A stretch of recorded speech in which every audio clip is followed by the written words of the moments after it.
5 heat.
As we're getting close to the 2-minute mark, I'll go ahead and go over our next heat.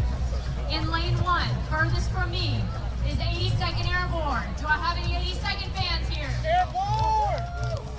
That's not nearly as impressive as the FOX representation. Do I have any 82nd fans here? Yes! There we go. Thank you. You're welcome! In lane 2, USA Special Operations Command. Lane 2. There we go. Use the socks. Got it. And in lane 3, we've got Cyber Command. That's what I'm talking about. Thanks, guys.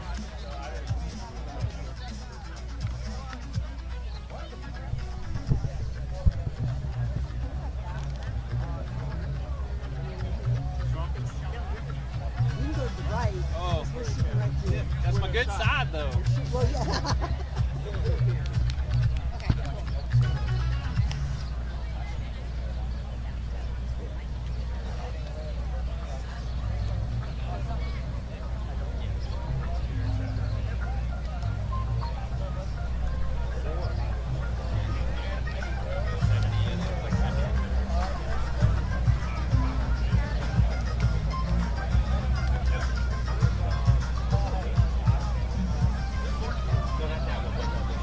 All right, ladies and gentlemen, this is your 1-minute warning. 1 minute until our first real heat.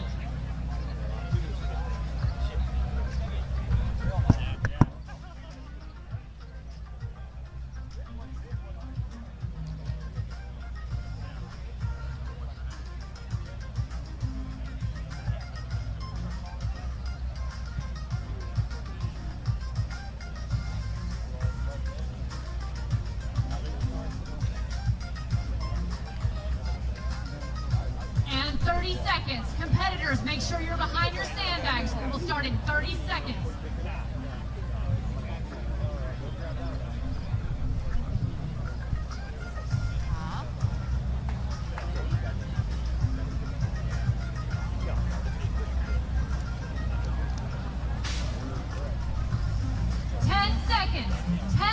Until we start.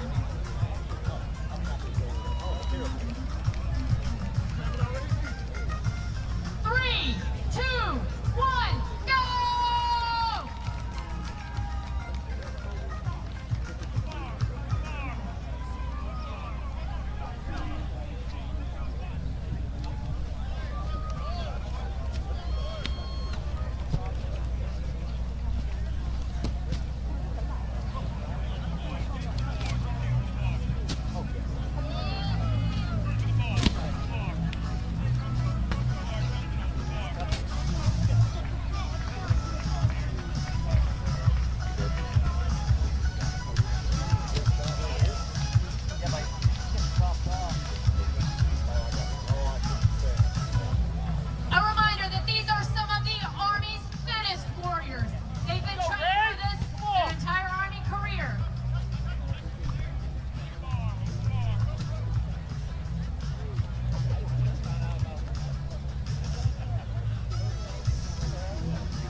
I mean. Feel free to go over and talk and see if you can keep up.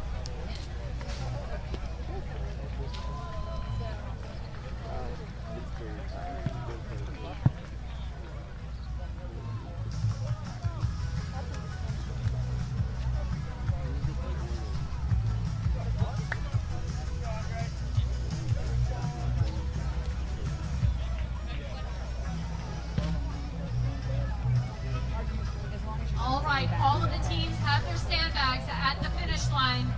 Now they're coming back to make sure everybody finishes a 2-rope climb per person. That's a 15-foot rope. They must climb to the top. They must touch the metal plate at the top before it counts.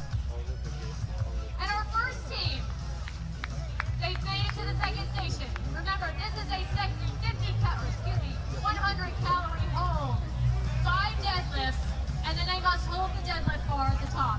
That is a 500-pound deadlift bar. They must hold it until their teammate finishes cuddling to 20 calories.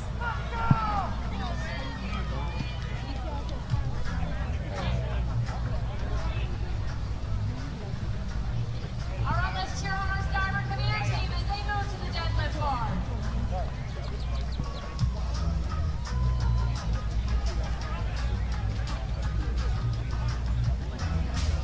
The soldiers on the bike cannot start cuddling until the deadlift bar is off the ground. The 4-man team must pick up the deadlift bar 5 times. At the top of the 5th deadlift, they must hold the 500-pound bar until 20 calories is complete on the exercise bike. Once that round is complete, then the teammate moves to the deadlift bar. 5 more deadlifts, 20 more calories on the bike.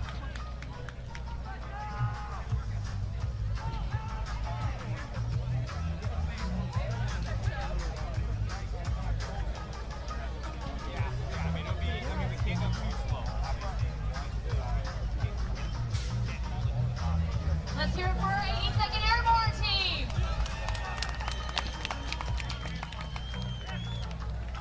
Let's hear it for our U.S. Special Operations Command team. And where are our Cyber Command fans?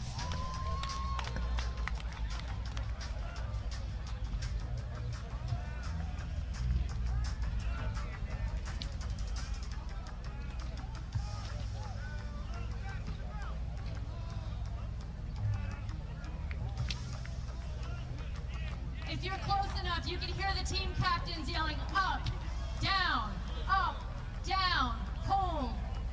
This deadlift must be synchronized. Each teammate must lift in unison with their other teammate.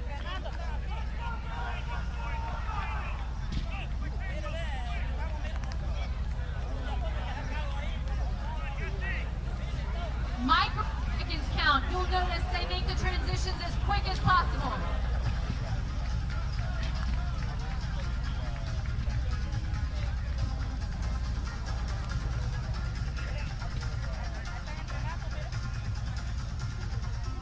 And we're on to at least our 3rd round of this.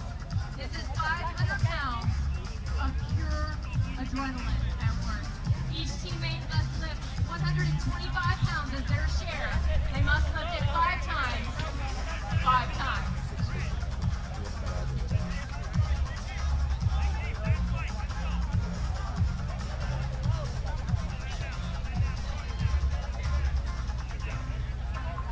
And a reminder, ladies and gentlemen, this is only the 2nd event. If you're just joining us, they've already done 2 rope climbs each. They've already carried 50 to 100-pound sandbags to the finish line and back twice each. This is only the 2nd event. This 500-pound deadlift and a 20-calorie exercise bike ride before they move on to the 3rd event. As you can imagine, they're all sweaty and their grip is getting sweaty and slick. It's hard to hold that bar. I thought they were going to be like right there, but I couldn't find that.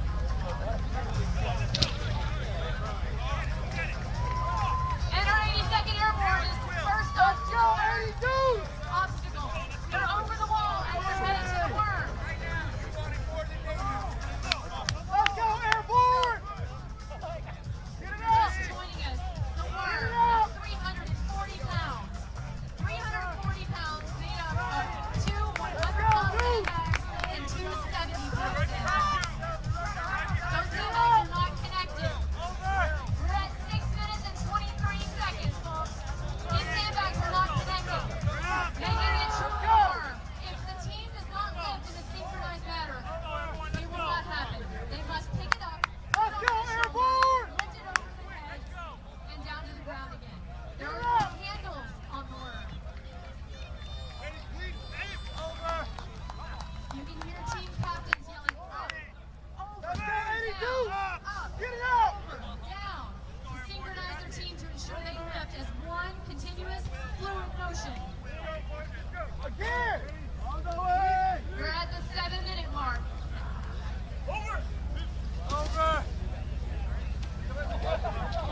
Okay, what you're watching behind us is pretty incredible to watch. The strength, the fitness, the agility of our U.S. Army soldiers in the Sergeant Major of the Army's fitness competition going on right now behind me.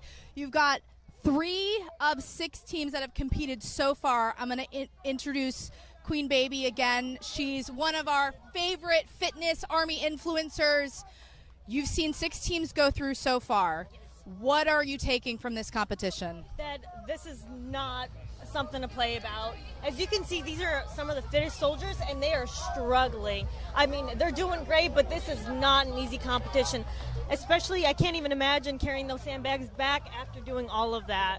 Yeah, let's talk about the worm here in particular, because that was pretty grueling to watch some of our soldiers go through. What's the weight? And for people watching out there that have never done this workout, this exercise, what does that feel like? And it's not something you could do on your own, right? It's a team event. It's not like a regular log where if somebody else is struggling in the area, somebody else can compensate.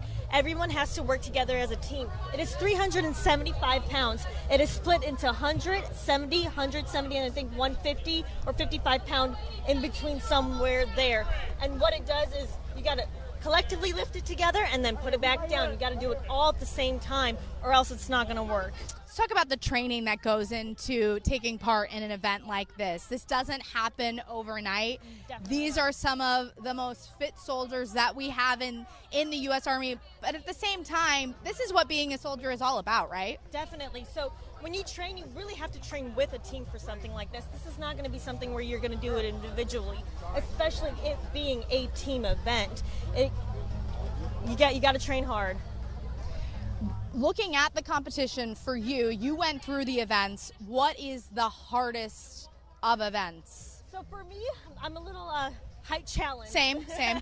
So trying to get that sandbag over there and getting myself over there, that was definitely difficult. Additionally, that deadlift, and that's going to be more challenging on my teammates, if anything, because if we have to do it collectively, they'll have to be a little bit of pain for a little bit just to get us up there. But this is a proud day to be a soldier. Do you feel proud to be here to represent the uniform? Yes, I'm not in uniform, but I am so happy to be here today. And I think this is the most greatest branch in the United States military. So happy Army 250. I hope you guys enjoy it. Thank you so much for joining us. We'll get you back in a little bit. Another thing is, though, if you are watching this live stream on our U.S. Army YouTube page, you can come out here. If you're in the Washington, D.C. area, the festival is open at 11 a.m. You can come and meet your United States Army. That is what this is all about. Get up close and personal with your soldiers, your Army. See what we are all about, what we do, the myriad of jobs that are available to you. And this is just a taste of it. Pretty soon, we're going to get one of our teams that just went through the shoot. Our Army Special Operations Command team is going to come over. We're going to get a debrief on how that actually felt going through, because I wanted to give them a few minutes to just have a breather, because as you see, this is a tough event. It takes grit. It takes determination. But that's what being a U.S. Army soldier is all about. Stand by for a few minutes, and we'll get them over to you in a bit.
Lane 2, the middle lane. And in lane 3, our Army Materiel Command. Lane 3.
All right, here's our 1-minute warning. Competitors, please go ahead and move behind your sandbags. 1-minute warning.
Sergeant. Stand up, tell everybody else.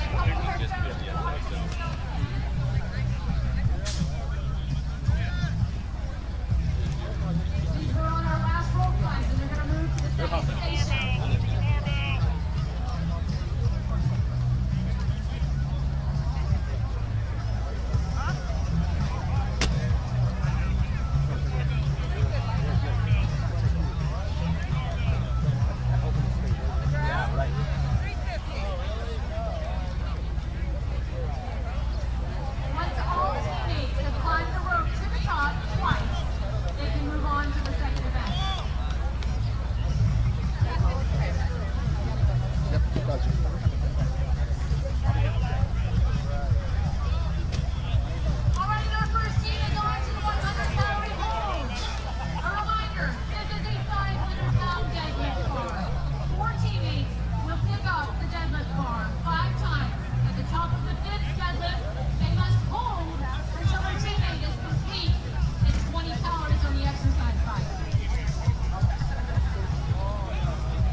Is it okay to step in here? Yeah. All right. Wonderful. Thank you, sir. Thank you. All right. Perfect. All right, how's it going, team? I'm here with the Sergeant Major of the Army after having just competed in his very own fitness competition. Now, Sergeant Major, how do you feel? Right now, I feel much better. Right afterwards, I felt smoked. Yeah. Now, what did it mean to operate in this kind of fitness challenge? This is your challenge, so Yeah. break down kind of the purpose behind this. It seems Yeah. really built on teamwork Yes. and kind of the support of one another. Yeah. What's that mean to you? Yeah, we fight and win joint, but we also don't fight and win as individuals inside our services. Yeah. And for us in the Army in particular, we fight as teams, squads, platoons, and companies. And so we wanted a true fitness test to where you're not going to win. You're not even going to come close to placing if all 5 people aren't fit and have a will to win. Because after you get done with that assault bike and the deadlift, it's all will. Who wants it more? Yeah. Now, Sergeant Major, to the soldiers out there who reached that wall during our ACFT, now the Mm-hmm. AFT, there's a wall you hit at Absolutely. some point during it. Yeah. Now, what's the mentality to get you past that? Purpose. Yeah. Like, you got to understand why we exist. It's no different in life if you want to be flip and be super serious for a minute. I mean, we all find ourselves in that place in our personal lives too. What in your personal life, what helps you push past that wall in your personal life? It's the same thing in our profession. You got to want it. You got to believe in something bigger than yourself. You got to be, you got to feel valued. Like, you can't win out there if you don't feel like you're a valued teammate. 100%. It works in life. It works in our profession. I love that, Sergeant Major. Now, Sergeant Major, we are here celebrating the Army's 250th anniversary. Yes, we are. Now, is there a message to the force and to those who have served and continue to serve and maybe will serve that you'd like to give as a Sergeant Major of the Army? Yeah, 250 years. It's pretty stinking special. 53 years old. I've been associated with the Army all 53 years because I'm an Army brat. I'm pretty proud. But that makes sense because I got 53 years. What we're trying to do today is we're trying to let America know how proud they should be of their Army and the 250 years associated with it, and let people know they can come join this team. 100%. There's opportunities for you. Yeah, 100%. And we actually have a recruiting booth right across the way, just here. So if you are in the area, you would like to join service, benefit from the opportunities and programs the Army has to assist you in achieving your life goals, we're here for it, right, Sergeant Major? Absolutely, and I don't know, pretty awesome purpose to serve your country and this Constitution. 100%. All right, thank you, Sergeant Major, for your time. I You do bet. appreciate it. Yeah, it's an Thank you so honor. much. Thanks. Congratulations You out bet. there. Happy birthday, Army. Thank you. Appreciate you. All right, Good? and our first team is All right, going Corporal over the says it's wall, good, headed it's to the good. horn. This is smoke. 5 calories That's to how go, it is. you got it. Ask them when they get done. They'll tell you. Thanks, guys. All right, our first team is at the work. A reminder, this horn weighs 340 pounds and is made up of sandbags that are not linked together. If you do not service as a synchronized team, it will not go well. There are no handles on that. Put them on They camera must together. grip it, pick it up onto their shoulder, lift it over their head as a unified team before it goes down to the ground. They must do this 10 times. 10 times, 340 pounds. If they've already done 25 sets of 500-pound deadlifts, this is not an easy or simple task.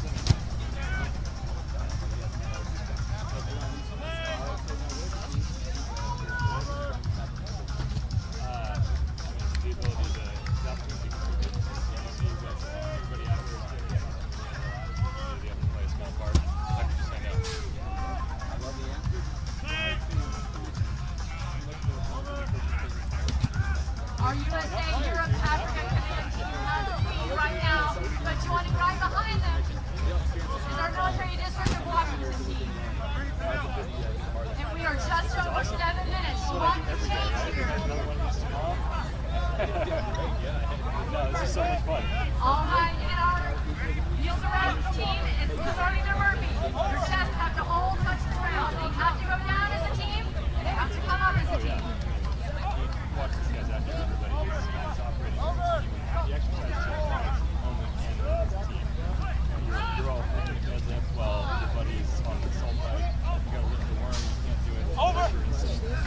When your teammates yelling, and 3, 2, 1, up.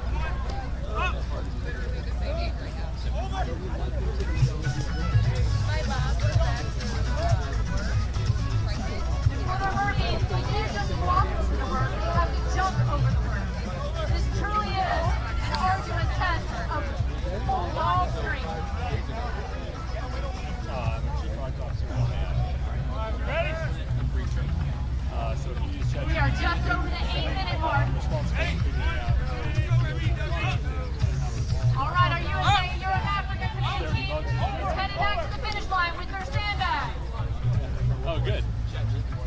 I love it. Let's move that forward. Yeah, great. So any problems? It's my fault. And have to get the sandbags over. One more time, they have to go over the deadlift bar. Over. It doesn't count if they don't go over the bar. Just like wheel on it. Yeah. And a reminder, each of these sandbags weighs somewhere between 50 and 100 pounds each. And each Perfect. All right, teammate yeah. must carry 2 bags. All right, so we're joined together. You'll hold the mic and I'm going to get on the right side. You guys stand on the left Here, side. they're so close to the finish. They've got 5 bags at the end. Bam. They're on their all way you, back man. to the last bag. You're the fancy one. I'm the sweaty one, at least. That's good. Right on into frame. Yeah. All right, we are just over the 9-minute mark. All right, team, we're back again. My name is Staff Sergeant Biv, and I'm here with Mr. Miller and Lieutenant Colonel Will. Now, this is a very interesting moment right now. Lieutenant Colonel, you were on the team with the Sergeant Major of the Army, is that correct? Yes, yes, sir. All right, and 2 days ago, what was your rank? 2 days ago, I did not have a rank. Okay, 'cause that's why you commissioned just yesterday, is that correct? Yes. All right, so that's a very unique opportunity to not only commission, but the next day be the Sergeant Major of the Army on a fitness competition. Now, you may think, okay, well, too easy. He must be in a profession that encourages this athletic build of yours. Now, what do you do? I'm the Chief Product Officer at OpenAI. So I work on ChatGPT. That's very impressive. That's something that's now taken over kind of just every aspect of life. I love it. Now, coming into the Army as Lieutenant Colonel, what are your plans or what is your motivating factors? I want to take the stuff that I've learned in the private sector and continue to learn and use it to help the mission however I can. Yeah, not too easy. Now knowing that, what is your continuous goals? Now you got 5 years, 10-year goals. What are yours? I mean, first of all, I assume we're doing this every week, right? I'm out here on the mall every week. This was a blast. Yeah. But honestly, I got a lot to learn. I'm inspired by all the folks around here every day. It's incredible, and I just want to come in and help however I can. Yeah. Now, participating in an event like this, Sergeant Major of the Army's Fitness Challenge, what were some of the key takeaways? The whole thing is about teamwork. The events here are designed. We're holding a deadlift while our teammates were on an assault bike. And the longer you take on the assault bike, the longer your buddy's got to hold the deadlift. So everybody's motivated to go as fast as they can. And, we pulled it off. We won our heat. What more can you ask for? Yeah. Now, Mr. Miller, you can speak on the program. Is that correct? I can. Now, can you explain a little bit about it to us? Absolutely. So, good morning. I'm Alex Miller. I'm the Chief Technology Officer for the Army. So, we stood up Detachment 201 as the Army's Executive Innovation Corps to do exactly what Kevin was talking about. Bring in outside expertise, bring in high-tech expertise and talent to help the Army think about how we solve problems differently. And frankly, putting them in uniform helps because that's where the fight is. Getting them into units, allowing them to engage directly with our soldiers, sort of breaking the paradigm on Pentagon think, but allowing these guys who, one, really wanted to, which is the key thing for joining the Army, really wanting to, volunteering, and then as you're seeing it, building a culture of camaraderie, and then I'll throw this in for the Sergeant Major of the Army, like having that fitness culture as well really helps. Yeah, 100%. Now, back to you, sir. How do you see the integration of AI and ChatGPT-like functions in the Army, and how would it benefit us in future, requirements? I mean, I think AI is changing all of our lives, right? It's changing our personal lives. We use it every single day, and it's changing us professionally. I think it's going to benefit the U.S. military and everything from the way that we do kind of basic operations, HR functions, kind of back office stuff, but it's also got to change the way we fight. We got to use it everywhere, both defense, offense.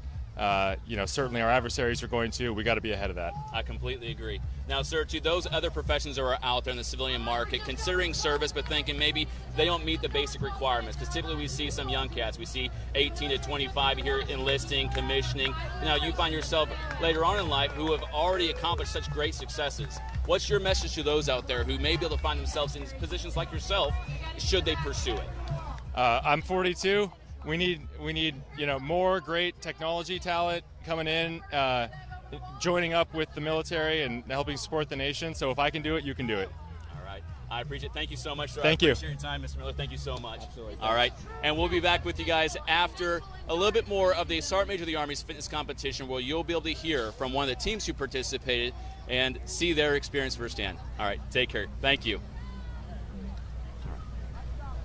Good job. Thank you. All right, we're on the home stretch here. Appreciate it, man. Way to the finish. And round complete.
going to put on sunscreen, but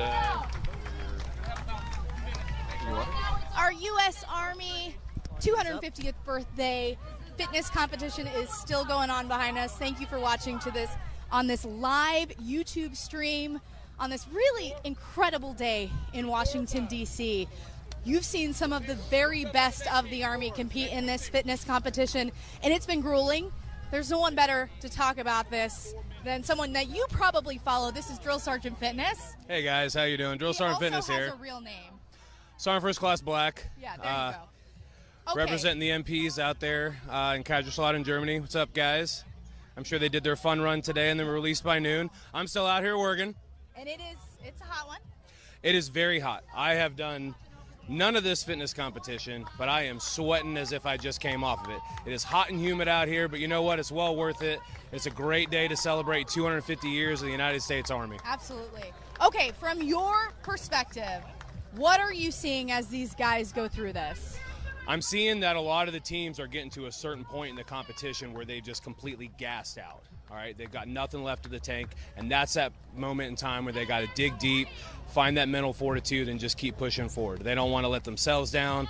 They don't want to let their team down. They don't want to let the Army down. So at that point in time, no amount of training can really prepare them for it. It's just all grit at that point.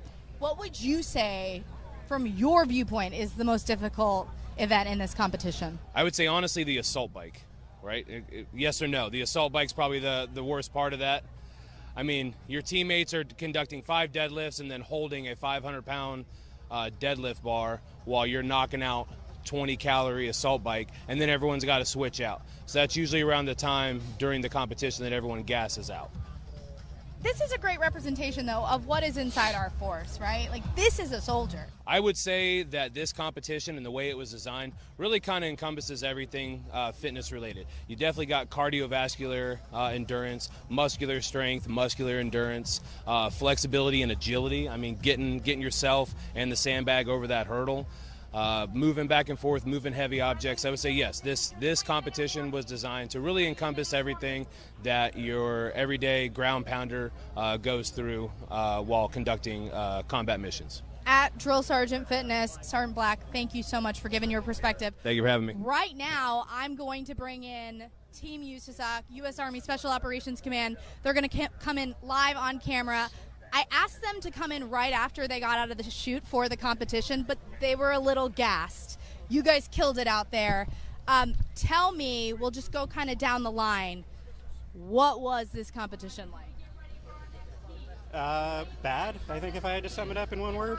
It was good. I mean, we were out there. I think the gentleman before us definitely said that the assault bike was the worst. I would second that and say that holding on to that 500-pound deadlift bar was probably worse than the assault bike for myself. But being the little engine that could, being the turtle and coming from behind and just crushing it, doing what senior leaders do and leading from the front. That's what we're out there about, and I think we did that.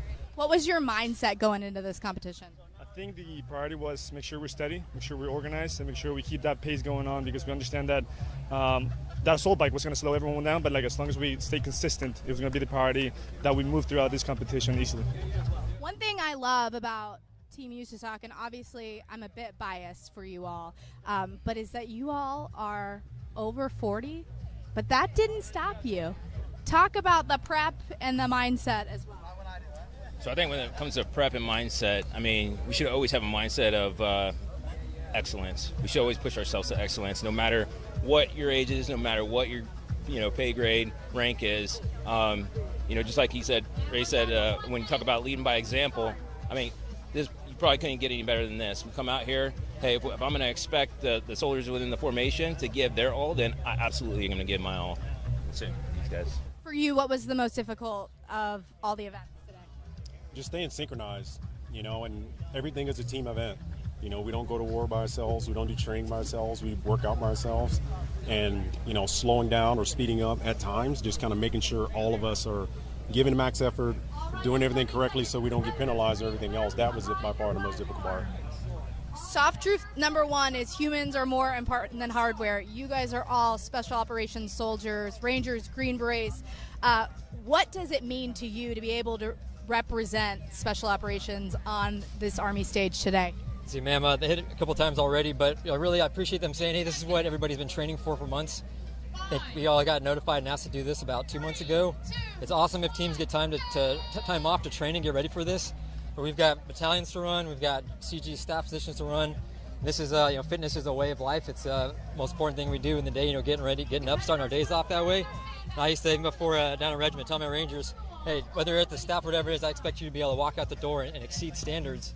And this is the same thing for here. We got notified, our peers and our friends asked us to do this and get out and represent and basically step right out from our jobs to get out here and be competitive. We wanted to win.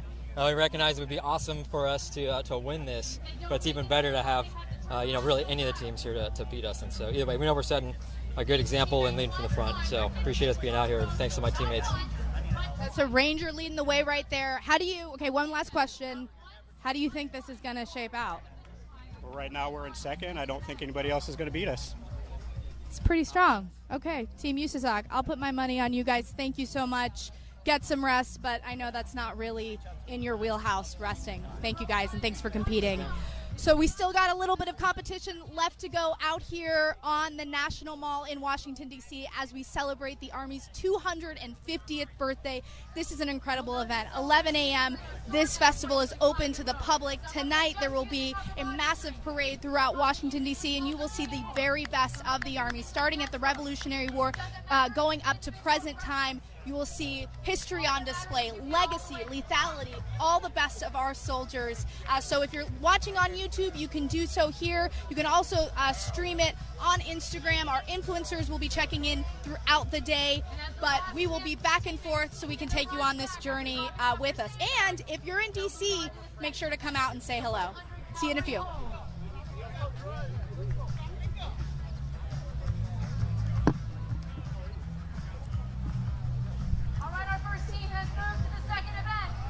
They've got a 500-pound deadlift bar. They've got an assault bike. The soldier must pedal for 20 calories as his teammate lifts his 500-pound deadlift bar 5 times. At the top of the 5th lift, they must hold it until the soldier completes 20 calories on the assault bike. Get it. Drop it and go. Get it, drop it and go. There you go.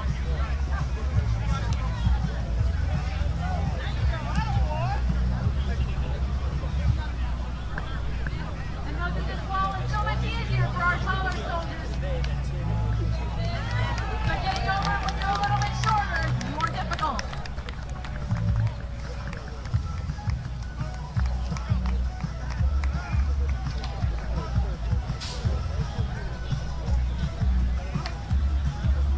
Synchronization on this dead bar is key. They must lift this bar as one unified team.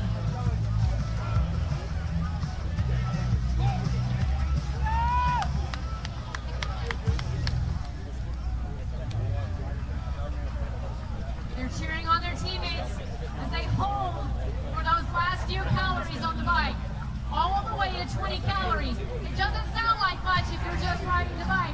But remember, they've already sprinted to the finish line twice. They've already carried 2 bags ranging from 50 to 100 pounds, and they've climbed the rope twice. 20 calories on the exercise bike and deadlifts is a lot.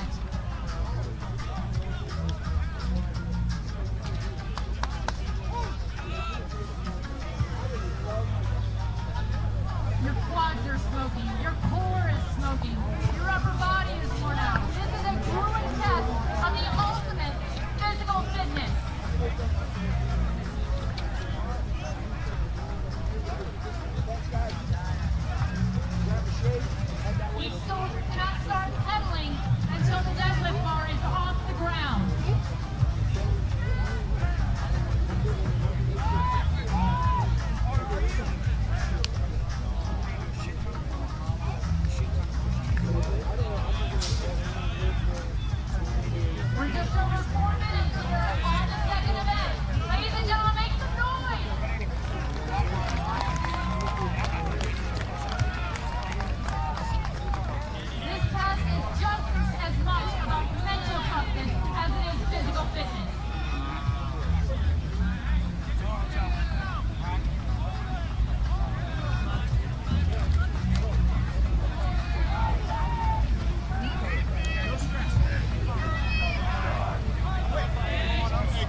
one microphone and you'll just.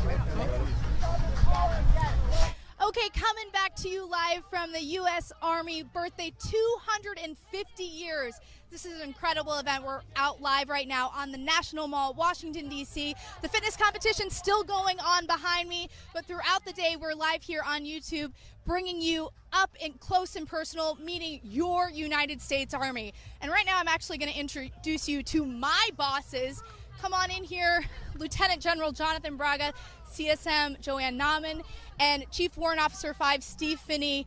This is the command team from U.S. Army Special Operations Command. They're here up close and personal. Sir, starting off with you, what does it feel like to be here today? 250 years. It's great to be part of this historic moment. You know, I'm old enough to remember the bicentennial of the United States in 1976, so I think it's going to be a memory for everybody who came out today, or everyone's going to see this on YouTube or on TV to be part of this historic moment. Couldn't have a better opportunity. It's just awesome. 250 years is a long time, CSM. I don't think we look a day over 200. Yeah. That's saying something for sure. For you, what does legacy mean? I mean, I think it's about understanding what our past is and knowing our history and celebrating that history, but it's also about taking that to the next step. You know, it is about transforming. And the great thing here today is you can come out here and see all of the new equipment, what soldiers are using now, touch it, feel it, understand it, kind of be a part of the Army for a day. Chief, you've been in the Army quite a few years. Not 250, though. Your Army story, what does being a soldier, being a Green Beret, being able to wear this uniform for decades mean to you? Yeah, I'll tell you, when I first came in the Army, I don't think I could fully appreciate what's going on here today. And it's great to come out here. It's great to celebrate 250 years of the Army. It's great to see these young soldiers out here. It's great to see the civilians out here interacting with all of us. And this is what it's all about. It's about us interacting with everybody here and it's celebrating the Army's 250th birthday. And I couldn't think of any other way that I'd want to spend the last, 34 years of my life. 34 years. That ain't nothing, right? Sir, let's talk about being a special operations soldier. We are the Army Special Operations Force. If people come out here, they can meet Rangers, they can meet Green Berets, they can meet our aviators. Talk about that and what it means to be a special operator. Well, first of all, it's just a privilege to wear the uniform, and then to be surrounded by people who want to go even a little bit more extra and push themselves every day and not rest on their laurels from what they did last week, last year, last month. We like to say selection's an ongoing event. To be surrounded by people who want to push themselves every day, like you see out in this competition behind us right here, pushing to their ultimate maximum potential. It's absolutely intoxicating. They come to work every day. We have the best job in the United States Army, I promise you that. We're surrounded by the best people who are motivated, who push us to go farther than we could ever even think possible. And that's just the specialist being of a team like that cohesive team, people volunteer multiple times, seeking to make a difference and seeking out actually missions of consequence. To be surrounded by people like that and make a difference in people's lives, it's an absolute blessing. What do you have to say to someone who might be watching this live feed? They want more out of life. I know you preach this a lot. Don't self-select. What's your message? Yeah, I mean, I think I would encourage them first, look at the Army. There are so many options. I came in the Army on a 4-year enlistment thinking, I'm going to get a skill. I wanted to learn a language. And here I am 29 years later because of the opportunities that the Army has given me. And, I would tell anyone who's thinking about special operations, one, come see us today, visit our website, find out what it's like to be in special operations, and then give it a try. I think too many people just, they're scared that they might fail, but go out there, prepare yourself for it, give it a try, and we'd love to see you in our formations. All worth it, Chief? Absolutely. I would just say to any young person I'd talk to is take advantage of those opportunities that Sergeant Major just talked about. When I came in the Army, I wasn't the biggest, the fastest, definitely wasn't the smartest or the strongest, and I just took advantage of every opportunity I had, and it's taken me this far. So it's sky's the limits. Sir, I'm going to end with you. One of your catchphrases has become, I'm not going to ruin it, I'll let you do it, but this is a team, right? We're all a part of the team. Talk about that. Well, first of all, tying it back to the 250. So we had the opportunity just yesterday to celebrate day before our birthday, 250 years ago in Philadelphia, kind of the cradle of where this all began. So while the first blood was spilled in the battles of Lexington and Concord, April 19th, 1775, it really wasn't until the Second Continental Congress kind of gave us our birth certificate, our happy birthday birth certificate, stood up the Army, put George Washington in charge of it. And I was really thinking about this. The Founding Fathers, I don't know if they thought this grand experiment of a country based off liberty and freedom was going to last 250 years, but I do think they absolutely believed it didn't have a chance without the United States Army. And they established that first, and then that led to the creation of the country. So if you want to join that lineage, 250 years strong, we're the cloth of your nation. We just want to say we got a jersey for you. Come on and be part of that history. I love that. Thank you so much, sir. And thank you all for being out here and taking part in it live. But you heard it. I don't know how I could sum that up better. This is your United States Army. These are your United States Army Special Operations Forces. Take to heed what they said. You could be a part of this team, and I'll tell you, I joined a little bit later in life at 31, and this is an incredible team to be a part of. We'll be live streaming throughout the day. We'll come back at you in a few with a little bit more. That was good. You're a natural.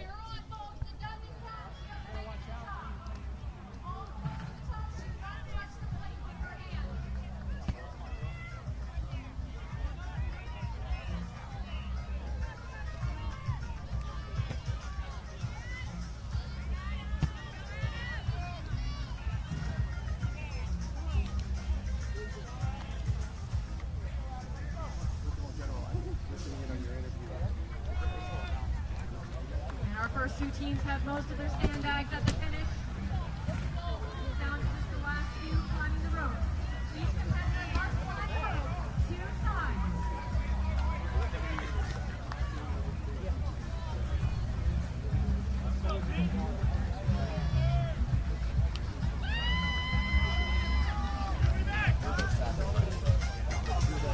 Once all the teammates are back to the start, then they can move on to the second event. Right now, 25th and 3rd ID. Cheer them on. It's so close. 25th ID is going on in the first event. But here comes 3rd ID right behind them with a 100-calorie hold. The rider on the bike cannot begin until the deadlift bar comes off the ground. That deadlift bar weighs 500 pounds. Each team member must lift the bar in unison together. They must do 5 deadlifts and then hold. They'll hold the bar until their teammate completes 20 calories on the assault bike.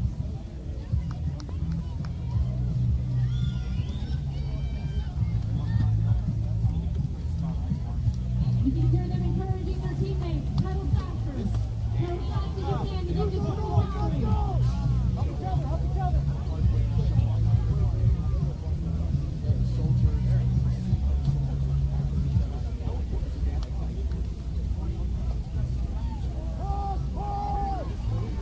And then they swap out. Each teammate has to ride the bike for 20 calories. Each teammate has to join on the deadlift for 5 iterations. All right, and our U.S. Army recruiting is on their last set of sandbags. They're almost to the second event.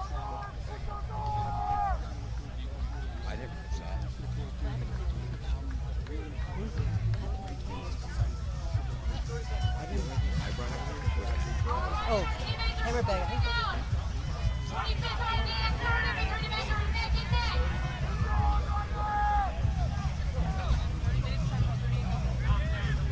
There's a strategy to the deadlift bar. You can go slower, or you can go quickly. Either way, you have to hold at the final rep until your soldier is finished on the exercise bike. 20 calories. You can hear team captains calling out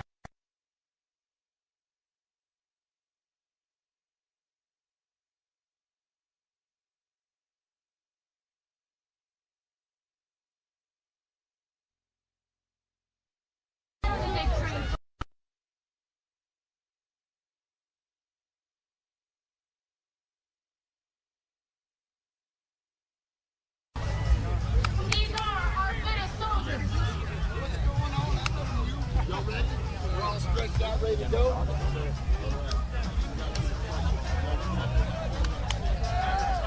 Right now, you hear coaches yelling. Keep your mind sharp. This is a mental game. Stay tough. Stay strong. I know. Your muscles are screaming at you. This is enduring agony. And it all comes down.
All right, guys, we're going to try something here. Like I said, this is your guys' point of view in what the Army's 250th birthday looks like. So we're going to walk the crowd, get you to a point to go speak with an influencer of ours, Captain Kimbrough, who is a darn good recruiter. He's going to show you guys what the Go Army booth here has to offer. Now, there are some outstanding U-Strike soldiers here who advocate for providing you guys opportunities to achieve your goals in life. If you find yourself wanting to go to college, pursue a degree, an education, whatever it may be, the Army and the Army Reserves has opportunities and programs to help you achieve that. I can go on all day about this, but let me get over here with the Captain Kimbrough, I believe Sergeant Shaw, and they're going to walk you through the whole process and how you can achieve your goals with the Army.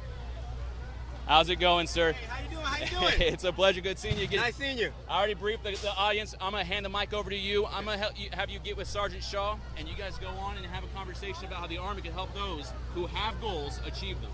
Roger, I got you. All right. We're going to pass the mic over to Shaw. All right. Thank you.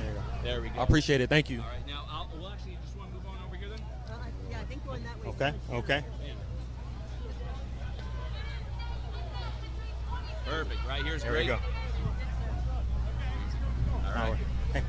Hey, what's going on, everybody? So I am here to interview Sergeant First Class Ramel Shaw, the United States Army. Woo, Shaw. All right, that's a pretty short name. Hey, brother. So first question is, where do you recruit out of? I recruit out of Laurel, Maryland, from the Baltimore Washington Company. From the Baltimore Washington Company. Yes. Okay. So today, what I want to do is I want to ask you some of the benefits and the procedures that people can go through to join the Army, okay? All right.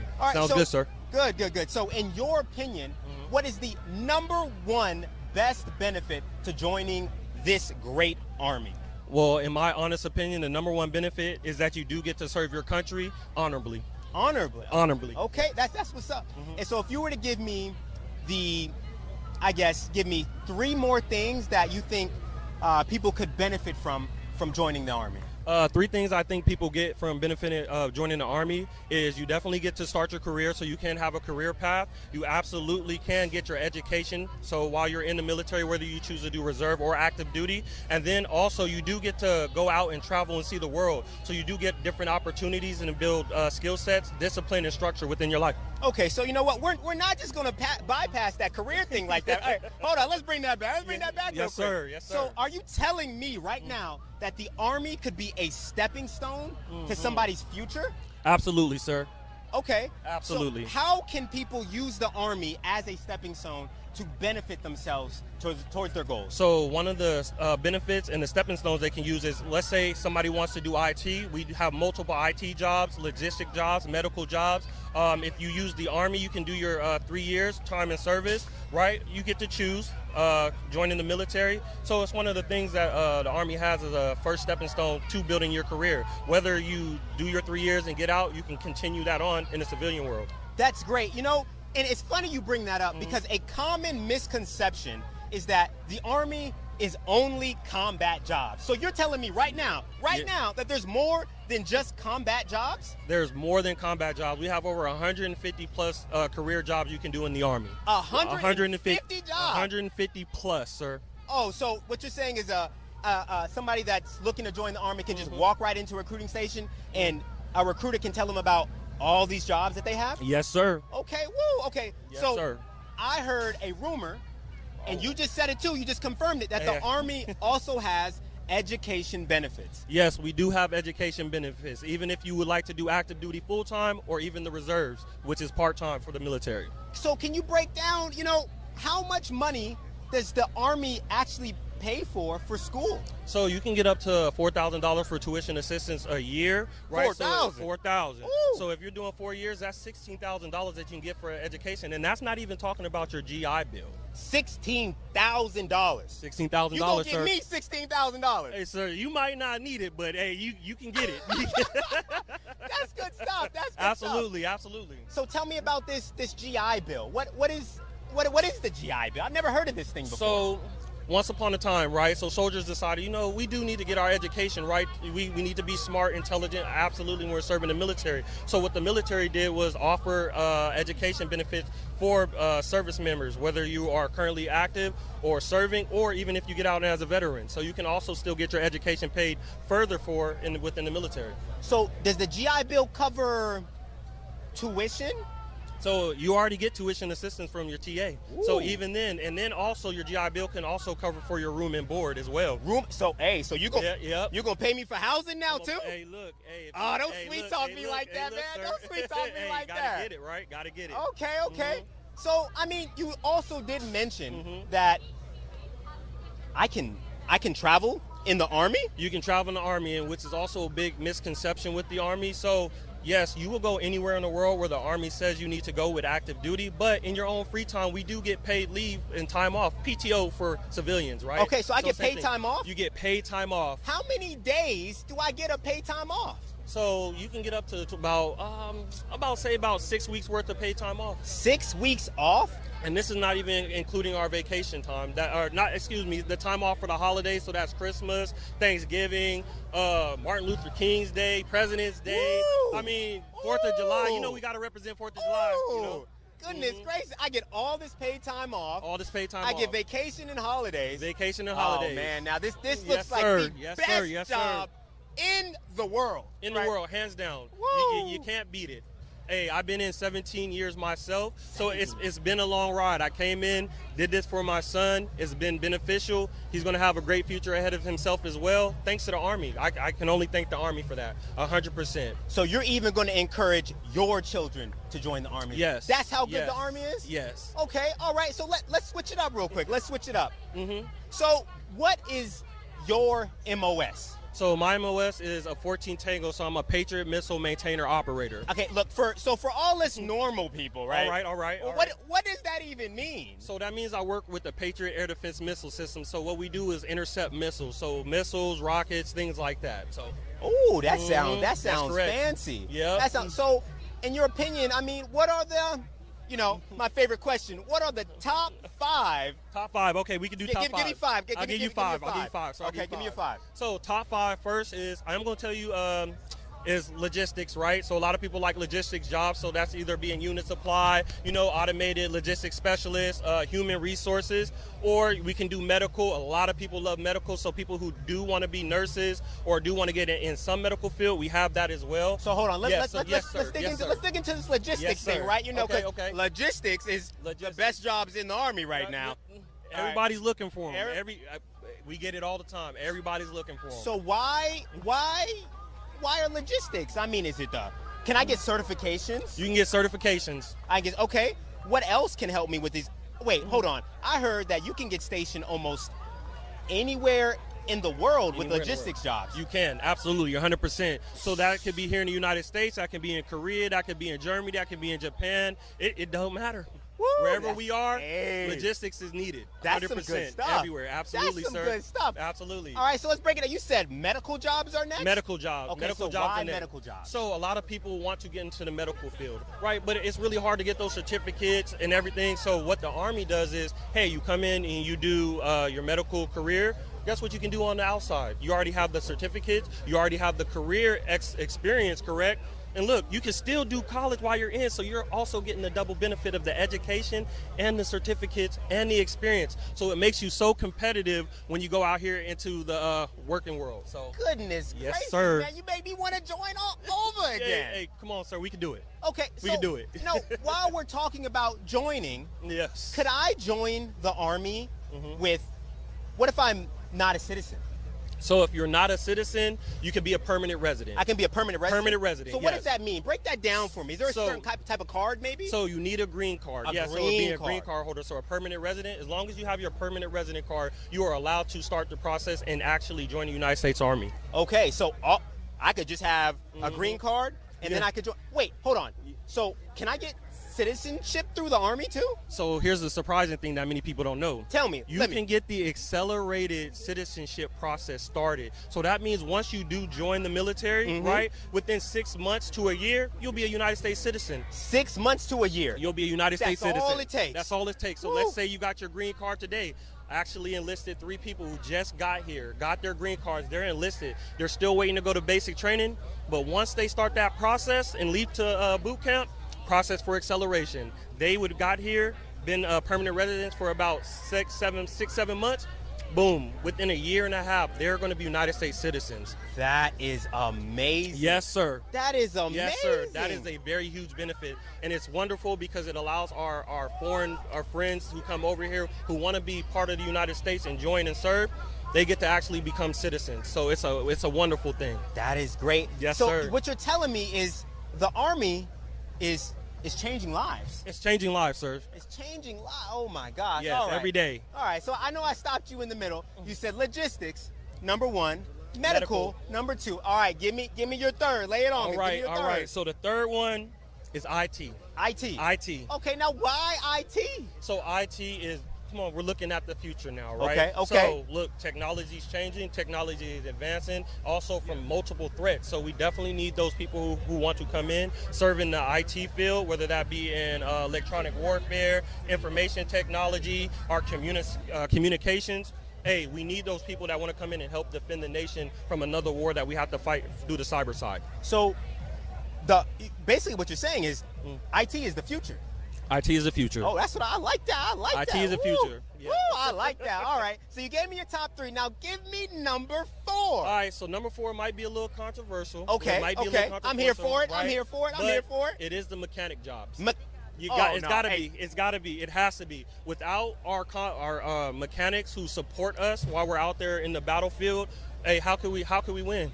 If everything's going down and we can't fix it, we don't have the expertise, we can look for our mechanics, for our engineers to come help us continue the mission. So you're saying, I mean, are these just like vehicle mechanics, or are we talking about airplane mechanics? We are talking about everything from vehicle to everyday equipment to aircrafts, everything. Ooh, and I say like everything, that. I say everything. Wow. I think, so on average, how many mechanics do you think really go in and join the Army from your office? From our office, so we are a very busy office, right? So if I had to say on average, thinking about it, because IT, like I said, IT and medical do and logistics take that over, I'm going to say about 30 to 40% come in that want to come in and do the mechanic side because they want the skill set. They want to have that when they get out of the military, which is good because they're forward thinking. So I can come in even as a mechanic. Can I use my tuition assistance? You can use your tuition assistance. Can I also use my GI Bill? You can use your GI Bill. So it sounds like what you're telling me is no matter what job I pick in the Army, I can use all of these benefits. You can use all of your benefits. Oh yes. my gosh! Like I just want to join so all. I do got to give a caveat too, Okay, sir, okay, right? okay. Lay it on me. So do your 3 years. Your 3-year minimum is required, right? Especially because we didn't even talk about the VA loan yet as well. So you want those full-time benefits as well. When you do get out, do your 3-year minimum. That's it. 3-year minimum. 3-year minimum. That's all I need for the GI Bill? That's it. Do your 3-year minimum. Okay, Yep. okay. And this also includes the reserves. Many people get worried that, hey, I'm not going to receive these benefits because I'm only doing part-time. Hey, it's all still one team, one fight. So you do your part, you're still going to receive these benefits. Just got to put this time in. Oh, okay, okay. Now I like it. Okay, now give me number 5. Give me All the right. fifth best series. All right, so I'm going to hold it down. I'm going to say it's for my 14 series. Let's go 88. 14 series. Okay. Let's go all right. air defense, all right? All Let's right. go air defense, all right? So tell me, what are the options on the civilian side that somebody can do if they join as a 14 series air defense? So a lot of people who do join in this side end up getting into the warrant officer field, right, which helps you become a subject matter expert, Okay. right? Or even if you become an NCO, you're going to get to build that leadership skill. You're going to understand the Patriot missile system. You're going to understand electronics. You're going to understand the communication side as well. So when you take that to the civilian side, a lot of people like Lockheed Martin are looking for these type of people sometimes, right? I don't go quote me for Lockheed, but a lot of people like to try to get into that. Okay. And the crazy thing is that people don't know that 14 series, every single 14 series come with a secret security clearance. So even if you say, hey, I'm just a 14 Tango, hey, we pack stuff up, we get the system ready, but guess what? You have that secret security clearance, which a lot of people show that you have the trustworthiness to be able to be an employee for somebody in the civilian side.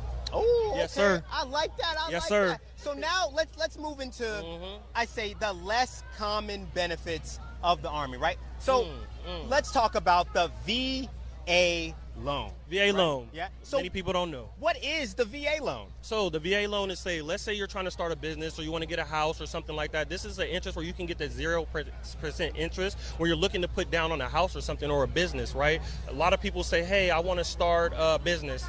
I need some help. Going to the bank is very expensive. That we know those interest rates are kind of high. But since you did your service, that VA loan can help you with that, so you don't have to worry about those interest rates and things like that. All right, hold on. So slow down. Yes, Down. sir. So it sounds like you're talking about the small business VA loan, and then you're also talking about the home VA loan that I can use to buy a home. Yes, sir. Okay. Yes, so sir. with no money down, no money, I can down. go and buy a house. Go buy a house. Woo! No, be responsible with your money. Woo! Be responsible with your money. Okay.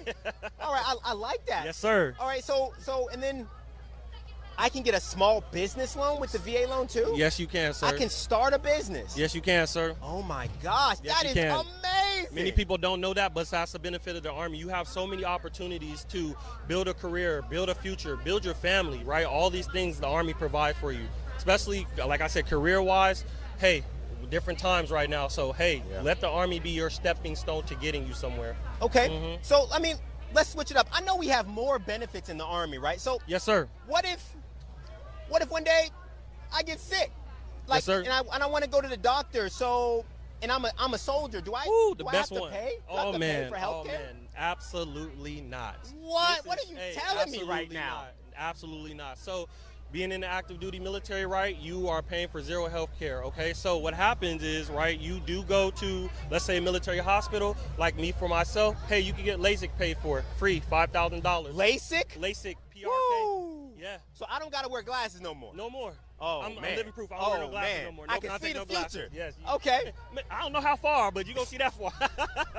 But still good. Yep, so same thing. Break your leg, get injured, anything like that. Hey, let the military pay for it. Hey, even if you're on duty or off duty, hey, the military's covering you for your medical bills. Yep. Okay, so I also heard, and now, again, this is just a rumor. Yes. But what if my teeth hurt? What if you guys have, like, maybe some type of dental insurance or something Yes, here? we do. We also have dental insurance, and you can also get your family covered with the medical and dental as well.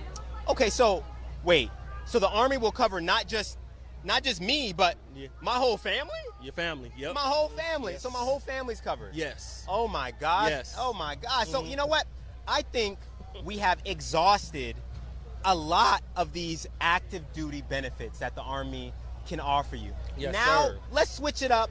Let's bring it on over into the reserve side. To the reserve side, yes. A lot of people are curious about that because they do not know. So. Okay, so tell me, what what is the Army Reserve? Because I'm active duty. I don't even know what the Army Reserve is. All right, that's wonderful. I'm glad you asked me, sir. Great. So the Army Reserves is part-time military. So you're going to work 2 days a month, 2 weekends out of the summer, right? So what happens is you can also stay in your local area. So let's say you wanted to join and you want to do one of the logistics jobs. Great. Let's find you a unit nearby. We find that unit. You go to basic training. You go to your job training. Don't worry about where the Army's shipping you. You're coming back home. Oh. Coming back home. You're going to come back to your unit right here, let's say in Maryland. Then you're going to see them once a month, one weekend. That's it. And then you can continue going on. So if you decide, hey, I want these certificates or the security clearance so I can continue to get this job, hey, work that job full-time, work the Army part-time. So wait, hold on. So you're telling me I can join the Army. Yes, sir. As a reservist. Yes, sir. Go to basic, go to AIT. Yes, sir. Get my certifications, and then come back around and come back home? Come back home. Be with the family. Oh, no, you sweet talking me again, man. You're sweet talking me. Hey, this is the Army sweet talking. Oh, this Army sweet talking. Snap. Oh, snap. Yes, sir. So you said, can you go over me? When exactly do I work? What is working in the Army Reserve? So the Army Reserves is a Saturday and a Sunday. Just a Saturday and Sunday? That's a Saturday and how Sunday. many Saturdays and Sundays? Hey, so how many years in a week? Excuse me, I said that completely wrong. Excuse me. So how many weekends do we have in a year? How many weekends? 52, I think. Right, and then we still got holidays too, right? Yes, we do. So it's going to be a little less, right? Woo! Hey, you know. Hey, so you're going to put the time in. So you working that many weekends and you getting to do your job full time is too much of a benefit for someone. And then let's say those college students that say, I just want to go to school full time, but I need somebody to have that support. Guess who's doing the support? The Army. While you focus on school and get that benefit. So do I still get the tuition assistance and the GI Bill while I'm in the reserve? You still get both. You get your tuition assistance and you still have access to your GI Bill. Yes, sir. Oh, nah, man. Yes, sir. I can work 1 weekend a month. 1 weekend a month. Is there any weeks in a year that is there any type of training that I have to go to in the Army Reserve? Hey, that's up to the unit, which I won't specifically know as a recruiter. Yeah. But when you get to your unit, they'll fill you in on how their work balance is, and then you'll just go from there with that. Is there any options? Let's say I'm in the reserve and maybe I want to go active duty at one point. Are there any options or forms I can fill out to possibly go active duty? Absolutely. Really? Tell me more. So let's say you decide to join the reserves, you do your 3 years, you're saying, hey, I'm 2 years in, but things change. I want the full-time experience of being in the Army. You can get a conditional release, which is called a DD Form 368. Get that from your unit command, right? From the very top, right? They have to release you. If they release you from your unit, then come on over to active duty. Smooth transition, smooth process. Wow. Yes. No taking the ASVAB again, no doing the physical, nothing. Just, hey, straight to active duty. I love that. So even if I change my mind, I can switch from reserves to active duty. Yes, you can, sir. Oh my gosh, that is can. just amazing. Yes. So are there any other active duty benefits? Are there any benefits that are specific to active duty, or can I get everything on active duty in the reserves as well? So there is a difference, right? Okay. So with active duty, let's say full medical, right? Tuition assistance still paid for, full-time pay. So for people who believe that, hey, I'm going to be in the reserves and receive full-time pay, wouldn't necessarily be fair since you're only working 2 days out of a month, correct? So with the reserves, the medical is 50%, right? Okay. So your 50% discount, the same for the dental on that side. But the beautiful side is the education does not change. Wow. Yes. The education side does not change. So if you, like, a lot of students will come and say, hey, I would like to join the Army. I can't do school full-time if I'm in the active duty, so we suggest the reserves. And some people say, hey, I would like to still pursue a career, but I'll do school part-time. Many active duty soldiers have gotten their master's degree while being in. What? So that's a misconception. You can still get your education while you're active duty. It depends on the person and how hard you're willing to work. So I can get a bachelor's and a master's degree? Yes, you can. Woo! Got to put the work in. Goodness gracious, goodness gracious. So, all right, so let's keep going. Let's dig a little deeper into the Army, right? Let's go. All right, so we're going to talk about duty stations now, right? Duty stations, because yes. you told me that I can get stationed all around the world. All around the world. Okay, so in your opinion, what is the #1 best duty station in the Army? Whew, that's a good question. I've been a few places. I haven't been everywhere, so I can't say places I have not been, but for the places I've been, I love Korea. So that's just me. I love Korea. I love Osan. I love Kunsan. Korea is one of the best experiences I've had. Bliss is nice as well. I like Bliss. Was there for about 6 years out of my military career. Bliss? Yeah, Fort Bliss Okay. in El Paso, Texas. So Korea number one. Korea number one, hands down. All right. Wouldn't change it for nothing. Are you about to tell me Fort Bliss is number 2? Hey, I haven't been everywhere, so that's why I can't So say. Fort Bliss is number 2? Hey, for me, because I haven't been everywhere. I only been to Fort Sill, so other than that, Fort Sill. So, Okay. All right. Now, number 3. Number 3. Give me. We'll go through 5. Number 3. All right. If number 1 is Korea, number 2 was Fort Bliss. Uh-huh. What would number 3 be? So from my experience talking to other people, a lot of people like going to Fort Carson. Okay. Or a lot of people also like going to Fort Bragg in South Carolina. Okay. Yep. And number 5, from what, like I said, it's only my experience. Okay. Some people also like Fort Hood. I know Fort Hood got its own story, but it's now called Fort Cavazos. Okay. But a lot of people say that as well. Okay. Yeah. Oh, Fort Hood. Okay.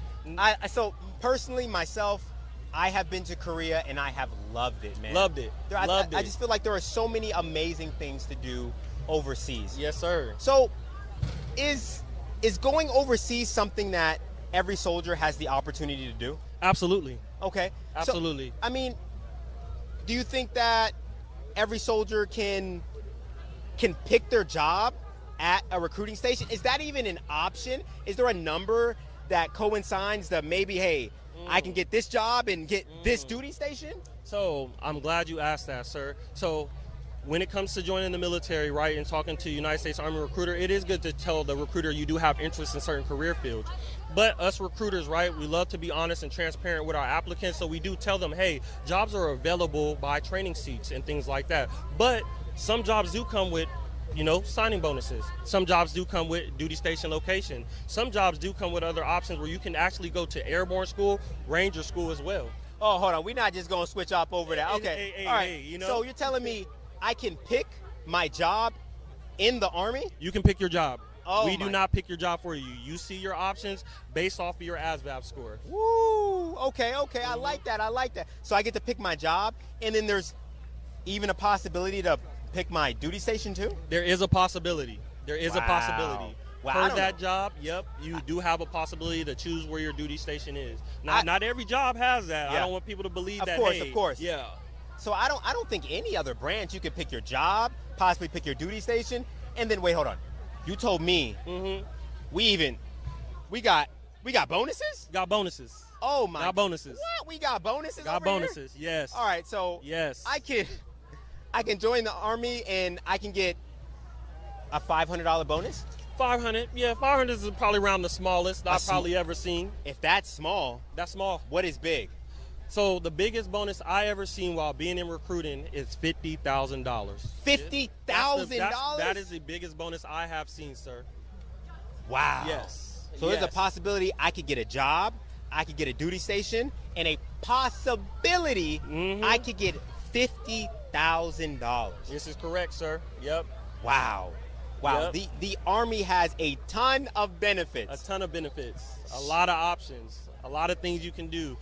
Education, medical, career, security clearances, experience, travel. What can you not get in the Army? That's very What can you not get in the Army? Is there before we wrap it up, can I get tell me your best experience in the Army? Overall best experience? Yes. Through my 17-year career. Your 17-year career. So I love telling this because I do tell this to my applicants. My number one experience in the Army is meeting people. It's meeting people because getting away from home, before I joined the Army, I never left California. Wow. I never left. I left California and I got to experience the world. I got to experience the United States in multiple different places, especially being out here. I got to go to Korea. I've got to go to Germany. I've been into the Middle East and different countries. Hey, you don't just make friends in the Army, you make family. That's my number one thing I tell people. You make the experience about you and the experience with your teammates. You're going to go through hard times together. It's not always easy, but your family members get you through it. It doesn't have to be people that are blood related. They're Army related. Hey, thank you, Shai. I appreciate your time, welcome, brother. Sir. All right, we're going to pass it over to Yes, Lieutenant sir. Morgan. Here you go. Thank you, sir. Hey, thank you, Simon. Thank you for all you We do. are so grateful that you have been tuning into our live stream here from the National Mall in Washington, D.C. 250 years of the U.S. Army. It's absolutely amazing. As you just heard from our recruiters, the Army has opportunities to help you achieve your goals. Now, I'll speak for self. I've been in 13 years. I've been with my wife for 15 years, and we have 4 beautiful children. Now, all the benefits that we have been able to utilize through service have been the VA loan. I got my bachelor's degree, and we're a single-income family home, but we make it work because the Army is just that great. I tell you, as a 46 Sierra, previous 91 Bravo, the skill sets, certificates, and knowledge experience I have gained in service is uncomparable. And that's the incredible thing about the Army. I joined a lot later in life. I joined at 31. I spent 12 years as a TV news reporter before I put on this uniform. But I had no idea how diverse our force really is. Yeah. The incredible backgrounds that our service members have and the jobs that they're able to do. You mentioned 46 Sierra. Explain to the person out there who may not know what that is. What do you do? Well, it's a job I'm passionate about. We're mass communicators. So all forms of media, whether it be still photography, videography, broadcasting like you have had experience with, or even roles like this, we go in the moments of the excitement. All the train up to it, yeah, we may be there for that, but when rounds go off, when artillery fires, we're there capturing those moments to show the American people what it is that we do to defend our freedoms and secure democracy around the world. And that is the incredible thing. Like, you are never going to have a day that's similar to the day before. That's why I joined the Army. I was looking for something new. I'm an intel officer, but I'm doing public affairs work right now at Army Special Operations Command, being able to see and capture some of the most amazing, incredible work. And really, what you said, when you get to see it up close and personal and be the one to highlight the incredible work that our service men and women do, yes, it's powerful. It's a gift to me that I'm the one that gets to tell the story, right? It truly is. And as the NCO had said, Sergeant Shaw, meeting people is truly, I think, one of the biggest takeaways from service. From folks all across the world, from folks who at one point in time weren't citizens but gained their citizenship through service, as well as those who just were across the nation who you never met, but you meet in formations. Now, the Army is small. I've ran into folks here today that I haven't seen in years. But seeing progress in life just come together, knowing that the Army was the foundation they built that progress off of, is huge. You brought that up about so many different stories within our formation. I'll briefly share the story of Sergeant First Class Zachariah Guy. If you scroll through the Army YouTube a few months, you'll find his story. He grew up in Sudan. He was a Sudanese lost boy. If you Google that, you'll see that this was a group of refugees who traveled across Africa for years. He came to the U.S. On a visa, and he walked into a recruiter's office and decided to join the Army. He spent 20 years in the Army and retired as a Special Forces Green Beret. The incredible background to see where he came from. He was once a refugee, and then to have this prestigious career, multiple combat deployments as a Special Forces soldier, it really just touches your heart. And those stories are not few and far between. They're everywhere within our formation. Yes, and as you said earlier, don't self-select, right? You may find yourself later on in your years, you may be 30, and you say, hey, the Army's not looking for someone like me. I've already done X, Y, Z. No, we are. Go to your local recruiting station, go on Google, figure out where that's at, and call. Inquire. That's all it takes is asking that question. Then you're going to have a passionate recruiter on the other line saying, hey, I think we can make something work. What are your goals? And let me help you achieve that through service. It's an amazing opportunity. Hey, it changed my life. As I said, I was 31 years old when I shipped off to basic combat training, had a career that I loved, but I wanted something different, and it completely changed my life. Going to basic at Fort Leonard Wood and then Officer Candidate School at Fort Benning, it was a little different than the life that I was used to in Charlotte, North Carolina, very comfortable, but it gave me a kick in the tail and changed everything, and it's one of the best decisions I've ever made. And now you're here in Washington, D.C., celebrating the Army's 250th birthday. There we go. Here I am. All it takes is the question, the initiative. That's it. Yes. That's all and it if you don't go through with it, okay, but just, you never want to wonder what if. That was my thing. So I walked into the recruiter's office, and the rest is history. Hey, I love that for you. And like they say, this will defend, right? We are Absolutely. American soldiers here celebrating the 250th birthday of the United States Army. Okay, so we're going to take a quick pause. Correct. We are so grateful for you tuning in to this live broadcast of the 250th birthday of the United States Army here in Washington, D.C. This festival is still going on. It started at 11. We'll go a few more hours, and this is your opportunity to meet your U.S. Army. You have all the different equipment, technology, the soldiers, the people that you want to hear from. You can speak to them, go up to them, talk to them. Recruiters out here as well. We invite you to come out if you're in D.C. If you're not, in a few minutes, we'll be back, right? That's correct. We'll be back showcasing the award ceremony for the Sergeant Major of the Army's fitness competition. Okay, I think we made a bet earlier, so we're going to see who wins. I think the Sergeant Major may have this in the bag. I'm going to be honest. Seeing his performance, is that who's going to take it? Am I about to lose? We haven't heard it yet, gosh, but deeply impressed. I think we're going to both be losers on that point. Okay. But never bet against Sergeant Major of the Army. That's no, for that's sure. True. That's true. We set ourselves up for failure on that. But we will be back. We'll be showcasing you guys the awards ceremony. Again, if you're in the D.C. area, please come on down. The gates are open, and we are here for you, showing the American people what the Army truly is, what we've been about, and where we're continuing to go. So if you can make it down here, please do. If not, continue to share this feed to all those who may want to participate in seeing what's going on. We'll see you soon. We'll be back in a few minutes. Yeah.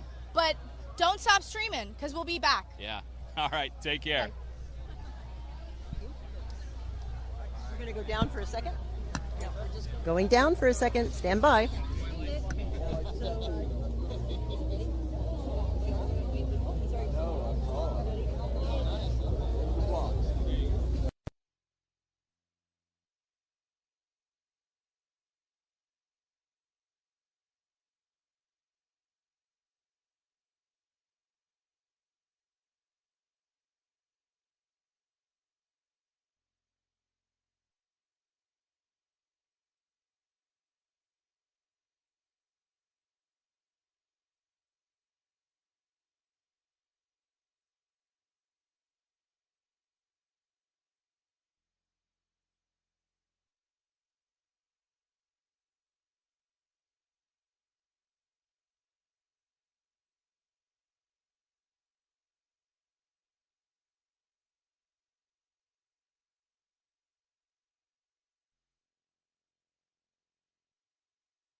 All right, thank you all for your participation and support during this celebration of fitness and excellence.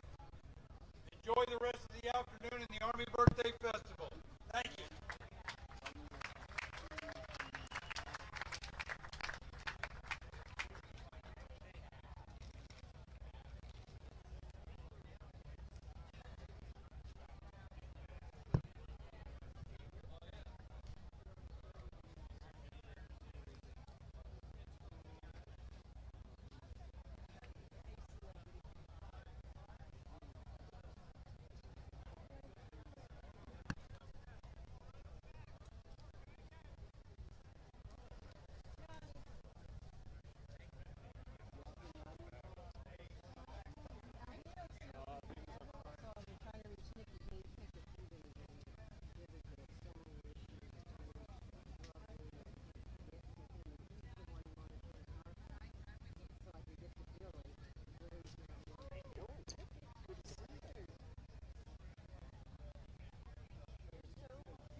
Strictly off the record. Hello, hello.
Okay, great. Let's get all of you though.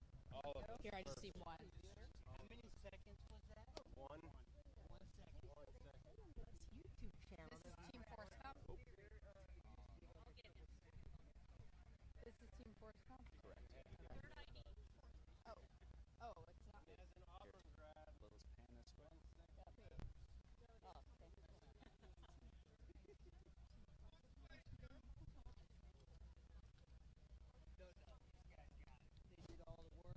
Okay, if I can get you guys kind of close together. Okay, we are back out live on our U.S. Army 250th birthday live stream. And guess who we have behind us? The winning team of the fitness competition out here on the National Mall. Okay, you all just were announced. First of all, tell America who you are. We're Third ID's fitness team. What, a man of few words. How do you feel? How was the competition? It looked grueling from where we were. It was pretty painful. We trained really hard for the last month. Most of us train like this every day to prepare for stuff like this. But we definitely had to go to a dark place to get it done, and training really paid off. Tell me, for you, what was the event that you really struggled through and had to dig deep? The last sandbag carries that we did. That was a little rough. Yeah. Really had to just these guys were hyping me up and just going to that dark place where you're like, I need to do this.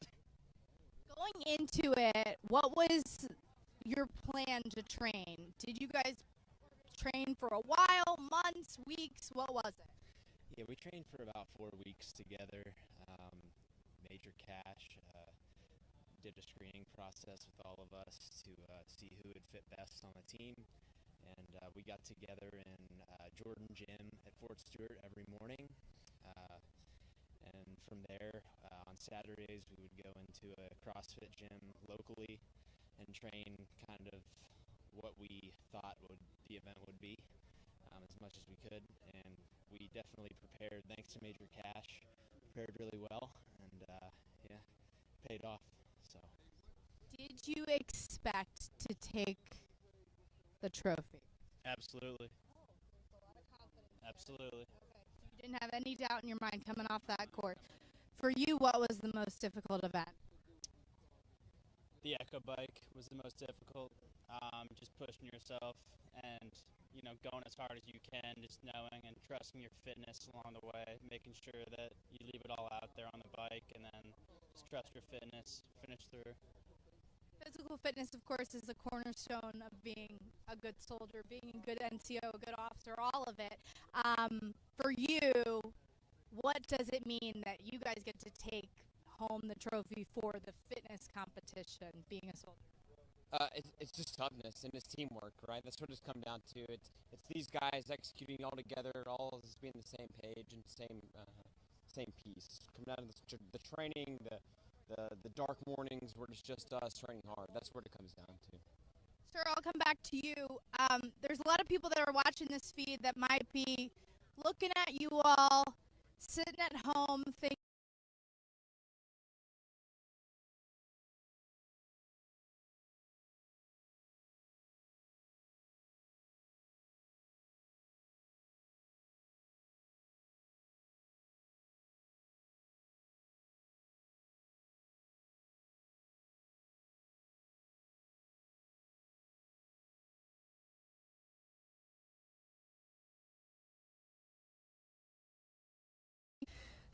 yes. Yeah, so I've seen the placing teams, and now I know if I'm on there, I'm not placing at all either. But no hard feelings on that. All I know is third ID was representing FORSCOM, and that's what I said would win, right? That was lucky, though. That was pure luck.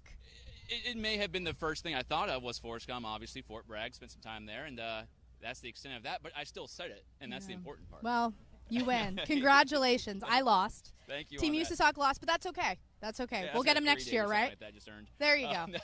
He needs a pass. Yeah. Now, I think we're going to start making our way on over to the medical tent so we can learn a little bit more about the Medical Corps' history in its part in the Army's 250 years of service.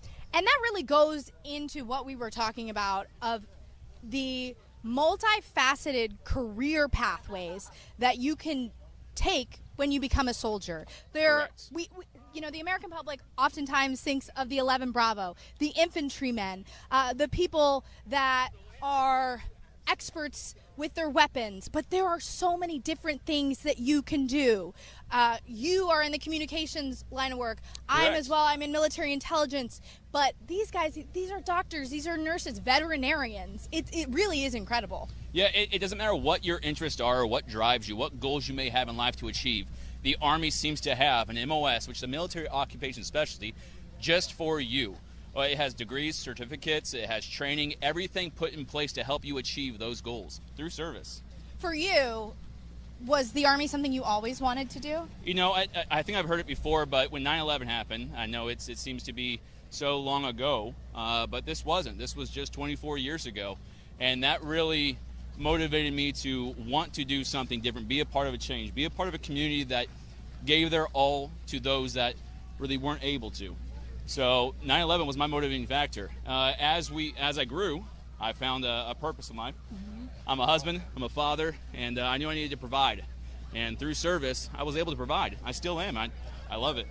And that's so important to talk about, because in the conversation surrounding the military, you often hear this being part of something bigger than yourself, being 100%. part of a team. And when I was a broadcast journalist just reporting on the military, I always heard that in my interviews, but it wasn't until I joined the Army myself that I fully grasped what that meant. Having someone to your left and your right of you that always has your back, and feeling like you are truly a part of an experience that is far greater than yourself. Yeah, I mean, for example, find me another employment where your direct supervisor reaches out on a Friday, hey man, if you need anything, let me know. Reach out. I want to make sure you're good to go. These safety briefs, in service, we make jokes, right? Safety brief every Friday. But there's value to that. There's an investment into the soldier and their well-being from their direct line of supervision. That's huge. It is huge. It is huge. We're next to a giant Army truck, which actually, let's pan over and see, because I love the words on this truck. Turn potential into purpose. And so many soldiers out here can tell you that's exactly what they've done through their Army careers. One person that we want to talk to is the medical and the veterinarian corps. I'm going to put down my mic. I'm going to leave it with you. I'm going to run and grab them. We'll have them in about, I don't know, you can time me, 30 seconds? Let's see. All right. Okay. All right, so we got 30 seconds to kill. Now, we are here again celebrating the Army's 250th birthday. Now, this is for you guys, the viewer. So please tell me, if you have served previously, what are some of your most fondest moments? If you haven't served yet, what are some goals you hope to achieve? And if there's a recruiter in the chat, please get with these individuals and let them know that there are opportunities out there to help them achieve their goals. Now, if there's a question directly you have for myself or the young lieutenant, let us know as well. We are here to answer your questions in real time. There's a slight delay. We may be engaged in an interview, but when there is time and it's brought to our attention, we'll answer them. Again, out here we have some of Army's most senior leaders. We have the Sergeant Major of the Army, we have the Chief of Staff, we have the Secretary of the Army. They are all out here. So if you've ever wanted to engage with even the more division-led leadership, come on down. The gates are open. We're here with static displays, programs, benefits, everything to inform you on what the service is and what the soldiers have to offer. Now, I'm not sure who was timing it because I lost count. But, I would say it was 29 seconds. I'd say 29 and a half. Yeah, that was close enough. I still got it. I still got it. Okay, so we were just talking about how there are so many different paths you can go down when you join the U.S. Army, and there's no one better to talk about than these two. This is Colonel Geeson and Lieutenant Colonel Watkins. I'll let them describe to you what they do because it's above my head and I might mess it up. But sir, you are in the medical corps. It's really incredible to hear about your passion for what you do. Oh, thanks so much. I'm actually an Army dentist. I've been an Army dentist for the past 18 years. I did the Health Professional Scholarship Program. As a college student, I wanted to become a dentist, was looking to a way to make that happen, found out about the scholarship program, had my dental school covered, and then owed 4 years back, finished that, and really enjoyed what I was doing. And have had just an amazing adventure being part of the Army for 18 years now. Let's talk about that. You had your dental school paid for by the U.S. Army. You didn't have to worry about student loans. Nope. It's been an incredible path for you, right? It has. It's just opened up so many opportunities. I wanted to see the world as a kid. I've been all over now. Just came back from 3 years in Germany. Been to Korea, Kuwait, Afghanistan, Honduras, and all over the U.S. So just really have had a great career of treating soldiers, taking care of soldiers and family members, and seeing the world. Awesome. Ma'am, just to pivot to you, you have an incredible career to talk about. You piqued my interest because I'm an animal person, and if I could do it all over again, I might go down your path. Talk about a little bit about what you do. Yeah, so I think we actually, ironically, have two of our smaller specialty corps here representing Army medicine today. So I'm a veterinarian. I've been a veterinarian for 13 years. Came directly onto active duty, again, through the Health Professions Scholarship Program. as a little kid, I probably had the same path that most people do, wanted to be a vet. Didn't really see how that was compatible with service and didn't see it in my future, but I ended up doing ROTC and found some veterinary corps recruiters there, realized that there was actually a future for me. So came on to active duty to serve my time following the scholarship, and I've been here ever since, enjoying my life. Talk about what a veterinarian for the Army, or someone that's a vet tech, someone that's support, what are you doing day to day? So I think probably the most forward-facing mission that we have, obviously, is the animal care that we do. So the military working dogs are probably the forefront that everybody sees. Obviously, the Army employs horses as well, and you'll see that represented in the parade today. So we do the care for them. And really any animal that supports the DoD. So what's maybe not always known is that the Army is the only veterinary corps, and so we do a tri-service mission. So we provide veterinary support to Marine Corps, Navy, Air Force, and the other part of the veterinary corps that's maybe not as forward-facing to the public is our food protection mission. So we actually have a whole enlisted MOS, 68 Romeo, who are the veterinary food inspectors, as well as a warrant officer corps, or warrant officer group that is our food safety officers. And so anything that you consume in our dining facilities, on post, our MREs, they're all inspected by actually the veterinary corps prior to being received. And that's something that I just learned today. I had no idea. Sir, bringing you back in here, this was probably not the exact path that you expected to take when you decided you wanted to be a dentist, but any regrets? Are you proud to wear this uniform? Oh, certainly proud. Like I said, I mean, I've gotten to work with so many teams, so many soldiers all over the world, so many different duty stations, and just have some incredible experiences. I really value, having soldiers as patients, right? I mean, they're just an incredibly deserving population to work with and be team members with. And you're right, didn't foresee this maybe back in high school, but it has worked out really well, and I've just had a great career. Do you feel like, ma'am, that there are people who may want to go down the veterinary route and might not even know this is an option? I think there's a number of people that do, and we thankfully try to do some recruiting through the veterinary school pathway, but certainly even the food inspection side of it. I think what I love so much about the veterinary corps that maybe people aren't always realize is the variety of things that you can do with the degree. I think everyone thinks you just go into private practice and you're doing direct patient care, but we have specialties. I'm a veterinary, I do public health. Specifically, we have pathologists, we have people in research, we have our clinical consultants, and so it's really opened my aperture to what the veterinary profession does at large for really all of our communities, and what I can do with it in uniform to support our brothers and sisters at arms that are fighting the fight every single day.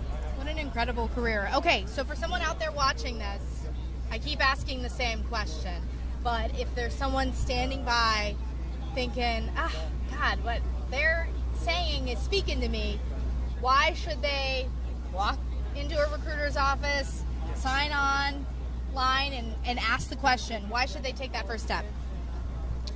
I think if you want an unforgettable experience that's going to open your eyes to what this country has to offer, to what the world has to offer, take the chance. You never know what could happen in the places you're going to be stationed. You'll never know who you meet, the teams you're going to be a part of.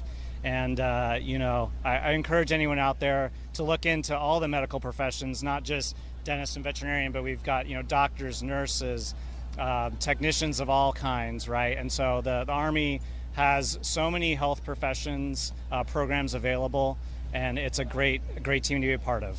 And the most incredible part, maybe not the most incredible, but a good perk is the fact that the Army takes care of your schooling. Yep. And you're not bogged down with student loans, right? Exactly. Yeah, I had a lot of classmates coming out of school with a lot of debt, and I really didn't have to worry about that. I just started working, right? And so, and earning that paycheck. So it's been a great ride. Thank you, sir. Thank you, ma'am. And thank you for what you do. So many incredible pathways out here. We've just hit the tip of the iceberg of telling you about all the options, all the paths that you can go down in your Army service. Out here on the National Mall, we're going to be out here till 5 o'clock. You can get to meet your United States Army up close and personal, meet those soldiers, find out what this uniform is all about. We'll be back in a few minutes to tell some more stories. Thank you so much.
Growing up on a working farm, raising chickens and cows in Carrollton, Georgia, Noah Hicks brings an authenticity that's as real as the dirt roads he grew up on.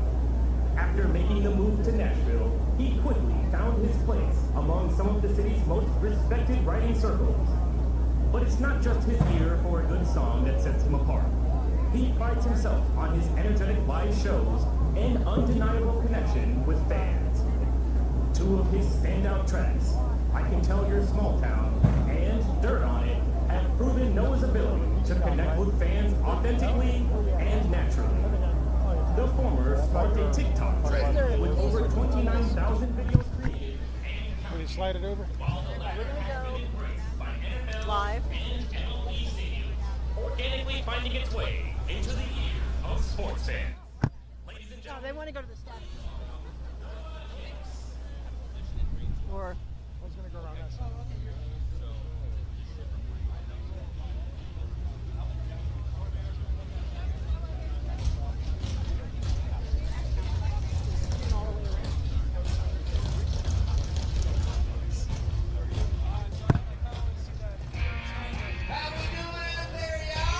oh, there's Scotty Hayes. oh, come on. I said, how we doing out there,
chasing them girls around. I'm gonna spend my days just thinking.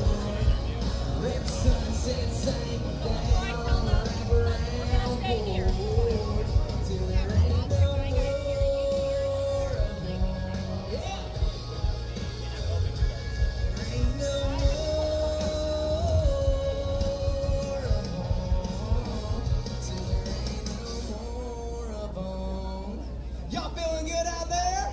There ain't no good Lord's bless us with some good weather. Feels good, not too hot. Since I got a little quiet time, I just want to say thank y'all for everybody who has served and is putting on this thing today. Y'all have no idea who you're walking around.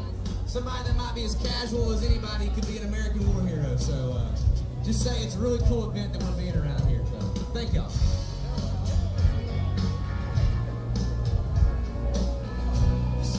tripping over my boots.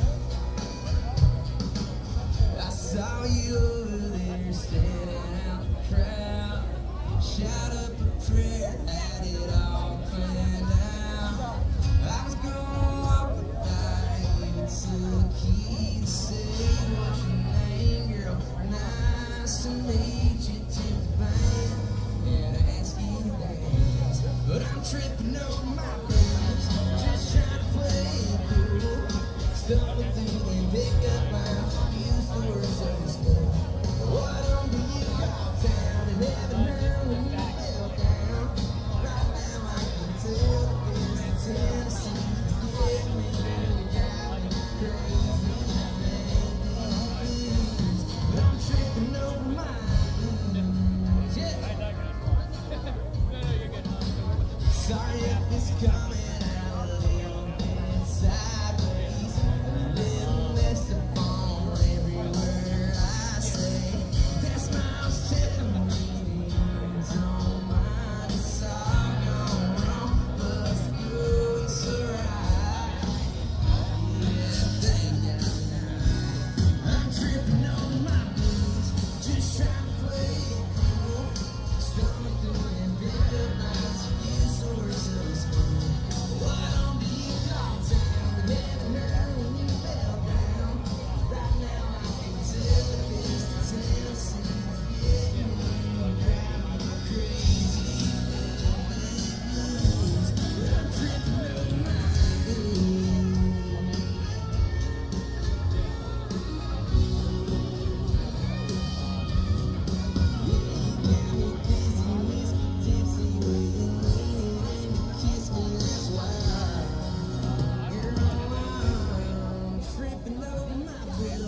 Just trying to play it cool.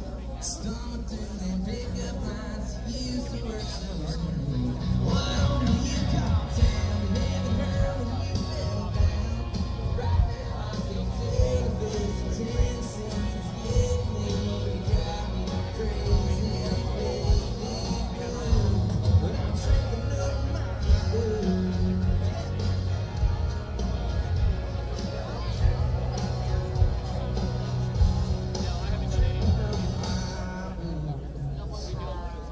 That song's called Tripping Over My Boots.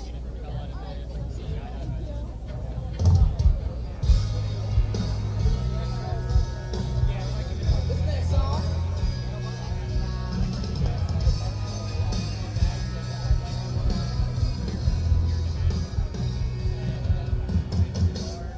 This next song's called Nice Memory Stories.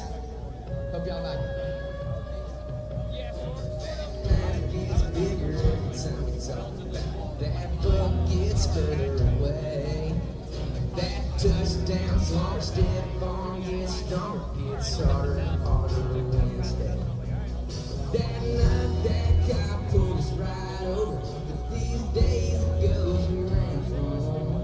But tonight we got another one of those going. With this crowd, I know what's coming. It's turning nights into memories, memories and stories. One being truth and another being lie. Turning nights into memories, memories and stories. Living in a lonely, lonely life. In a given town, I see right now. 'Cause boys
time. Turning nights into memories and stories. One man's truth is another man's lie. Turning nights into memories and stories. Living in a long day life. Yeah, in town I see it right now. Country boys and girls serving round, step aside. Turning nights into memories and stories. Story of small town Saturday night. Yeah.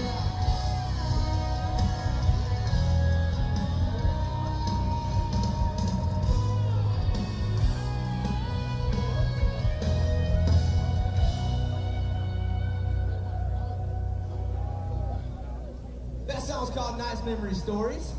Anybody ever heard of a guy named Justin Moore? Justin Moore? Well, me and him put this song out together. This song's called Dirt Road's Dirty. Hope y'all like it. This is for everything, paper sack, blackjack, sipping, take a pull, pass it on down. This one's for the up and down, working all week to make a living, pulling that money out the ground. This one's for the stick around, never leaving little towns. If you know what I'm talking about, raise 'em up high. Here's the out, driving the hammer down, with the hammer down, with some country sound, breaking out the kickers. Here's the out, cruising 35s, crossing county lines, out of the sky, looking like a picture. Watertown, barbed wire fences, gold blocks, diesel engines, winding by white shirts, little heaven on earth. Here's the all y'all keeping dirt roads dirt. Anybody ever drove down dirt road before? Yeah, come on. This one's for the red clay, rednecks reading red letters, and all the races all upright. You never say we're stuck in the past, but that's how we like it. Just a dot on the map, well, you can barely find me. Here's it all driving hand down with the hammer down. It's a country sound breaking out the kicker. Here's it all cruising 35s, crossing county lines, saddles in the sky, looking like a picture. Summer Watertown, barbed wire fences, gold flags, diesel engines, winding by white shirts, little heaven on earth. Here's the all y'all keeping dirt roads dirt.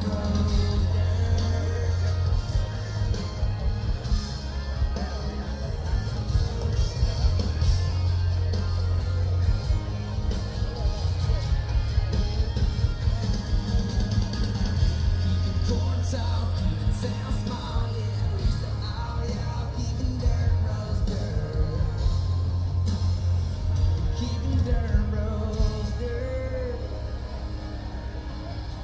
And here's to y'all driving hand-me-downs with the hammer down, with some country sound cranking out the kickers.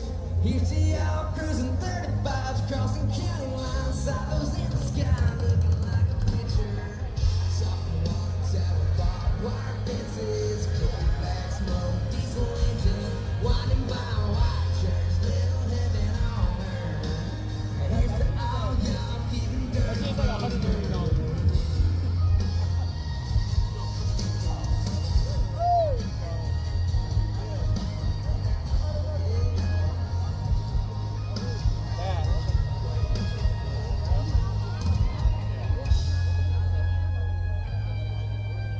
This song's called Dirt Road Dirt, featuring Mr. Justin Moore.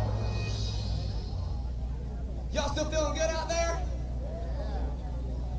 It's humid as Georgia up here. Alright. Y'all probably know this song. Sing along, come on. You say you're going out late, the countdown till you call me. It's just one of those things that you do when you're lonely. Say all about the chase, but you'll never let me catch you. Said I wish it wouldn't change, but I know I'm gonna let you in again. And when I do, it's gonna hurt like hell, but you don't need to. That's what I tell myself, but why you gotta be so heartless? I know you think it's harmless, tearing me apart, and you're the hardest part is you're so out of attention, taking out some inches, leave me in the darkness, never finish what we started.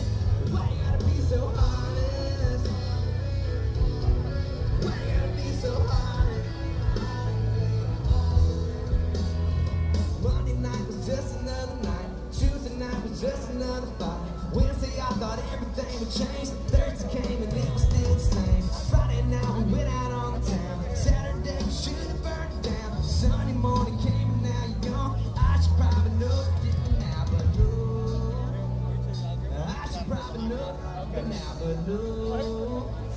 Oh, why you gotta be so heartless? I know you think it's harmless. You're tearing me apart, and you're the hardest part is you're so out of attention, taking out some inches, leave me in the darkness, never finish what we started. Why you gotta be so heartless? Girl, why you gotta be so heartless? Why you gotta be so in between loving me and leaving? Oh, I should probably know shit for now, but no, sing it. Why you gotta be so heartless? I know you think it's harmless. You're tearing me apart, and you're the hardest part. You're so out of attention, taking out some inches, leaving me in the darkness, never finish what we started. Why you gotta be so heartless? Why you gotta be so heartless? Girl, why you gotta be so heartless? Girl, why you gotta be so heartless?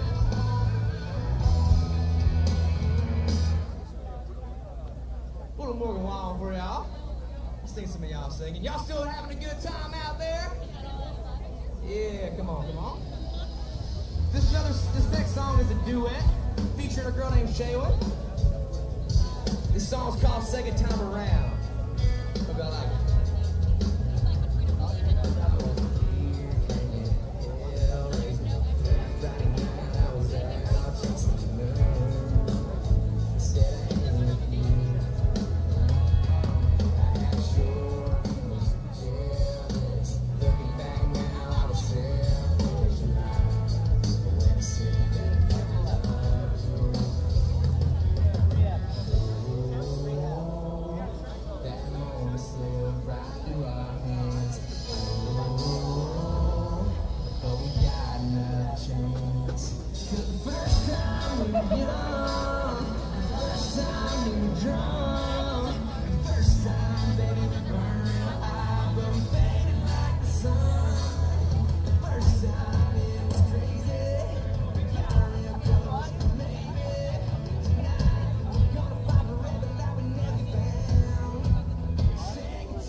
Second Time Around, featuring a girl named Shaywin.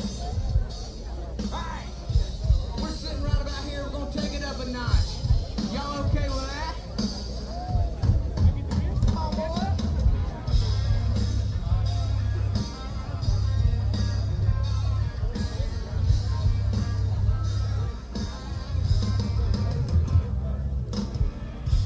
Y'all sing along with me, know it. Come on.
You're good. You keep going. All the way down here. Would you get away from us?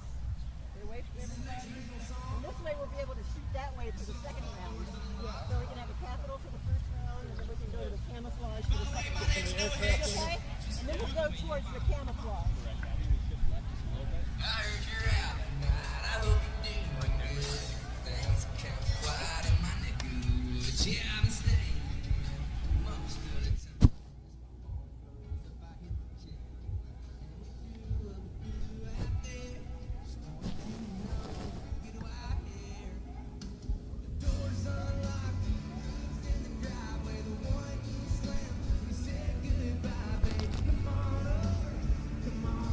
So tell me where I want to be.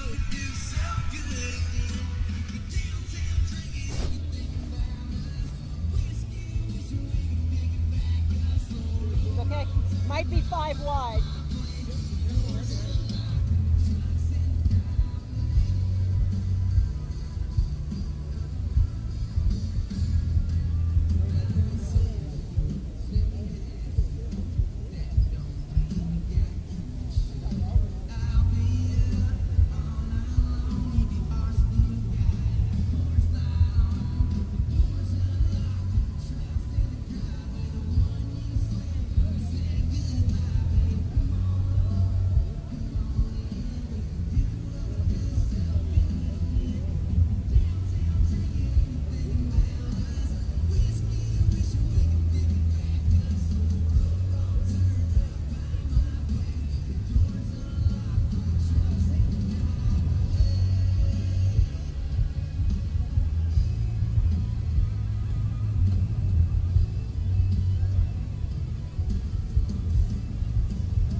looking at you.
All right.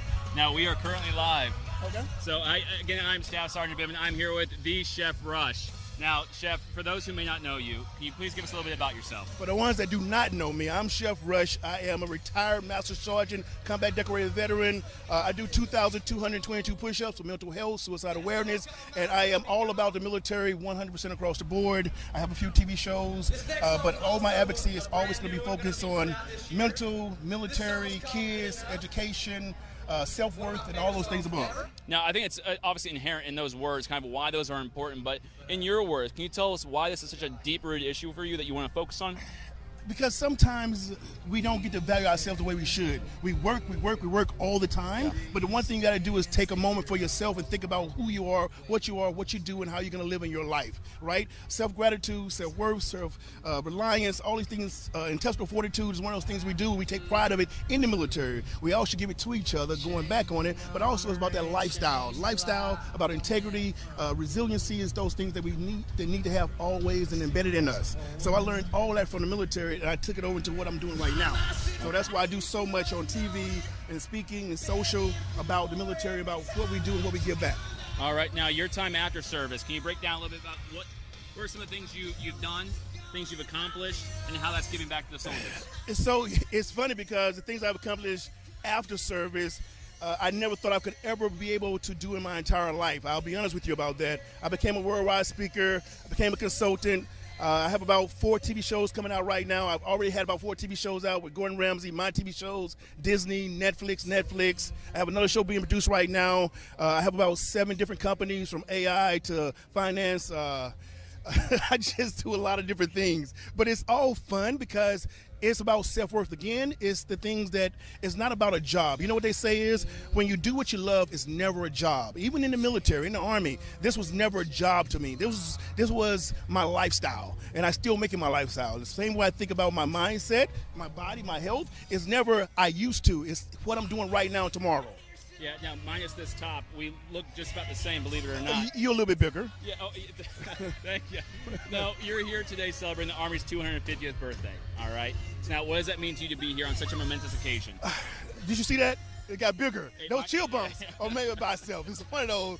But honestly, this is probably one of the most highlights in my entire life, in my career, with all the TV show, everything I said. This is 250th. It's all about resiliency. It's about us. It's about family. It's about dedication. It's about the past, the present, the future. I mean, think about this. This never happened again. This is the one and only time. It's history right here in the making, and it is unbelievable. And I am honored, privileged, and dedicated to be here. Yeah, now, in those words, I think you hit it. But now, if you can speak to those who have served before us, myself, yourself, and those who served with us, and those who will serve after, is there any kind of testimony you'd like to give them, or words of encouragement or honor? So, no, these are real chill bumps when you said that, because it's important, because I preach it every day. I also do it to my same self. I look in the mirror and I give myself gratitude and homage about that. stop for a second and think about what you've done, what you've been through, and where you're going. In life, we have our ups and our downs, but remember, you're worth it. Everything you've done has led to this moment right here, right now. I personally want to thank you for your service, everything you've done, everything you continue to do, and everything you will do. You got to give homage to yourself, and I just want to say thank you for that. It's important. Yeah. Now, Chef Rush, again, thank you so much for being here on the Army's 250th birthday. Thank you for what you do to continue your service, not just in uniform, but even out of uniform, what you do for those soldiers. Thank you so much. Thank you. All right. Take care. All right.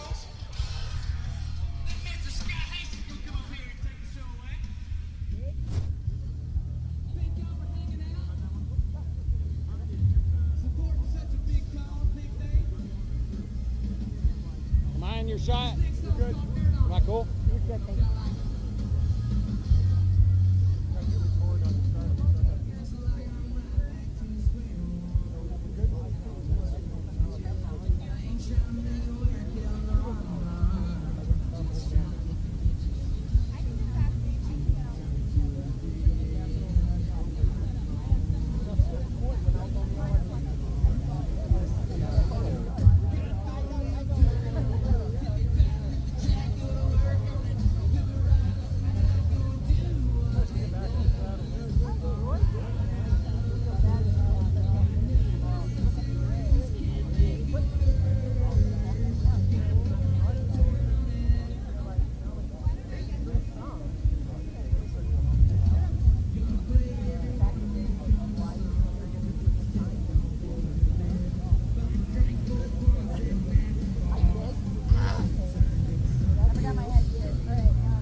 Okay, back here live out at the U.S. Army 250th birthday celebration.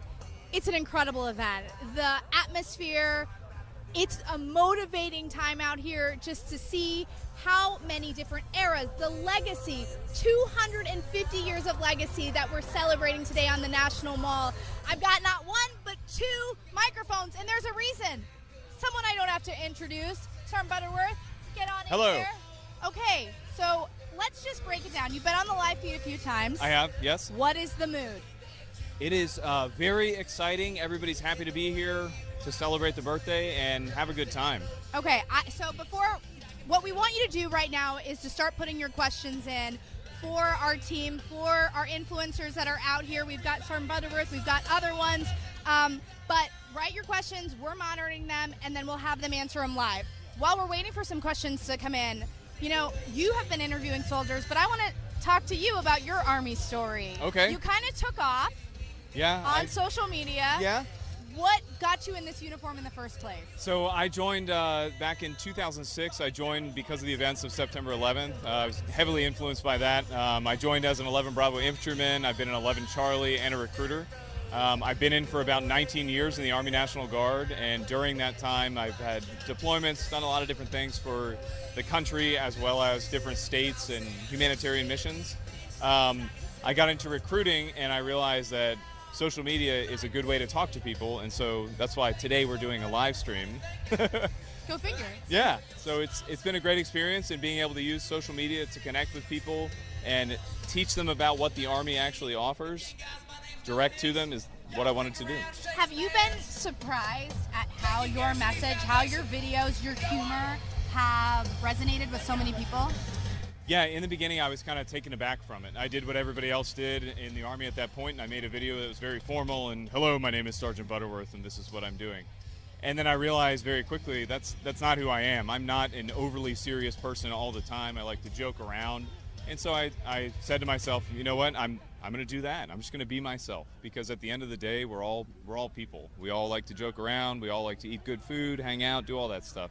But when there's a mission and something needs to get done, we're in the Army. So I started making these videos. Again, they were super serious in the beginning, but then probably 3 or 4 videos later, I started to do more of the comedic kind of thing while still delivering some of the information, and those, to my surprise, kind of took off in the very beginning. How has the Army changed your life?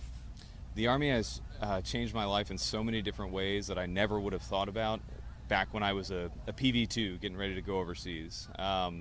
From using the VA home loan to buy houses, to my education benefits and getting my bachelor's degree, the health insurance that's for my family and my kids and all that I'll have, and the retirement that I'm going to get here in a couple of years now. So the Army is what you make of it and what you put into it. So if you have the ability to go to schools while you're in the Army, or the ability to serve our country in this capacity, I would strongly recommend it. It's something that has worked out wonderfully for me. Let's grab one more if you're okay with coming out here. Come on down. Come on down. You're the next contestant. Okay, we are. Your turn. Yeah, well, it's all of our turns. All of our Yeah, turns. we're all going to share this. Are you Excellent. monitoring the live feed? Mm-hmm. This is another Here, do you one want me that needs no introduction. Not at all. No, not at all. Not at all. How did you get into the social media space? Was it an overnight thing that you took off? Were you surprised to see how your message resonated with so many people? So how did I? So bottom line up front, yes, I was completely shocked at the impact and outcome that it has reached to now. Like, to case in point, I'd never thought I would be out here selected to, help celebrate the Army 250th birthday. So it's truly been an honor, right? Especially from the beginnings that I came from. As far as like how I started, I'll be honest with you, it was really just kind of watching a movie and applying some chapstick, and then it kind of just did its thing from there. But I grew and evolved, and I experimented, and then I decided to I did a lot of chapstick videos. You can look that up later, but did a lot of those, and then I realized I saw a few military influencers right on TikTok, and I was like, man, I should share my story, and I should try exploring and doing other things military related, because I've been in it for so long now. I was like, I could help provide some humor. So I can long, help. how many years? As far as in the military, so 17 now. 17. Okay. Yeah. Keep going. Yep. So, just doing that, I figured I can help provide experience. I can help, soldiers learn. I could help soldiers laugh. I could help soldiers relate. And and so I don't really have like a agenda, if anything. I just kind of just do what feels good. And right now, I currently do military news. So anything military news related, I've been like highlighting and just trying to share that out and just highlight main points. And so far, it's been working out really well for me. As a former news reporter, I appreciate that. Yeah. You know, if you ever want to cross over and join the news ranks, come yeah, let me know. I'm you know, recruiting for both, I guess. Okay, any YouTube questions? One of the things that keeps coming up is MREs. So I guess that's a good question. What is your favorite MRE of all time in 17 years? I'm not gonna lie. People are gonna hold you to this forever, so you better answer right. No. Yeah, I'm totally down. If anything, I'm making sure that I say the right things because I know how my first arm voice can get.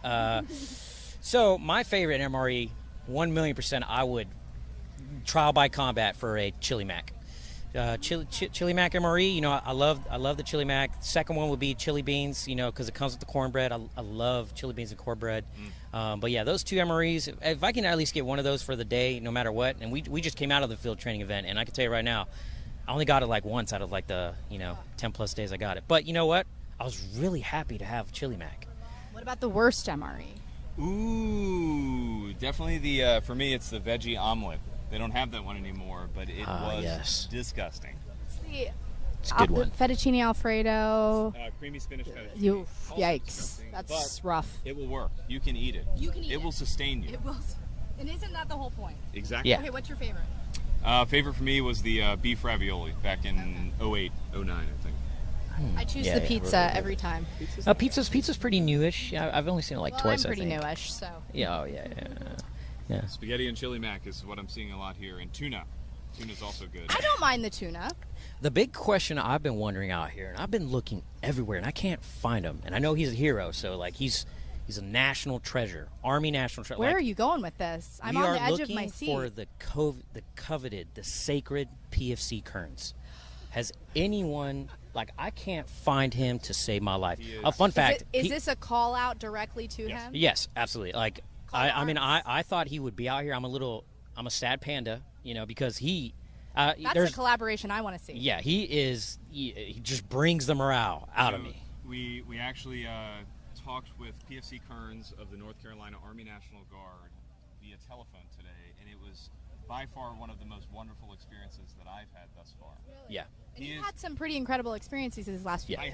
I have, but he is a extremely motivated soldier, sets a good example for everyone, and we're lucky to have him. But isn't that the cool thing about social media? Like, people that would never have a platform, people that would never get that type of attention, are spreading a message of motivation and passion. That would have never happened 10 years ago, right? No, it's a totally different time now. I mean, social media, you're able to communicate with a vast audience on tons of different topics, and the Army's no different. We're able to share that message on social media via this live stream and the videos that come out of this through talented individuals like such as him. Yeah. When you hear from someone in your DMs or they come up to you out here on the mall, I ignore it. You ignore it. I never. You heard it here first. He's a diva. He won't talk to you. No, I talk to everybody. What is your message when people ask, okay, I'm on the fence, I kind of want to join the Army, I don't know if I want to take that first step? What's your message? For me, I've been a recruiter, so my message has always been, if you're thinking about military service, talk to all the different components and see which one is the best for you. However, the Army is the best. There you go. Say that, what about you? It's part of it. Get the information, talk to a recruiter. Don't go off of Reddit. Don't go off of just the internet. Talk to a recruiter. Take your ASVAB, your practice tests, and then get a list of all the jobs that you can do, and then do your own independent research to see which job would be the best for you in your life at that point. What was the question again? What's your message to those on the fence? They haven't quite signed on the dotted line. So, as someone who grew up in a, rough area where there wasn't a lot of military influence, I can tell you now, when I first mentioned thinking about joining the military, I didn't really get positive support, right? So, what I would say is, no matter where you go, and this is in life too, right? You will have people tell you to do this, and then you have people to tell you to do something different. End of the day, whether you want to join the military, whether you don't, whether you want to go infantry, whether you want to fix vehicles, I encourage you, right, and it's a lot to what he's saying, is to just do your research, and whether your mom and dad want you to do something else, if you truly think you would enjoy it, right, just shoot your shot. And at the end of the day, you're going to live with those choices and those experiences, and I would rather you be happy with that instead of living under regret that you listen to someone else telling you what you should do with your own life. Shoot your shot. Yeah, shoot your shot. That's the message that's coming out of this. I love that. Obviously, legacy history is a huge part of this 250th birthday. You all have had some pretty incredible opportunities over the past few days to get up close and personal with those uniforms and the people that will be marching in the parade. What's your take on your favorite era and why? For me, it would be now, because it's the one that I'm experiencing, and it's what we make of it. Yeah, that's it for me. Okay. So what's our take on our favorite era? What's your favorite era? In the Army, Yeah. like Army era. I mean, I'm thinking like generations, right? So like, give me like a year span. Like, what do you think? What are we thinking? Like every 5 years? Are we doing World War II, Vietnam, Korea? Oh, okay. We're going huge spans. That's Got what it. I'm I was talking thinking about, like, okay. era. What is my favorite era? Well, favorite era to read and hear and watch and listen. I would say all of them deserve like equal, opportunity, right? And I can say I'm pretty guilty because I enjoy like the World War II era, just like listening to the stories of, the heroes and everything that's gone on with that, like the movies, right? Like that's like my favorite time, is just watching and seeing those examples of what people did, right?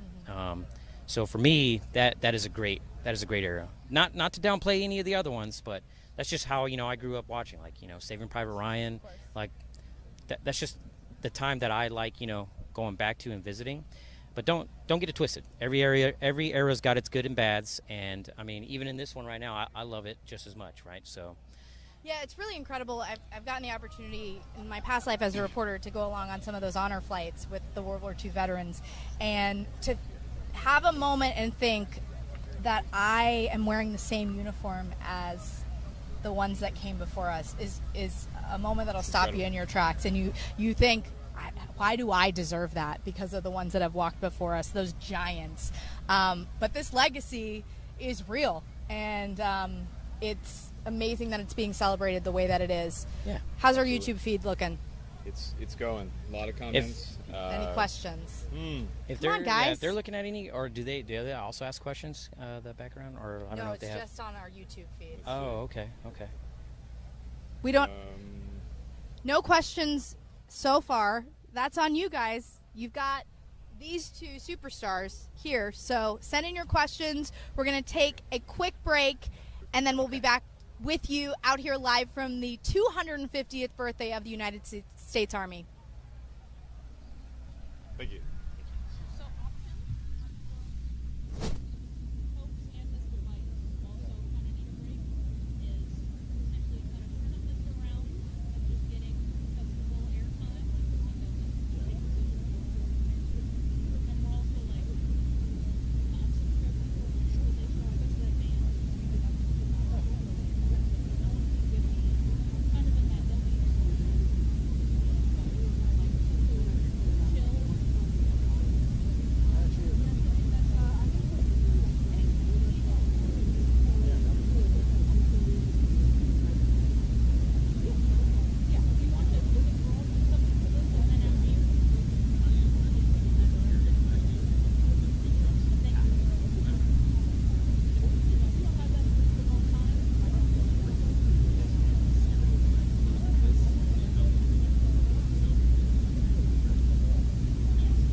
That's no problem. I'm right next to the Apache and the Black Hawk. Right in the middle. Yeah, you were just here. I just don't know where you went. Where at? What are you next to? Oh, yeah. You should be running consecutively, especially if you ran one battery.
We get the tail of the Black Hawk.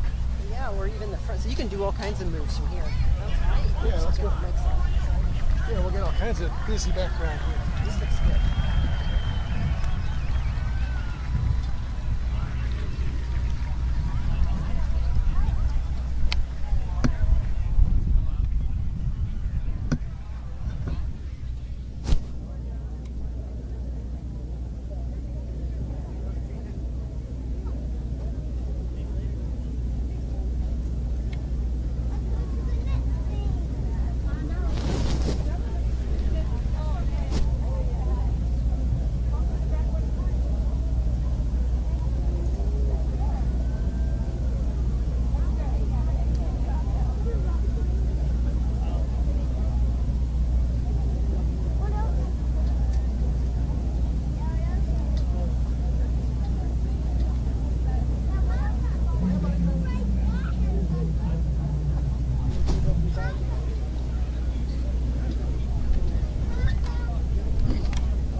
Ladies and gentlemen, it is our pleasure to introduce one of the Army's bravest soldiers. Earning the Medal of Honor, then Sergeant Matthew O. Williams distinguished himself by acts of gallantry and intrepidity above and beyond the call of duty on April 6, 2008, while serving as a weapons sergeant, Special Forces Operational Detachment Alpha 3336, Special Operations Task Force 33, in support of Operation Enduring Freedom. Sergeant Williams' actions are in keeping with the finest traditions of military service and reflect great credit upon himself, Combined Joint Special Operations Task Force Afghanistan, Special Operations Command Central, and the United States Army. Please welcome Command Sergeant Major Matthew Williams.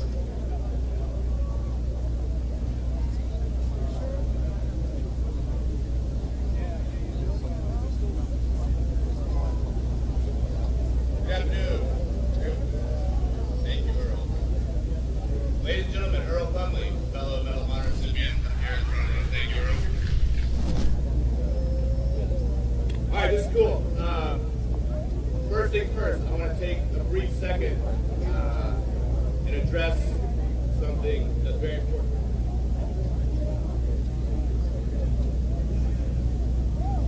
Sorry about that. I want to take a brief second and I'd like everybody to take a moment, look around and find a soldier standing next to you and thank them. Thank them not only for their service, but for being here today and putting on this amazing celebration, allowing us to come and witness everything the Army is capable of and everything the Army has done over the past 250 years. It's an incredible honor to stand here today on the 250th birthday of the United States Army. 2.5 centuries defending this nation. 2.5 centuries of service, sacrifice, and strength. I guess when we're like... More importantly, 2.5 centuries of unwavering commitment to a simple but profound promise. This we'll defend. For me, that promise is not a slogan, it's personal. It's woven into my life's journey from the mountains of Afghanistan to this very stage. I've grown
Microphones.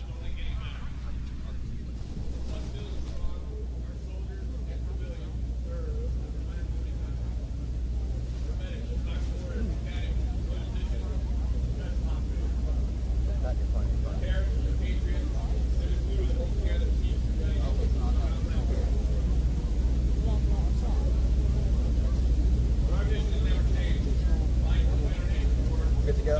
Awesome. So thank you so much. Appreciate it. You want to go get out of the sun over there? So they come off behind you. Oh, I know. They try to get over here. That's what fun. I'm at the way. Oh, you get in?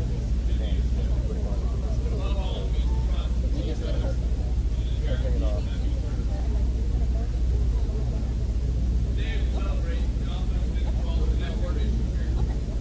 Oh, we're good. We're good. Everything's good. We're all fine. Yeah, just keep talking. Yes, I think we're going to have to put the Joe in the truck. Do interviews or something over there by the truck so we can get the Joe in the truck. I know it's going to overeat too in about an hour. We're going to keep having to do this. Hey, I'm just asking, what do you get? I'm suggesting that so this don't overheat. We have AC in the GMA truck. We can keep this in the truck. If y'all want to do some stuff on the field or in that area over there, it'll probably be best if you want to have no interruption. So we keep it out here. You know, in about an hour, this is going to open. Yeah. I think that's our only option at the moment. My only question is, I think we'll put that one in the chill. It's got a nice long cord. I just connect the barrel connector, which just allows me to extend the DNC. So you guys can extend everything as you want. I just need to keep this on the car. Okay. I just told them. And then what is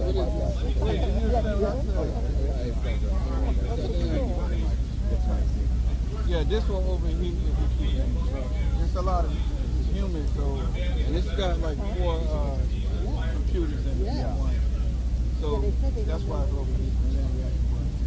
And then we didn't know, but that's a course of action. I suggest that we take that.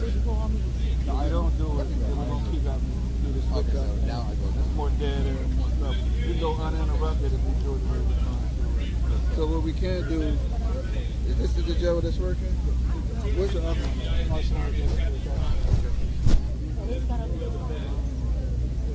Carry that legacy forward with stability, pride, and with resolve to meet whatever challenges the next 250 years may bring.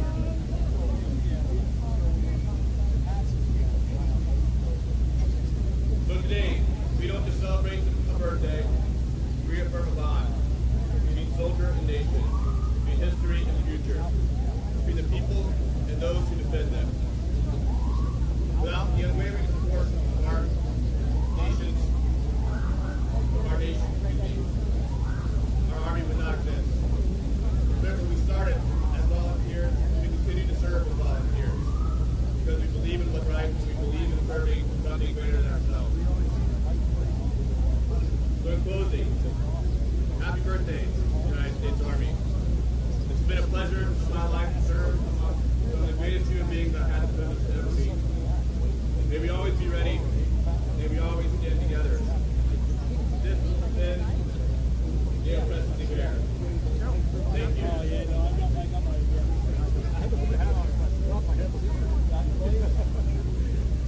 Ladies and gentlemen, once again, please give another round of applause and a thank you to Command Sergeant Major Williams and his fellow Medal of Honor recipients.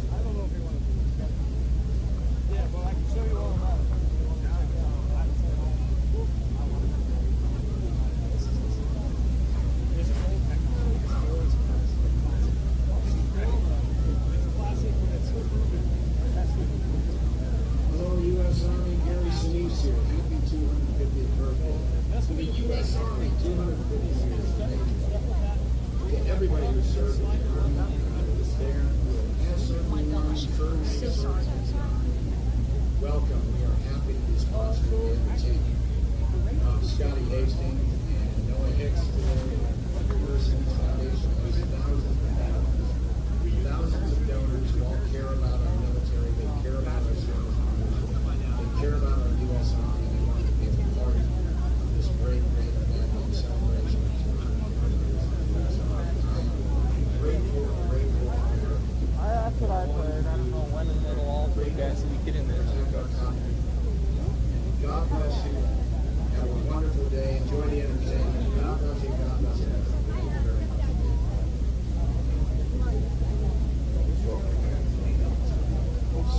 In 2010, I decided that I wanted to enlist in the United States Army, so I did. April 21st, 2011, I was shot 10 times.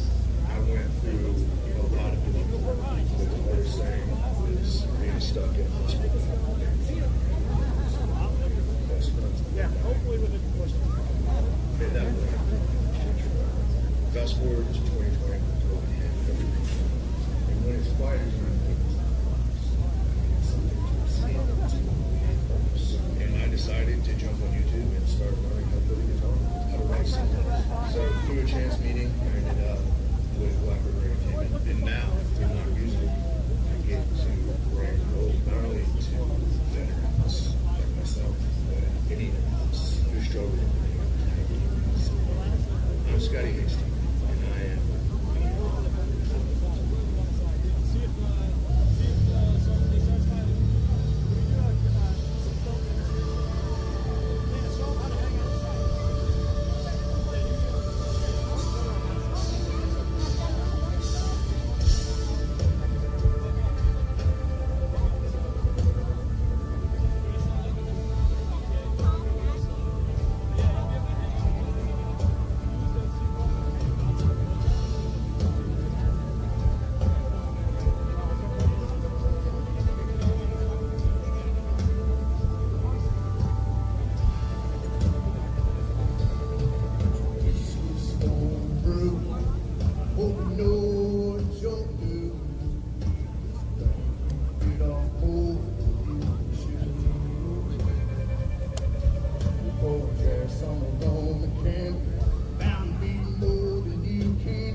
Okay, we're back out here live at the U.S. Army's 250th birthday celebration on the National Mall. I've got my partner in crime here. Come on in.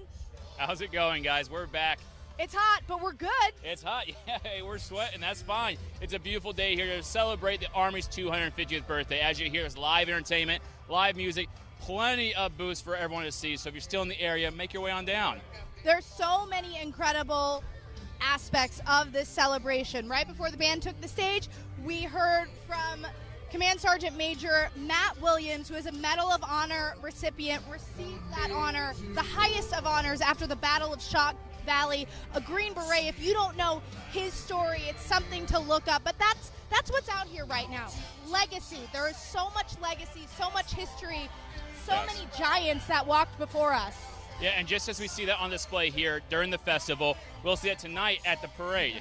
So the legacy of service and what the American Army has done for its people for over 250 years. This is a great opportunity to humanize the uniform. See that beyond this uniform, there is someone just like you and your neighbor here serving. That is so important to talk about. Also, 6,600 soldiers will be marching in tonight's parade. A lot of preparation went into this.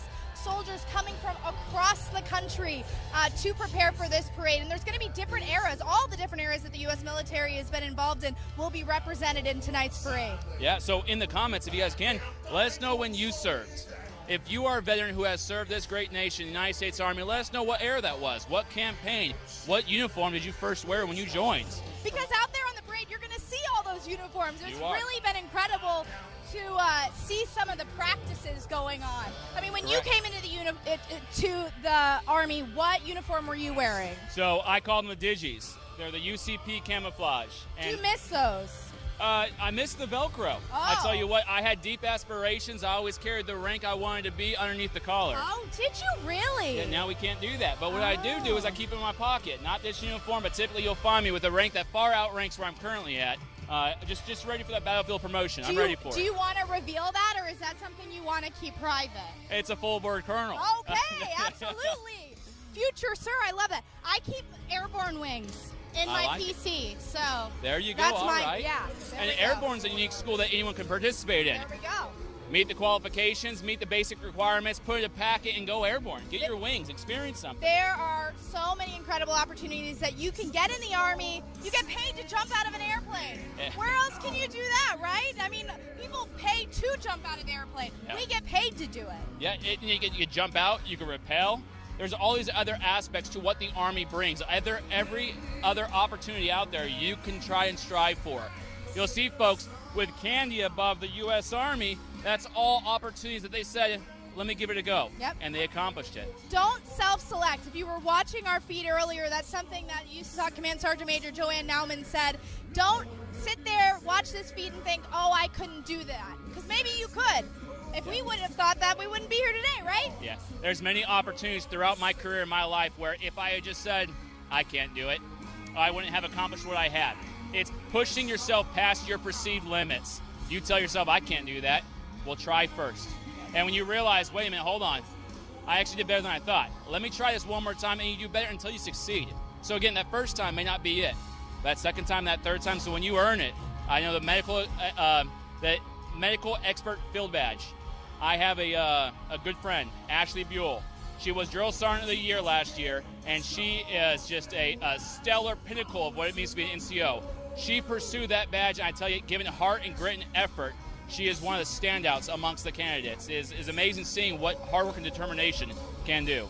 And when you accomplish something like that, how it can change your life, how it can change your perspective.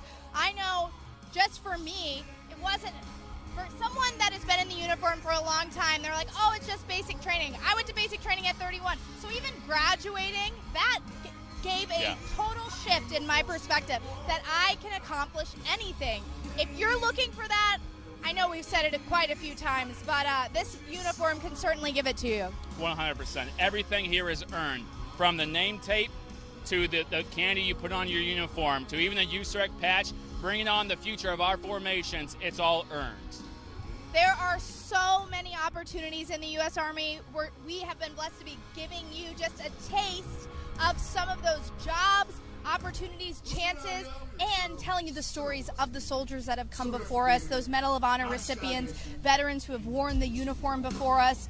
To be a part of that lineage is really something incredible. 100%. Now, I do think it is time to kind of put the camera somewhere stationary, let them see the kind of community events that we have in place, the live performances and music. We'll give you guys a break from our narration, but tune back in, and we'll be doing interviews with your community, I believe. Absolutely. If you are interested in special operations, I would stick around. You're going to hear from the 160th Special Operations Aviation Regiment. You're going to hear from the 75th Ranger Regiment. And, of course, we're going to throw in some Special Forces Green Berets in there as well. So stay tuned in a little while. We'll get those live for you. Yeah, now before we cut to a break, for you viewing who are still considering or on the fence, I can't do it, I'm still self-selecting.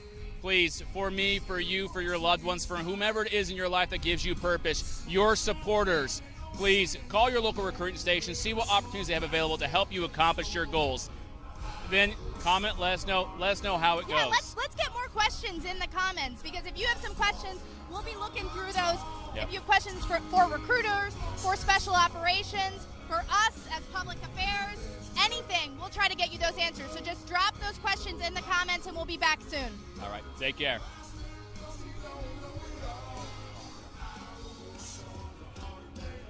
Power down.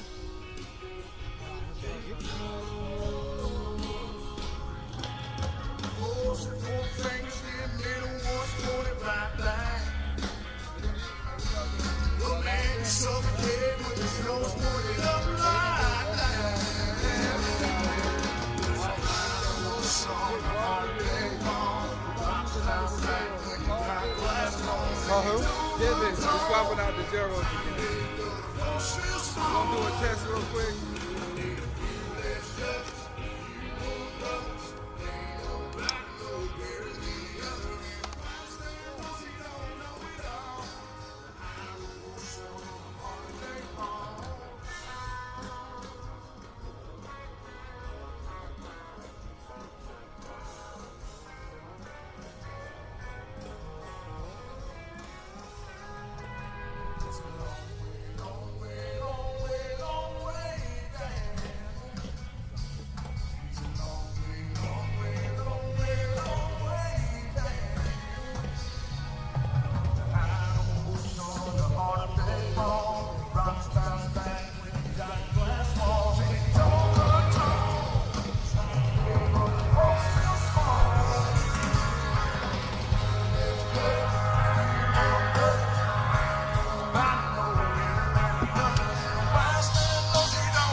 Right here, all right?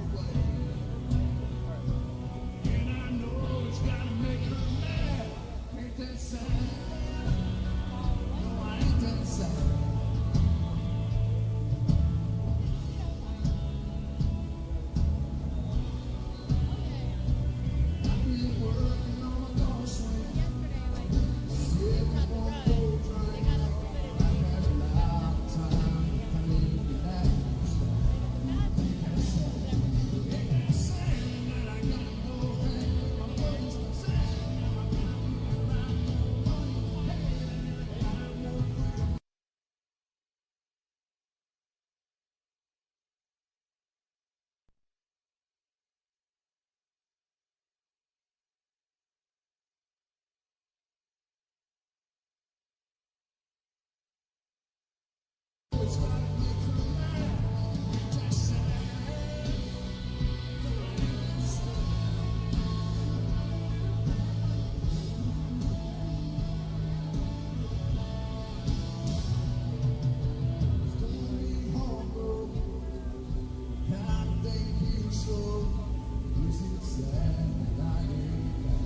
y'all doing? You having a good day so far?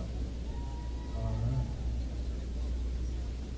Especially with you, we're going to slow it down a little bit here. I'll tell you a little bit about myself. Like the video said, I was in the United States Army. And while I was there, I was deployed to Afghanistan. Kandahar province of Afghanistan. And I was shot 10 times. This next song from the day when I was playing down on Broadway in Nashville, Tennessee, and my best friend, Adam Hamilton, his mom, showed up to show. See, Adam Hamilton was killed in Afghanistan.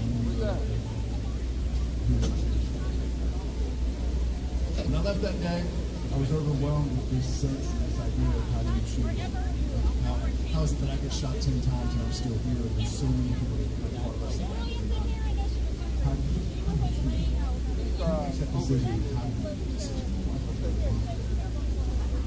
So I met with my friends at Creative X and just we wrote this song right here. I was lucky enough to play this song at my grandma Robbie debut.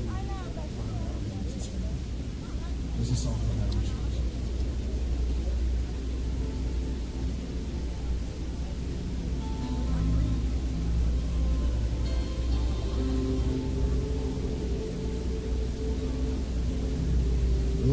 Too scared to get out. How do you say goodbye to someone who thought you could live? My eyes will say memories of who he was and how good everything used to be.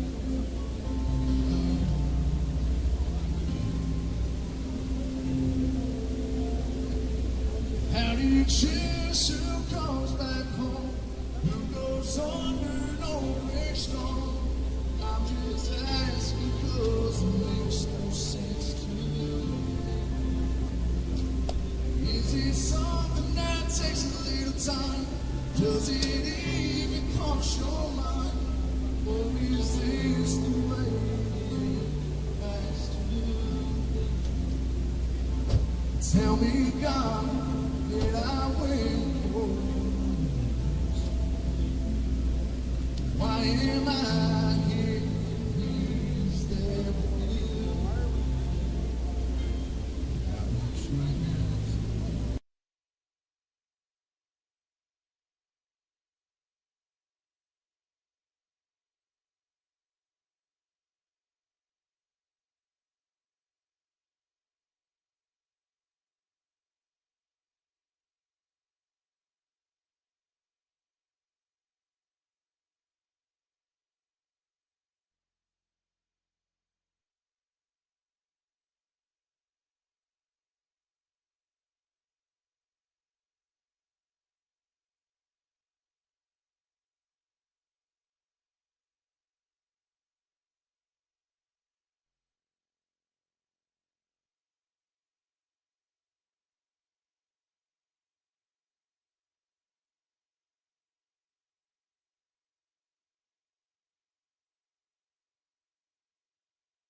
remember calling my producer, my best friend, Doug Johnson, I called him. I was calm. I could talk about his whole life, and he was like, okay. It's funny listening to him tell his story because he said he was classified as a gangster.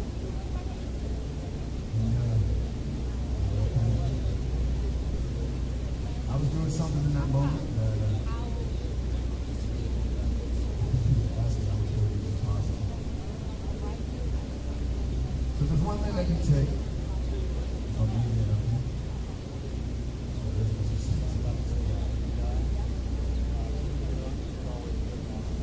So I'm going to play this song.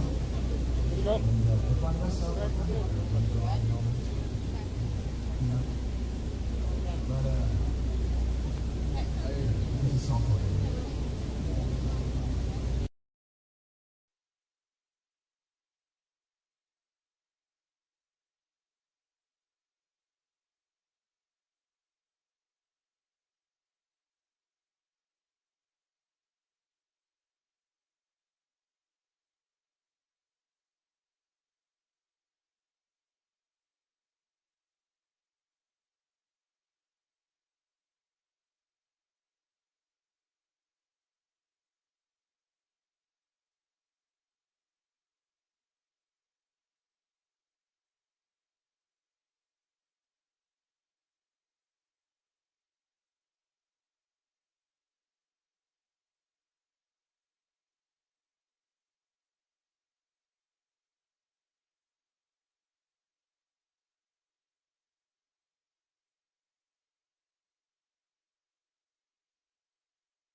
picks up during this live stream, but they're sitting at home and your message is resonating with them.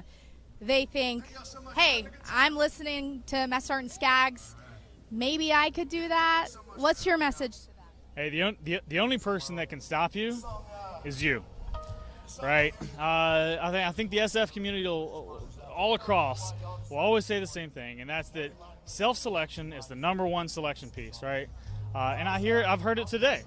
I don't know if I could ever be a Ranger. It's like, well, you took the first step into saying no, man. Like, you don't know.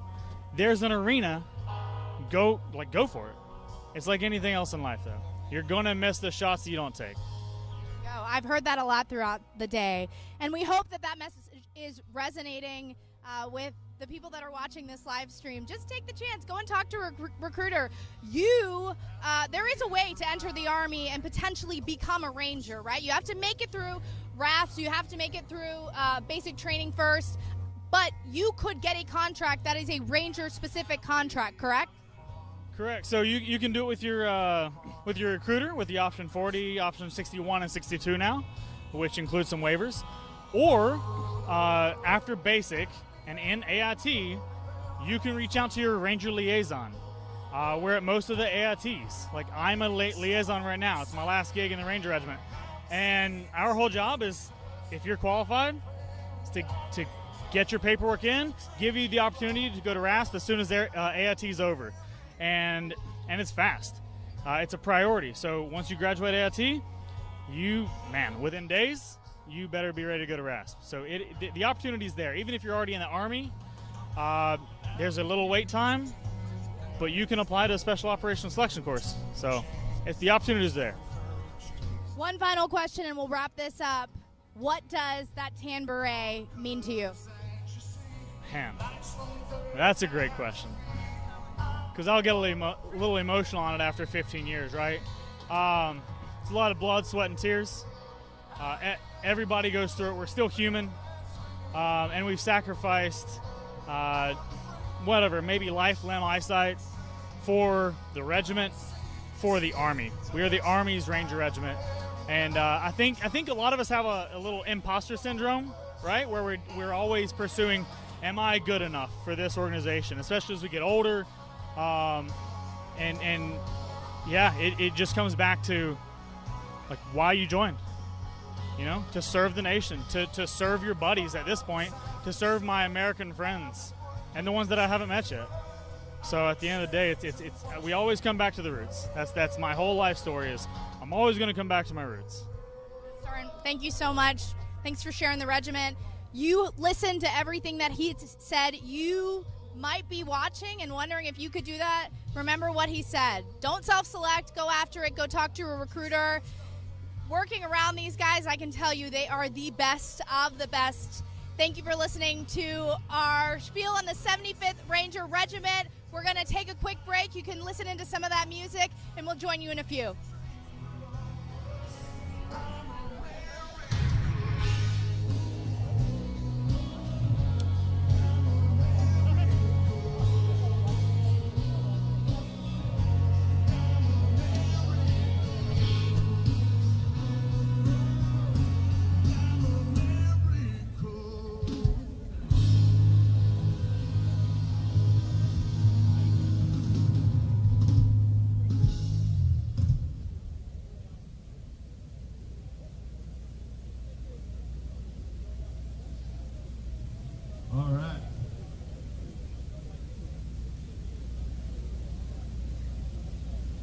This next one here, I'm gonna need some help from y'all. All right? I know you guys are gonna know this song. So I'm gonna need y'all to sing it. All right? All right.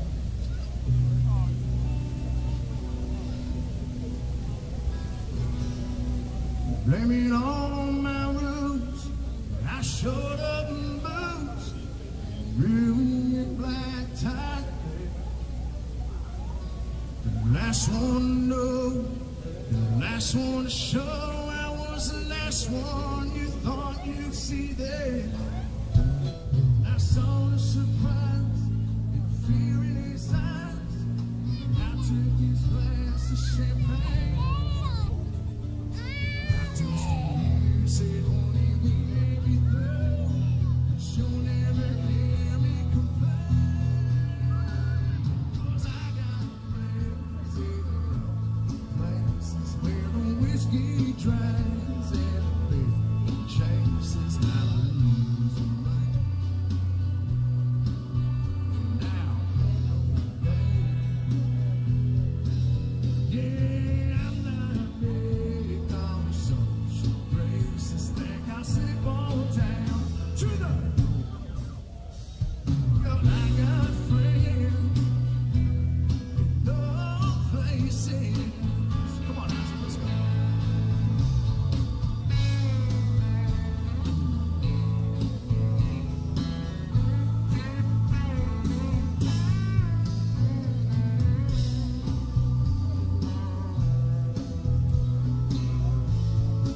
song. We might get in trouble for doing it, but hey, we're going to do it anyway.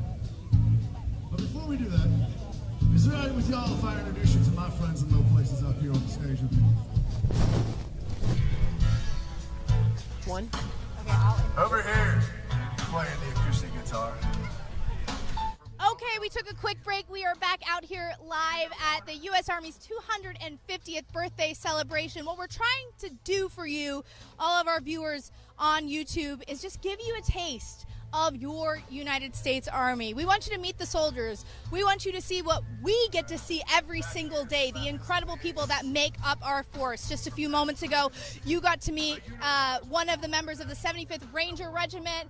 I want to also introduce you to someone who is an aviator within Special Operations Aviation Regiment. Command Sergeant Major Mintz, come on in. It's a pleasure to have you. How do you feel out here being a part of this 250th birthday? It's really, really great. This is probably, I don't know if it's the actual biggest celebration we've ever done, but it is a big celebration. It's a great time. Okay, so let's talk about the 160th. You might see on social media, they do a lot of cool videos of their helicopters. They got their little birds. They've got MH6. You've probably seen them. If you don't follow them on social media, you need to do so because they've got some great content. But there's so much that goes into the 160th SOAR. Just talk about the regiment for people that don't know what the 160th does. First of all, first off, truth. We're people first. So we take care of our people so they can do the dynamic jobs that we ask them to do. We are the world's premier precision rotary wing asset that our government has to offer anywhere, anytime. So we work hard. We train hard. We expect the highest caliber of execution from all of our individuals. I got to be a part of just a little bit of your training. I got to sit in the jump seat yesterday on one of your helicopters, and it's an incredible viewpoint. I mean, for you all, you're aviators, you get to see that view every day, but looking through the windows of a cockpit, seeing the formation, because they will be flying in today's 250th birthday parade. Do you ever get used to that feeling of flying? Well, yes, absolutely do. We expect our people to be very used to flying. That's true, yeah. I guess they shouldn't be nervous. Or I wasn't nervous. I was just really amped and excited. I'd have to say every time you change the situation, the anxiety might go up just based on situation or mission. However, the basics of flying is what we're great at. That's why we're so great, is because we master the basics. Okay, so let's talk about it. There is a training, there is a assessment program to be able to join the 160th. It's called the Green Platoon. You don't just you can't just walk in off basic training and join the 160th. You guys have the best of the best. Talk about that. Yeah, so at the training battalion, we do an officer Green Platoon and an enlisted Green Platoon. Those two courses are the first introduction to being a Night Stalker that any of our guys get and gals.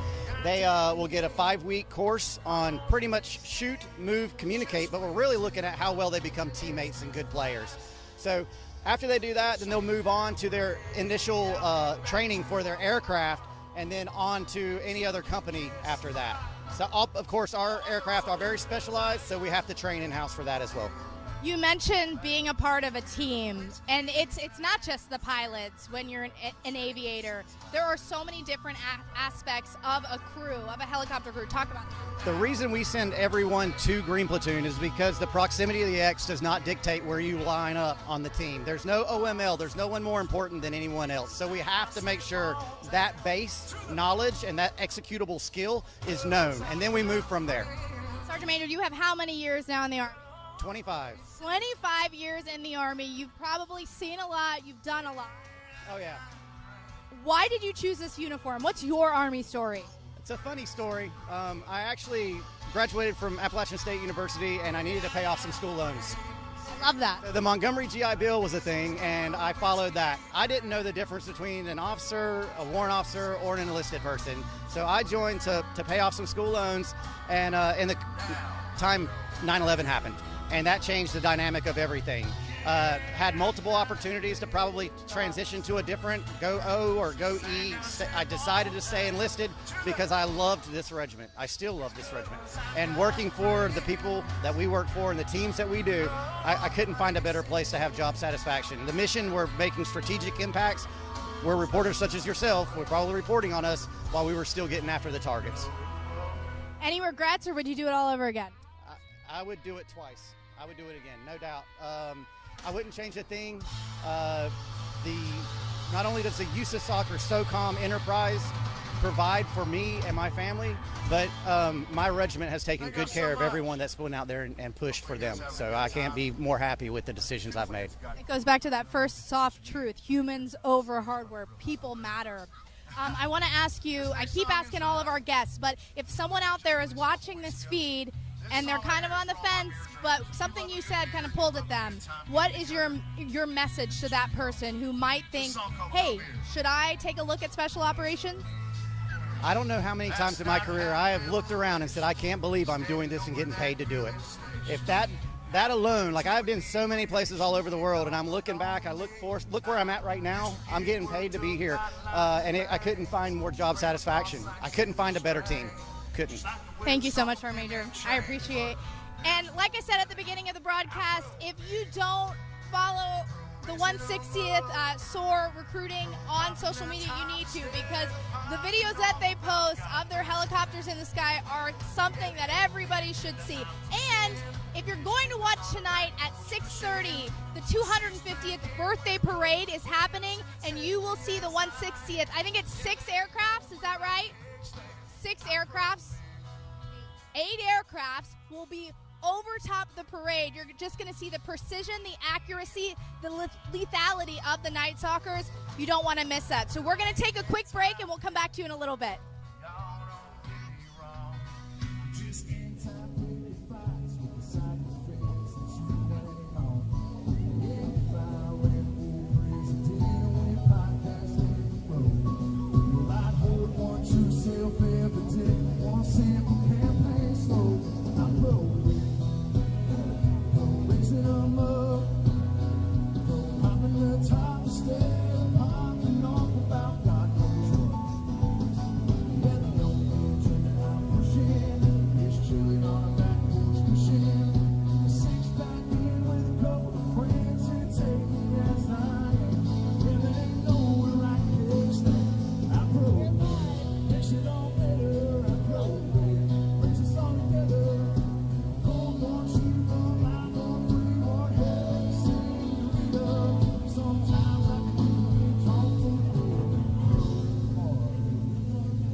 Thank you. All right, we got one more for y'all.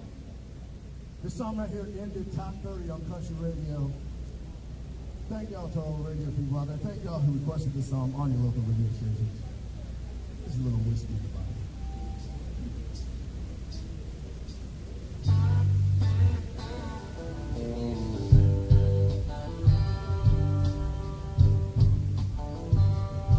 Old man next door gave 55 years to the factory. He died with $1 million underneath his bed. He spent his whole life saving up for a boat and a brand new truck. Got a free ride to the bottom of a 6-foot hole instead.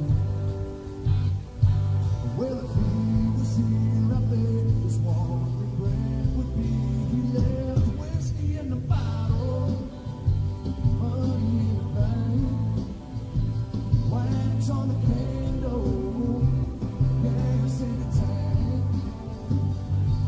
Pour it to the top, drink every drop. There ain't no tomorrow. I ain't gonna leave whiskey in the bottle. With a mattress, take the day off and sleep it on my bed. Pick her up and take her somewhere she ain't ever been before. Bring her home after sunset. Take the top shelf off the top shelf. Blow off the dust and make it love till there ain't no more. Whiskey in the bottle, money in the bank, wax on the candle, gas in the tank. So pour it to the top, drink every drop. There ain't no tomorrow. I ain't gonna leave whiskey in the bottle.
Throughout the United States Army's 250 years, there have been several branches and functions that have remained with us to this day.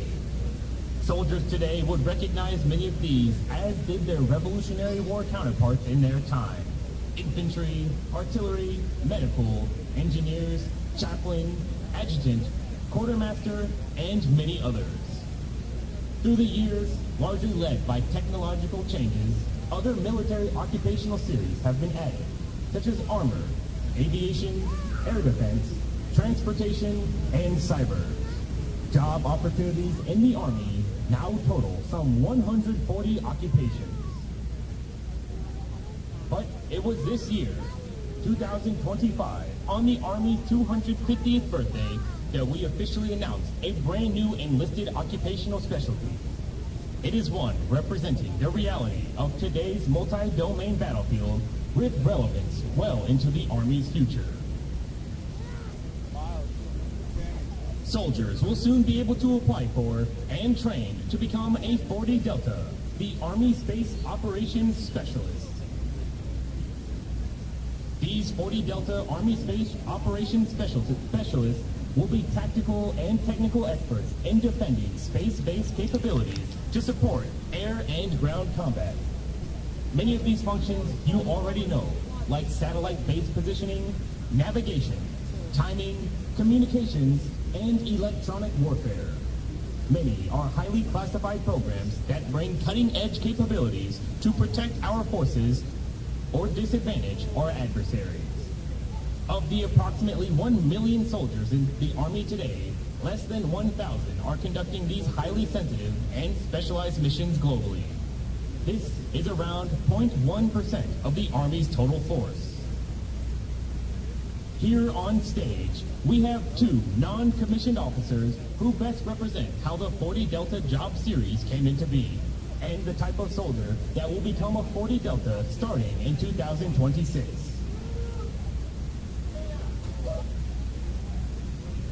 Sergeant Bryce Anderson currently serves as a Mobile Integrated Ground Sweep, or MIGS operator, with 4th Space Control Company, 1st Space Battalion, 1st Space Group Brigade. The 1st Space Brigade is the Army's only brigade with the mission of bringing space capabilities to the terrestrial fight. It reports directly to the United States Army Space and Missile Defense Command. Many of us, even those in the Army, probably have little idea what a MIGS operator does. Much of their mission, training, and equipment is too sensitive to discuss in public, but know that it is a highly specialized, highly demanded warfighting capability for the Army and Joint Force, ensuring success in tomorrow's fight. Sergeant Anderson's command recognized his abilities and nominated him for participation in Space and Missile Defense Command's Best Warrior competition, in which he beat every NCO across the command's global footprint this May, and was subsequently designated as the command's 2025 NCO of the Year. Sergeant Anderson looks forward with great interest to the new 40 Delta specialty with a long-term goal of becoming a Space Operations Officer. Master Sergeant Daniel Huddleston also serves with Space and Missile Defense Command as the Senior Enlisted Leader for the Army Space and Missile Defense Center of Excellence, a position usually retained for a Command Sergeant Major. He served in every NCO leadership position, from team leader to first sergeant, within the Army's air defense community, before transitioning to his leadership role in Army space. During his time in air defense, Master Sergeant Huddleston created the Army's first advanced individual training mobile training team in support of National Guard forces, helping stand up a much-needed air defense brigade with the mission to protect the national capital region here in D.C. Called upon immediately following the 2020 Iranian missile strike upon U.S. forces in Iraq, he deployed to develop the tactics, techniques, and procedures to train air defense soldiers for the theater's layered air defense design.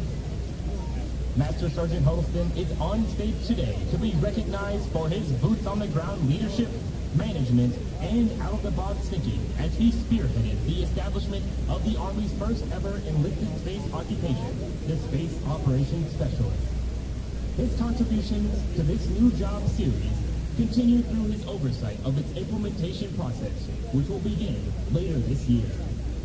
Master Sergeant Huddleston is also at the forefront of building the Army Space and Missile Defense NCO Academy to ensure continued professional growth and maturity of the 40 Delta non-commissioned officers of tomorrow, the backbone of Army Space operations for 2030 and beyond.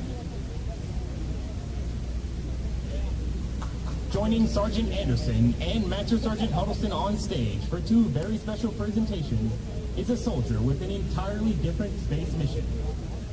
Even within the military community, it's not well known that the Army has soldiers that NASA has selected to become astronauts.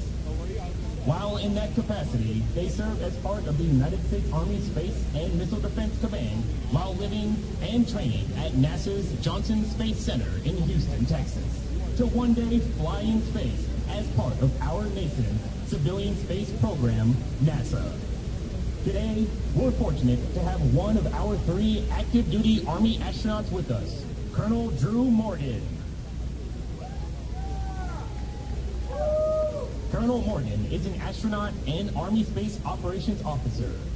He is a West Point graduate and medical doctor who undertook some of the Army's most challenging training and served in Special Forces units during combat operations. In 2013, Colonel Morgan was selected by NASA to become an astronaut.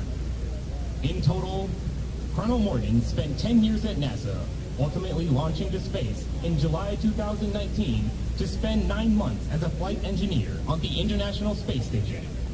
During that time, he performed a variety of operational tasks and experiments in space, to include 7 spacewalks, an American record for a single spaceflight. 2 years ago, Colonel Morgan was selected to become commander of United States Army Kwajalein Atoll and United States Army Garrison Kwajalein Atoll, a remote but critical missile testing and space radar site in the Republic of the Marshall Islands within the West Central Pacific Ocean. Just last week marked his change of command at Kwajalein. This week, he's stopping here in Washington, D.C. on his way to become commander of White Sands Missile Range in New Mexico 10 days from now. Ladies and gentlemen, please welcome Colonel Drew Morgan to share his perspective on the Army's historic and vital role in space. Good afternoon. It's an extraordinary honor to stand here beneath our nation's capital, along with my fellow space soldiers here on the National Mall, in sight of the monuments to our greatest leaders on this special day, marking the 250th birthday of the United States Army. For 2.5 centuries, the Army has not only defended the nation, it's been a force for progress and discovery, forging America's future. From the founding days of our republic, the Army has built America. From Captain Meriwether Lewis and Lieutenant William Clark on the Lewis and Clark expedition, charting waterways and exploring the vastness of the early West, to our cavalry protecting logistics lines as we laid tracks and trails to span the country. The Army is the military service our nation depends on to adapt to new environments and set conditions for stable progress. And the spirit of exploration and of expeditionary service has never been confined exclusively to land. You may be surprised to learn that the U.S. Army also played a foundational role in the earliest chapters of space exploration.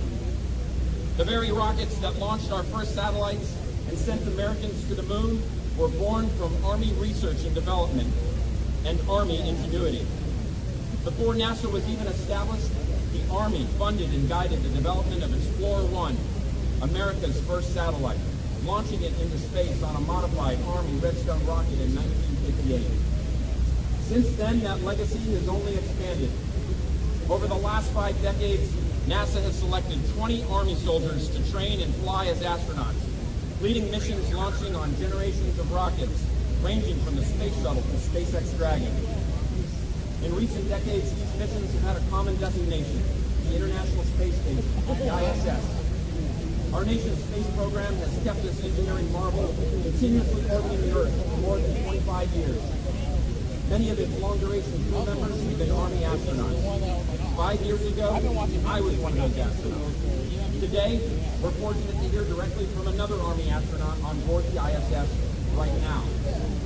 NASA astronaut and U.S. Army Colonel Ann McClain is a West Point graduate, a Marshall Scholar, and a U.S. Army War College graduate. She's a highly experienced helicopter experimental test pilot, a decorated combat veteran, and today she's 250 miles above us aboard the ISS on her second long-duration space mission.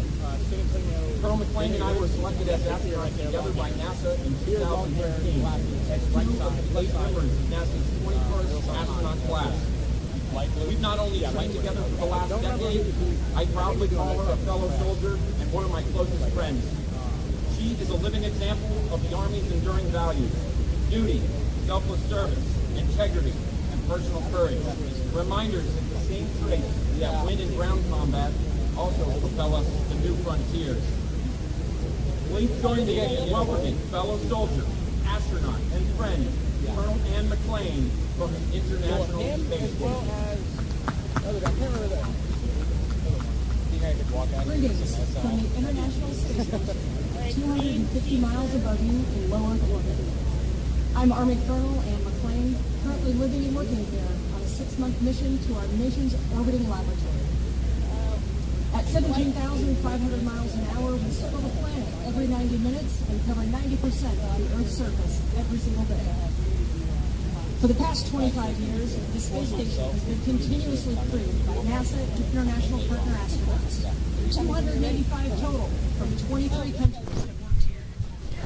I'm also proud to share with you that of the 20 Okay, perfect. who served as NASA astronauts, half of those have also You're going to stand up in front of them? Correct, yeah.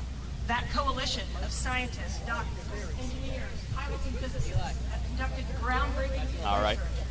Hey, how's it going, guys? I hate to interrupt, but we do have special guests here today. We have the Unsubscribed podcast. Now, these are 4 members, I think, who have built themselves off a community of camaraderie, from vets themselves to people who after service find community and shared struggles. So let's engage with the team right now. By all means, guys, come on out. I'm going to have you hold this. One mic. Hi. Hi, chat. There we go. Dude, chat's blowing up right now. All right. Hey, here's the team. I'm going to have you guys introduce yourself, by all means. Eli Double Tap from Unsubscribe. Hi, I'm Nick, the Fat Electrician from Unsubscribe Podcast. Brandon Herrera from the Unsubscribe Podcast. I guess I'm Cody Garrett from the Unsubscribe Podcast. I guess Cody. All right. Hey, so if you guys could take a moment, for those who may not have seen the Unsubscribe Podcast or may not be familiar with who you guys are or what you guys do, can you please break it down? It is a veteran-based podcast. Well, we're number 2 in the world now for veteran-based podcast. Right. Dark comedy, history, and then just having a good time and trying to make people laugh. Amazing, yeah, guest-based podcast. Amazing guests, too. All right. So now where are some notable, episodes, if you guys want to call it that you guys like to speak on? Yeah, we got super lucky. We had a World War II veteran from Iwo Jima, Don Graves, come on. Wow. And it was one of the coolest experiences, at least of my life, being able to sit down and, to my shock, at, I believe, 101 at the time. Yeah. Wow. I believe he was 99. 99, just turned 100. He was 99 years old, and he sat down and he drank a beer with us. And we still have that beer can. We still have that beer can in the shadow box in our background today, so that was super cool to see. He was at the raising of the flag. Wow, that is absolutely amazing. We just did one at the Pentagon as well earlier this year, which was a crazy experience for pretty much all of us, I think. Now, I guess, Cody, can you break that one down for us? How was that experience for you? Yes, I am Cody. It was just a crazy experience because I know you guys, I mean, your time serving, I don't think you would have ever guessed that your career path would, lead you to the Pentagon, much less after you retired. We took fake it till you make it to an extreme that most other people just haven't, Got out as an E4, and now on paper, technically, I'm the first person to chug a White Claw in the Pentagon, so there's that. He's telling the truth. Is that a recent feat? Yeah. That is awesome. I've got the memorandum and everything framed on my wall. That is good. That's legit. They actually gave us a memorandum to drink at the Pentagon on camera. We were the first podcast, everything, to do that. Well, that's amazing. Do you guys know the episode that was in? If you look up unsubscribe I guess podcast that's Pentagon, something you it's going to gotta pop right up. That's something you guys got to do. Yeah. Check it out. 100 something. I think. Yeah, so how long has this podcast been going on? 3.5 years, I believe. Yeah, I think we've been going about 3.5 years at this point. What was the driving factor to begin it? Well, man, we used to we would day drink while we were doing content, and then we're like, you know what we can do? Well, we day drink. We can film it and then just talk about that. Well, we do that and then turn it into another business. We never actually thought it would go to this level. It was just supposed to be fun. So this was, everyone does their own individual content and are crushing it. And then this was for fun, and then it just kept growing and growing until here. Until being here. Now, number 2 veteran podcast. Now, that means there's something about you guys that speaks to the veteran or the service member or the civilian aspiring to be a service member. If each of you can speak on it, what do you think that is? Brandon. That's Cody. Well, I think one of the things that brings people to unsubscribe, at least, is the dark humor and just the comedy and the idea of, like, it's just guys hanging out. There's a lot of comments we see left and right. They're like, guys, this was the hole that I was missing since I was in the service. Like, I miss this banter. I miss this sort of irreverent back and forth with the boys. And, like, this is a hole that's in a lot of people's lives when they leave the service. And it's really cool to be able to just be a bunch of idiots filling that void, you know? We get lots of emails from people saying it feels like I'm back in the military again, just hanging out with the boys, having a couple of drinks, having a good time telling jokes, and we love it, man. We've helped a lot of people out with the podcast. How much do we raise for veterans? We did $110,000 last year. Oh, in total we've raised $500,000 for veterans nonprofits. So again, it shows a testament to the community that's been built, and then all the guys, because it is truly a mission we care for. It is, hey, how do we give back to this community that's given us so much? Yeah, knock those numbers out of the park this year. Oh yeah, we're going for 250 this November. So in November, you guys do another run of that? Yep. All right. And what's the goal there? You said it's for veterans. Now, what's the aim for these funds? Like, is it to support veterans who are what? We choose different groups every Yeah. time. Yeah. A lot of medical PTSD. It is, how do we help these service members or veterans that are in a dark spot that actually need something? It's good. There's a lot of terrible nonprofits, and then there's a lot of nonprofits that just, it's like, hey, I'm going to take you horseback riding, and that's going to cure your PTSD. Yeah. It doesn't. Yeah. So let's send these individuals to get actually evaluated. Let's send them to psychology. Let's get them therapy. Let's get them the help they need, and then start rebuilding from that, and then build that community based off of it, so they can then police each other in the same aspect. Very nice, very nice. So what called each of you guys to service? So having served yourselves, what was the motivating factor to say, you know what, I'm going to raise my right hand, I'm going to try to pursue a career in the service? Oh, I tried to be Army infantry. My mom talked me out of it, so I joined the Navy. Oh, that's unfortunate. Okay. No, I've come from a long line of military people. My grandpa, my dad, my mom, everyone served, and so I wanted to do it. And I just wanted to serve my country, be all that you can be. There you go. There's nothing wrong with being a seaman. That's great. Yeah, I like the fact that. I'm trying not to make so many jokes right now. That's good. Brandon, what brought you to serve? Well, I never did serve. Just want to throw that out there real quick. He's so humble. Despite what you might see in the chat, no, basically I grew up on Fort Bragg, spent 25 years there. Because my family has a long history of military service, and it took me a very long time to realize that the military sense of humor wasn't normal, and people from other places thought it was a little odd or dark or inappropriate. But no, it's given me a lot of respect for what those guys do and what they deal with when they come home, and it brought me to all of a connection I've got with my friends who served, and it's just been rad ever since. I mean, I just played with G.I. Joes and stuff growing up, played a lot of video games, thought I wanted to do that, and so signed up when I was still in high school, got college paid for. It's a great time, a lot of fun experiences. Recommend it to pretty much anybody. They paid for your college? They did. Actually, I did National impressive. Guard. They paid for it twice over. It's amazing. It worked out even better. All right. Man. Eli's old. He has real reasons. I know. I dropped out of high school. I was like, I want to do war. That sounds fun. Join the military, got shot, got out of the military. No, I joined just because I wanted to. Man, I hate that I say it. Video games are why I joined the military. That's why I went Army Infantry. I was like, oh, I want to jump out of helicopters and planes and do the cool stuff. Which video games you like? Metal Gear Solid, 100%. You never got that P90. I did not. Well, now I do. But after that, they were like, you have a GED. You cannot do any of that unless you... And then the recruiter's like, oh, just ace your PT score, shoot expert, and then they'll offer all that. Didn't work out? No. Oh, boy. And then I got out, but I've loved every second of it, and I'm glad I served. Like, truly, truly happy, especially with the relationships I built from that. Because, as everyone knows, you still talk to your buddies that you served with, like, 15 years later, which is awesome. Yeah. Now, I thank you guys for your guys' service and continued contribution to the force, and even not Cody, or I guess Cody, not having served, what you do now for the community is huge. So thank you for that as well.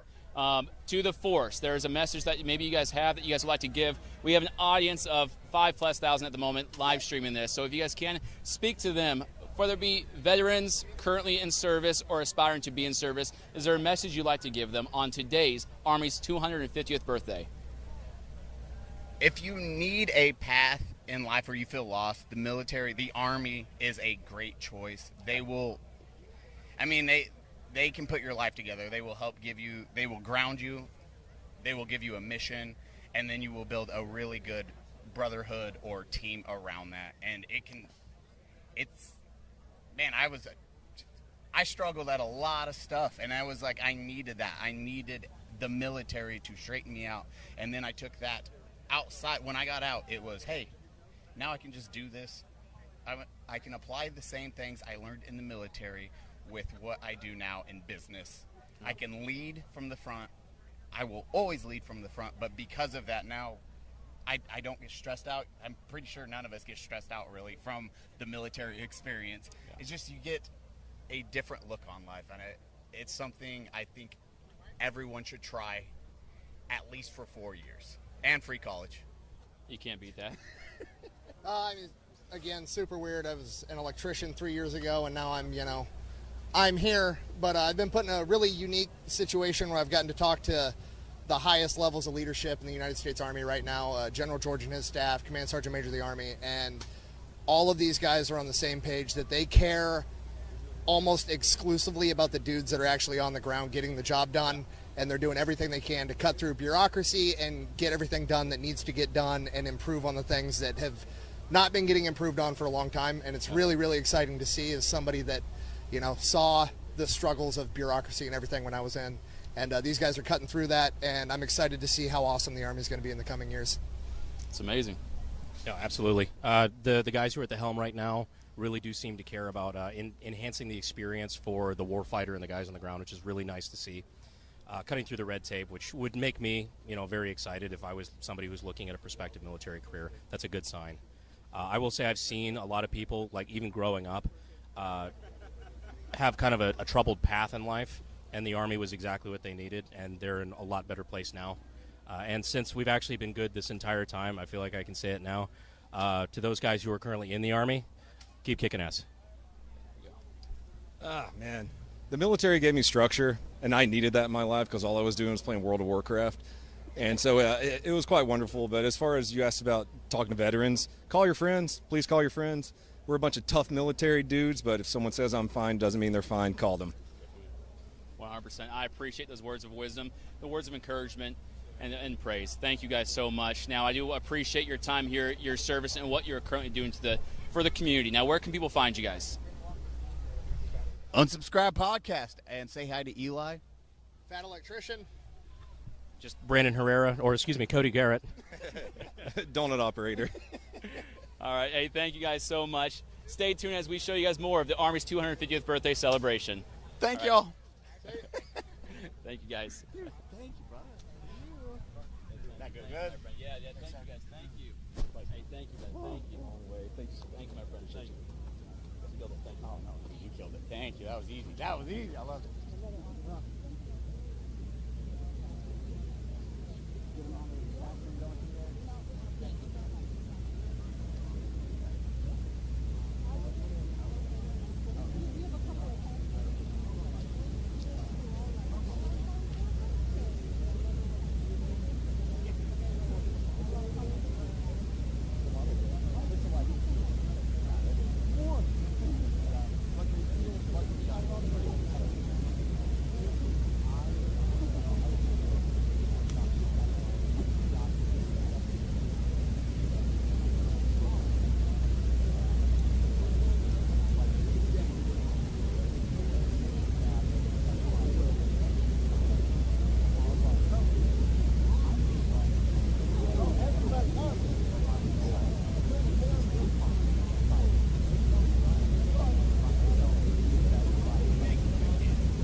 Right. How are we done? I'm walking back. I'm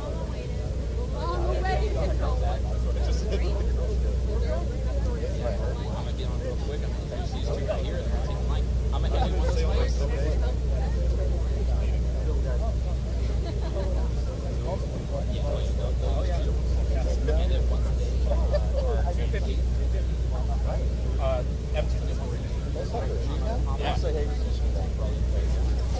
Real quick.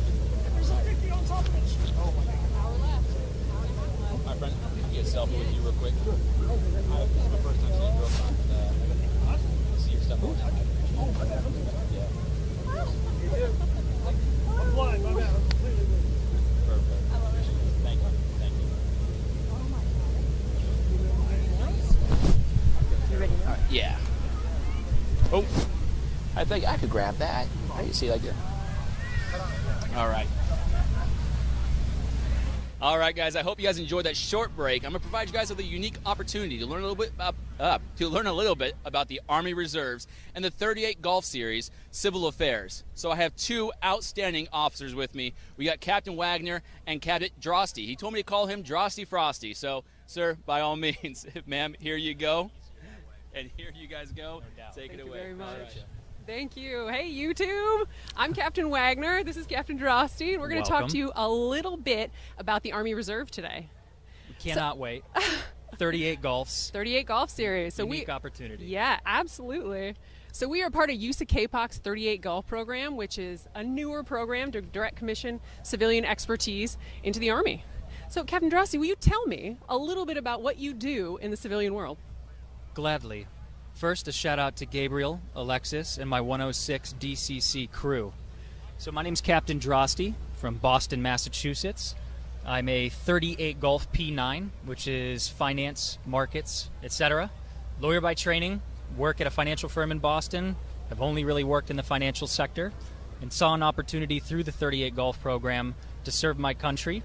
Essentially, weekend warrior, right? And the ability to take my skills at this point in my career and my life with the support of my wife and to be able to, again, serve my country and maintain the job that I have. And it's a unique opportunity, amazing opportunity. We essentially act like consultants for the Army, and I'm so appreciative of the opportunity every single day. Every single day. What about you, Captain Wagner? What's your Yeah. story? So I have been a part of the military community for quite some time. My husband is actually active duty, so he is Navy. Go Army. He is Navy Lieutenant Commander Kyle Wagner, and he is a doctrinal analyst at Strategic Command. So I've been a spouse for a long time, but the opportunity came up to come and to serve and to be a soldier. And I'm a 38 Golf 6 Victor. So I'm a Heritage and Preservation Officer. You may know us a little bit better as the Modern Monuments Men, the new iteration of the Monuments, Fine Arts, and Archives program. Go see the movie. Yeah, go see the movie. 2014, I think that movie came out. It's a 2012, good one. 2013, If you haven't watched it. So in the civilian world, I work in museums. I work for a Smithsonian affiliate museum, the Durham Museum. Shout out to the Durham. So I've worked in a broad variety of roles in museums: development, education, administration, and now I do a niche sort of research in cultural property protection. So that's what we do as Heritage and Preservation Officers. But cultural property protection in relation to humanitarian crimes. So that's why I kind of got brought into the 38 Golf program. So it's just been a fun opportunity to sort of go from being a spouse, being a military mom, and now I'm a soldier. So it's been great. Yeah, in I think so in the 38G program we have about a dozen or so specialties. It allows the Army to pull from the private sector those that have their finger on the pulse at all times, given their industry expertise, to be able to pull back and to be able to bring those folks in to consult with, and for us to leverage our pools of human capital as well, so that we can reach back if ever we know experts that can opine on a particular scenario. It's a really, really unique opportunity. Look it up, 38 Golf, 38G program through the Army Reserve. You'll thank me later. Yes, it's an excellent and unique opportunity to come and be a part of the Army and use your civilian career while also serving at the same time. So at this time, we would love to bring up some of our other 38 Golfs. So we have a few other 6 Victors, Monuments Men, Heritage and Preservation Officers here with us. So they're about to come on screen. Yep. Total studs. We've got Captain Ammerman. Why don't we bring up Ammerman first? Good afternoon. And Major Swindell and Captain Ortiz, we are all 38 Golf, 6 Victor Heritage and Preservation Officers. Hi, my name's Major Swindell. I'm representing 352 KCOM out of Fort Meade. I'm a Heritage Preservation Officer, archaeologist in the civilian world. I work for the Navy. Proud to be here. Proud to be here for the Army's 250th.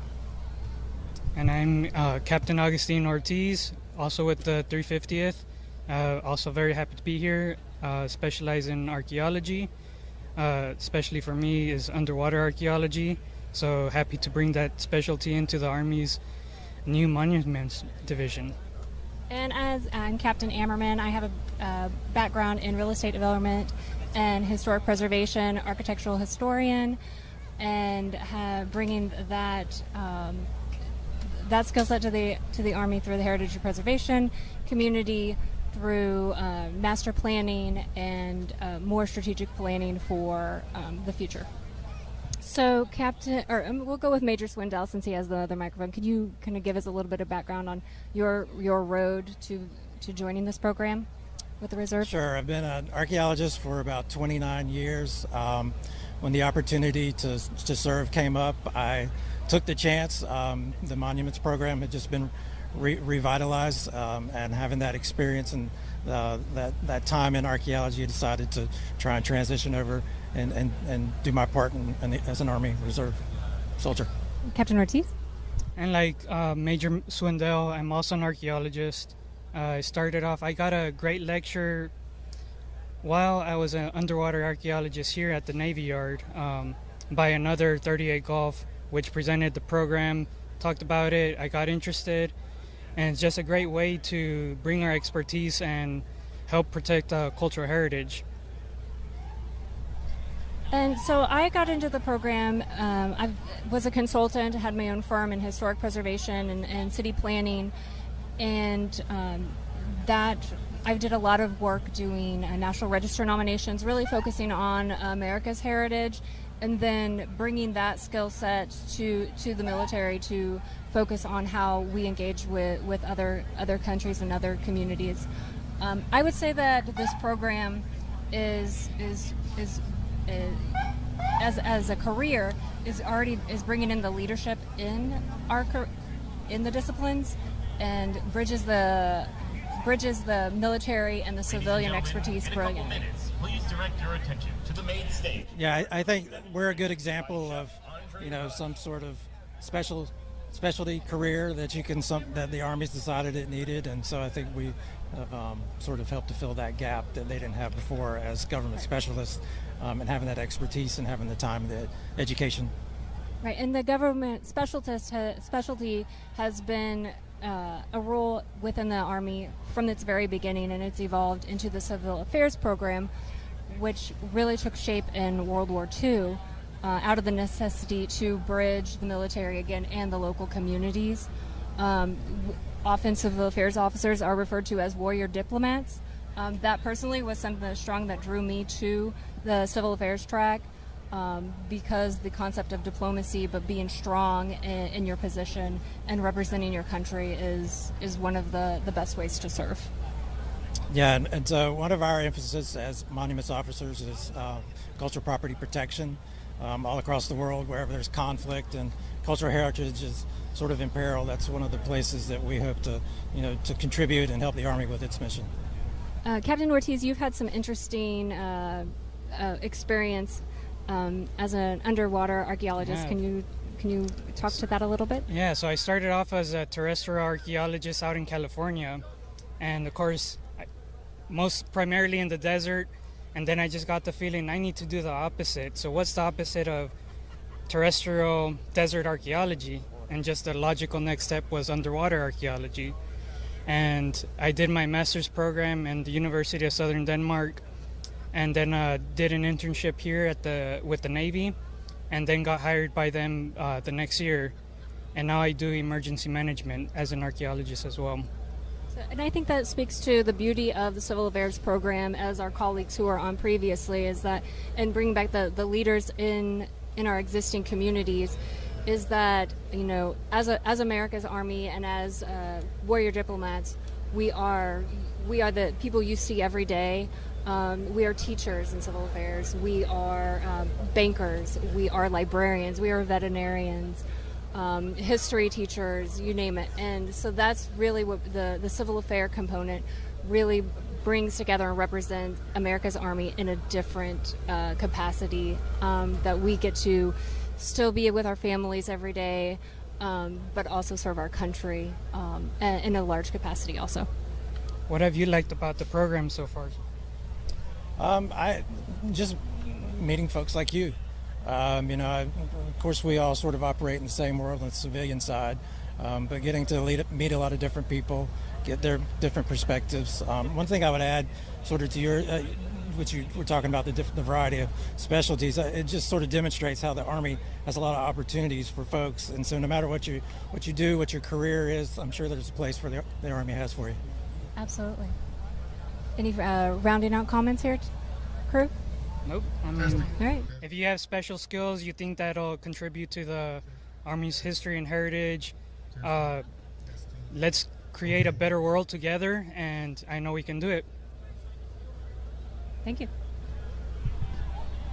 All right, thank you guys so much. Thank you guys for your time. I appreciate it. Thank you guys. How's everybody doing today? All right, as you guys heard from our civil affairs soldiers, there are many opportunities available in the United States Army. Whatever profession you may have on the outside, odds are the Army has something equivalent to it. And if not, it's close enough, I promise. Now, I encourage you guys to reach out to your local Army recruiters to figure out what opportunities are available for you. Whether you enlist or commission, there's many, many opportunities there. Now, I've read the comments. I get it. My hair's not the best right now, and you guys really wanted that drill sergeant who was behind me. I'm not sure who he is. I'm here now. Okay, Angry Cop is here. All right. Now, for those that First of all, don't don't touch me, guy. all right, understood. Weird, inappropriate. Understood. So many people on the internet said that they wanted to see me, and here I am. Not because you wanted me to. I showed up on my own. You're not my boss. I do what I want here. By the way, why did you have 2 microphones when there were 4 people you were interviewing? The most Army interview I've ever seen in my entire life. Hey, but see, here's the thing. We made it work, though, right? No. Oh, we made it work. You didn't. It happened. That doesn't mean it works. Well, all right. Is that a ring tattooed on your finger? That sure is. Hashtag never forget. Still married? Hey, that's right. 15 years. Beautiful. The Army, relationships. Build and maintain them. Where's the chat? I thought we were talking to the chat. The chat was saying words to us. Oh, no, the chat very much demands your presence here. Now I'm questioning. No, but this is good. No, but hold on. I need to know a little bit about you. Tell me more about myself. What questions do you want to know? No, I want to know who you are. What's your service like? What got you here today? All right, there's a lot of questions. What's the first one? Okay, what got you here today? What got me here today? The Army got me here today. The 250 years of fantastic, absolute mayhem the United States Army is. There's a lot of good sayings about the United States Army. One of them was from a Nazi general, and he said that war is chaos and the American Army is trained in chaos. Yeah. And that's absolutely true. But I joined 21 years ago. I saw 9/11 happen. I wanted to get involved. I did. Yeah. And that's what brings me here today. Plus, I don't know if you know this, I do YouTube stuff.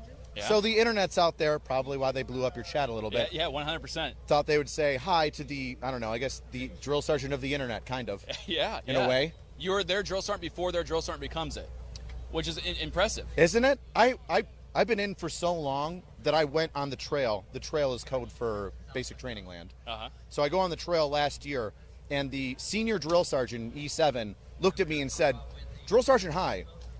Were you a drill sergeant in 2012, 2013? I go, yes. He's like, did you have a senior drill sergeant shell ace? I go, yes, that was my first time on the trail. He goes, you were my drill sergeant. And I was like, yes, I was. Glad that you outranked me. I'll stand at parade rest. Tell me what to do. If you have any questions, I'll help as best as I can. Now, that's impressive to see, though. Those you trained in their initial stages are now training others to pursue excellence. Oh, yeah. Now, what does that mean to you? Because, again, 21 years ago, you signed your first contract. Is that correct? Correct. What got you to sign your second, your third? What got you to continue service? Oh, that's a good question. I try to ask those. The Army's fun. Yeah. The Army's fun. If you get bored with the Army, change your job, which is what I did. if you ever feel like something's stagnant or you don't like where you are, you can change it. So I started off as a civil affairs specialist. I did 2 deployments overseas like that. And I grew tired of civil affairs. I wanted something to change. So I decided that I would go and become a drill sergeant. And I did. And that was the opposite side of the spectrum, you know, from being civil affairs and growing a beard and hanging out with SF guys and having a good time that way. So it was kind of nice to go in a different direction with my career. And here I am 13 years later, still a drill sergeant, because it's the best kept secret in the United States Army Reserve, 95th Training Division. Join up. We're looking for more fantastic NCOs. Hey, that's an amazing opportunity for those out there who didn't know it existed. It surely does. Now, how would they join up? Is there a process to this? All you have to do is, if you're an E4 promotable, or you're already an NCO in the United States Army, you can just Google it. You can contact a local recruiter's office, or you can Google and you can find the closest drill sergeant battalion to your area. And then all you have to do is get in contact with the first sergeant there, and we're hungry for more drill sergeants to come in. The Army always needs more. There's bonuses. Think about it. All right, yeah. And you have a fantastic time training troops. No, hey, I love that. Now, being on the trail, yes, what are some of the more memorable experiences that you've been able to play a part in? Oh, man. Or if there was a trainee that stands out to you, a moment with... We had a crazy trainee. He didn't make it. Well, that happens. Listen, tough love. Sometimes people aren't cut out for the Army. We're glad that you tried. We want you to do your best. Sometimes it doesn't work out. He was small. We called him Mighty Mouse, right? So Mighty Mouse was very upset, and he was a little off in the head, and he would punch walls to scare the other privates, to making them think that he was a tough guy. And he was so absolutely nuts that everybody was just like, no, he is nuts. He's going to kill us in our sleep. We need to leave him alone. Eventually, he didn't make it, you know, just not physically fit, not mentally there in the way that he needed to be. So we let him loose. But the first day, before we even did the pickup, they're not even marching. They don't even know how to march on day 0. They're walking to the barracks, and Mighty Mouse raises his hand and says, Drill Sergeant, I quit. And we're like, Private, we're not even in basic training yet. You can't quit when you're not even in basic training. What are you doing? And he gets a little emotional. We calm him down, and he goes, Drill Sergeant, I forgot my promise. We're like, Private, what does that mean? He's like, well, Drill Sergeant, I forgot that I promised my grandfather before he died that I would join the Army and I would make it.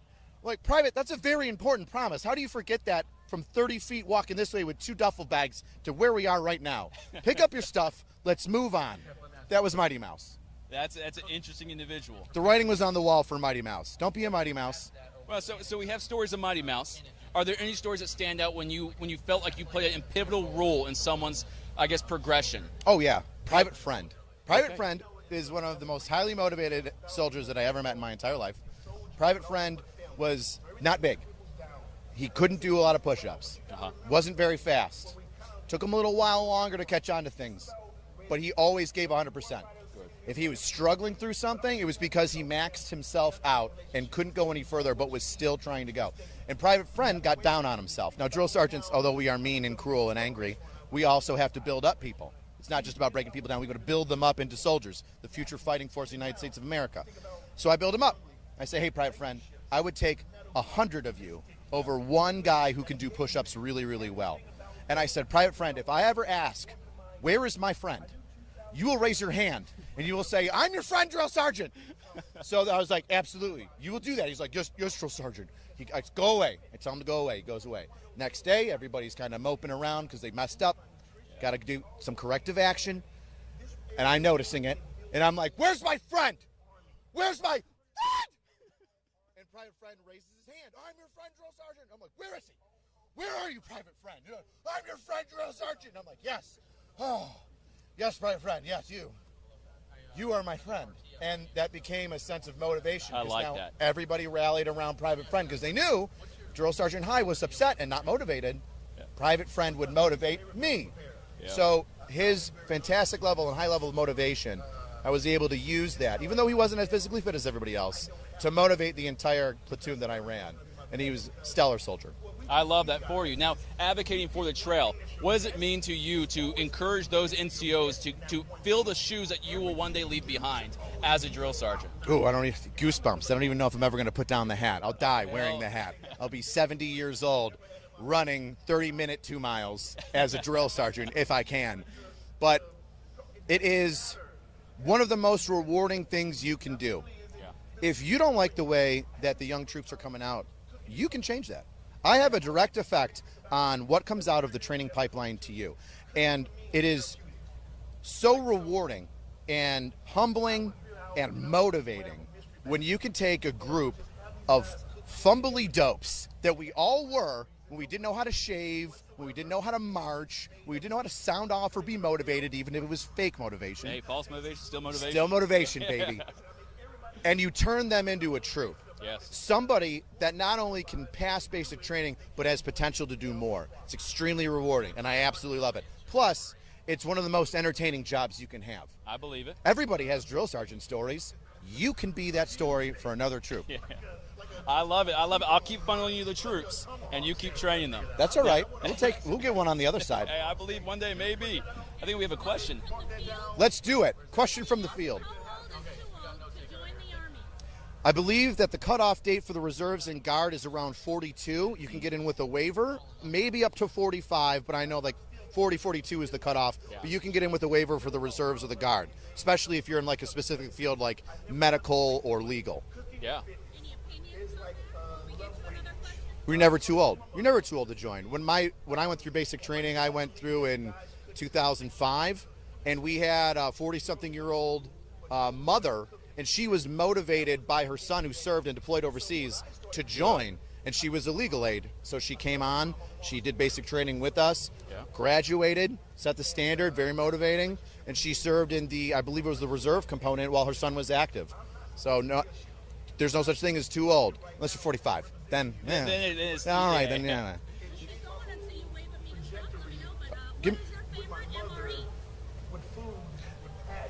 None of them. None of them. Come on. No, the maple sausage. Penne pasta. I'll go with penne Okay, pasta. okay. Penne pasta is a solid go-to. You know what I mean? Am I wrong? No, You're looking at me like I'm crazy. It's decent. Should I say veggie omelet? Did you ever meet one of those freaks that likes veggie omelet? They're not real. They're mutants. Well, it's the skills you get with them that are the sell. Do the Skittles come with? Nothing good comes with the veggie I'm omelet. just saying. You can't sell me on a veggie omelet with Skittles. But penne pasta, that's your go-to? Spicy penne pasta was good. It's been a while since I've had an MRE. Okay. Usually I just starve myself. Well, there you go. That's one route to take. Yeah. Now, there's the new pizza one. Have you tried that? You're kidding me. I've never tried it. What is going on here? Like a Lunchables? No, this is an actual MRE. I believe. Correct me if I'm wrong. I think there's a pizza. Is it like MRE? Really? It's Wow. good? A square pizza. So is it like the piece of bread that they give you like in the normal MREs, you know what I mean? And they just say put some pasta on it? This is some poverty pasta going on here. That's poverty pizza, I mean. Military grade. This is I'll good. eat it. Good, you know good. what? You're hungry. You'll do anything. Yeah. Yes, at times. Hoagie bait. Well. Hoagie bait. Always shove jerky in your pocket. Oh, yes. Always bring jerky. That's Always protein bring right jerky. there on the go. Yeah. Yeah, and just not even in the bag. It's just in your pocket. Raw. And you're good to go. Like Napoleon Dynamite, like in the spaghetti. You know, I'll kick your pocket and all of the stuff will fall off. Yeah. Yeah. No, it's all right. I'm very scary. I understand. Honestly, when it's you the pushed hat. me, I got You're scared. outside. You're not wearing a cover. I understand why you're very sweaty and scared of me. That's the sweat, not There's the a heat standard. or 90-degree humidity, I promise. But hold on. We are here celebrating again, like Army's 250th birthday. Big deal. Now, what does it mean to you to have contributed for 21 years, at least 13 of those, contributed to the formations that were built since then? That's huge. You know, although what you're saying is absolutely correct, I focus on the minutia of what I can control. Okay, so that's good. When I see a large parade like this, does it motivate me to know that one or two of those troops could have been mine down the training pipeline? Yes, it does. But what motivates me the most is when I see that graduating class, and they're going to go get spread around to every unit, whether it be, they're going to be some honor guards somewhere, or they're going to the 25th, or to every unit, whether it be, they're going to be some honor guards somewhere, or they're going to the 25th, or the 101, or it's a National Guard unit or a reserve unit that they're going to. When I see that graduation mass, that's when I see the impact that I have. Good. Now, are there any stories you have or anecdotes, any stories or anecdotes from graduation days Now that the trainee has become that soldier, Mhm. and you see them embrace their family or their loved ones, and you know how much it means to them, are there any kind of engagements you had that kind of stand out? No, I stay away from their graduation day. Yeah? No, Get too teary-eyed? you're a trainee. Yeah. I'm glad that you made it through. Oh, man. I am not going to be your friend. Yeah. No, I'm here to train you. I'm not here to be like, you know what? Your son didn't do too great when he started, but I'm proud of him now. No. There's no removal of the mask. No. You did what you're supposed to do. Good. And then I walk away. And then they get to do their own thing. I love that. I stay in my lane. Yeah. I stay in my lane. Would you want your drill sergeant hugging you at the end? Ew. Yeah. Ew. Well, I'm better off a recruiter, I guess. No, but I appreciate your time. Do you hug your trainees when you assign them in at MEPS? You're like, no. good job. No, but I can't wait till See? they come back after experiencing a drill sergeant and be like, I told you, you'll get it through it, I promise. The high five and like the family moment is for the recruiter. You got him in, he's done. Like I'm Yes. like, my training's done. God bless. Drive safe. No, hey, that's fair. That is fair. And send it back home to hometown recruiting, and we'll take it. Oh, from yeah. there. Yeah, that's important. But again, if there's any outgoing call that you'd like to give to the audience members, again, our audience is veterans currently serving or those aspiring to serve that may need that push to get themselves down to the recruitment station. Is there any message you'd like to give to them? You're never going to regret it. Active component, guard if you don't want to go active. That's your active, or excuse me, reserve or guard if you don't feel like you want to go active. You can always change that. Yes, you can always change that from guard to reserve and go active. You're never going to regret it. I always tell people my goal when I was in 5th or 6th grade was I wanted to go to college. How was I going to pay for college? The Army, GI Bill. No matter what you do, basic training is going to take the negatives that you have, erase them, and they're going to take the positives that you have and embolden them. Yes. You're going to come out of training, even if you only do a 4-year contract in the reserves, a better person. You're going to be durable. You're going to be more understanding of what it's like to push yourself through struggles. You're going to be motivated.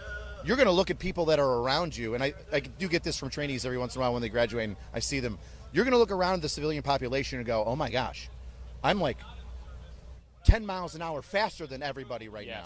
Yes. Mentally, even physically, because some people don't run. And we'll help you with that, the United States Army. Yes, we will. This is true. This is true. Hey, thank you so much for your time. What you do for our formations, even though, again, I get it, it's more of those graduation things, but when I see those individuals out there coming to our formations, trained and ready to do what we need of them, is from people like you who take that time, make this task as a passion, and I appreciate that from you. So Thank you so much. I'm glad that you bring in the troops to me so that I can train them up. Yeah, I'll give them a hug on the way back. Yeah. There you go. All right. Hey, thank you guys so much. Oh, boy. So my knife hand's broken, so it has a little bit of pizzazz. What you want to do is you want to make sure that your fingers and thumb stay erect, like in the hand salute, right? Yes. Straight and aligned, right, like the hand salute.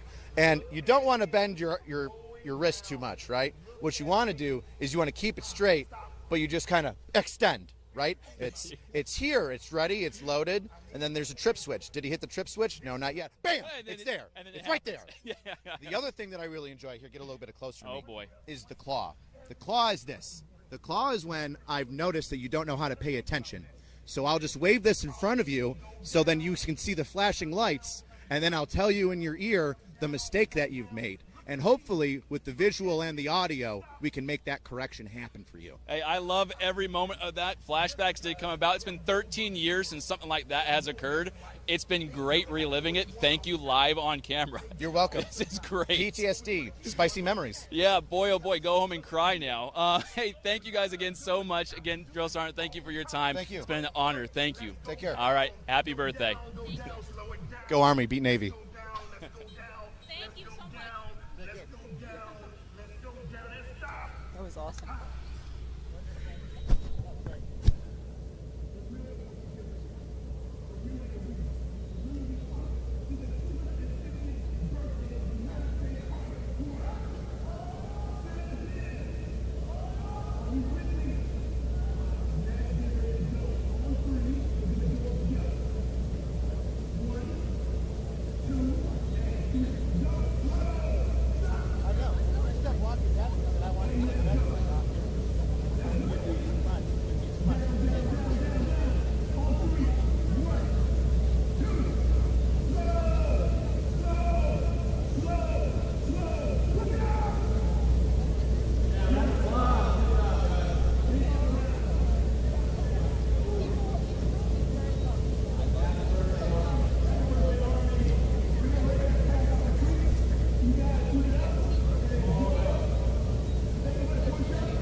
question is, does that Star-Spangled Banner yet wave over the land of the free and the home of the brave? And the answer to that question is yes. Chief historian, right? Yes, it still waves. Chief historian. So, the United States Army has demonstrated sustained superior performance for more than 200 years. The ongoing presentation that you're about to see is a time-honored tradition. Okay, we are back live here out at the United States Army 250th birthday celebration. It really has been an incredible day. Just so much legacy represented out here on the National Mall. When you walk around, it really is fascinating to see the different eras represented. You have aircraft from Vietnam. You have veterans of different wars that are talking to and commemorating with soldiers of today. It really is a cool thing to witness. And when else do you get to do this? Only every 250 years, right? But the main event is tonight at 6:30. That is going to be our 250th Army Birthday Parade through Washington, D.C. Our units will pass a review line with the Commander-in-Chief. All the different eras on display.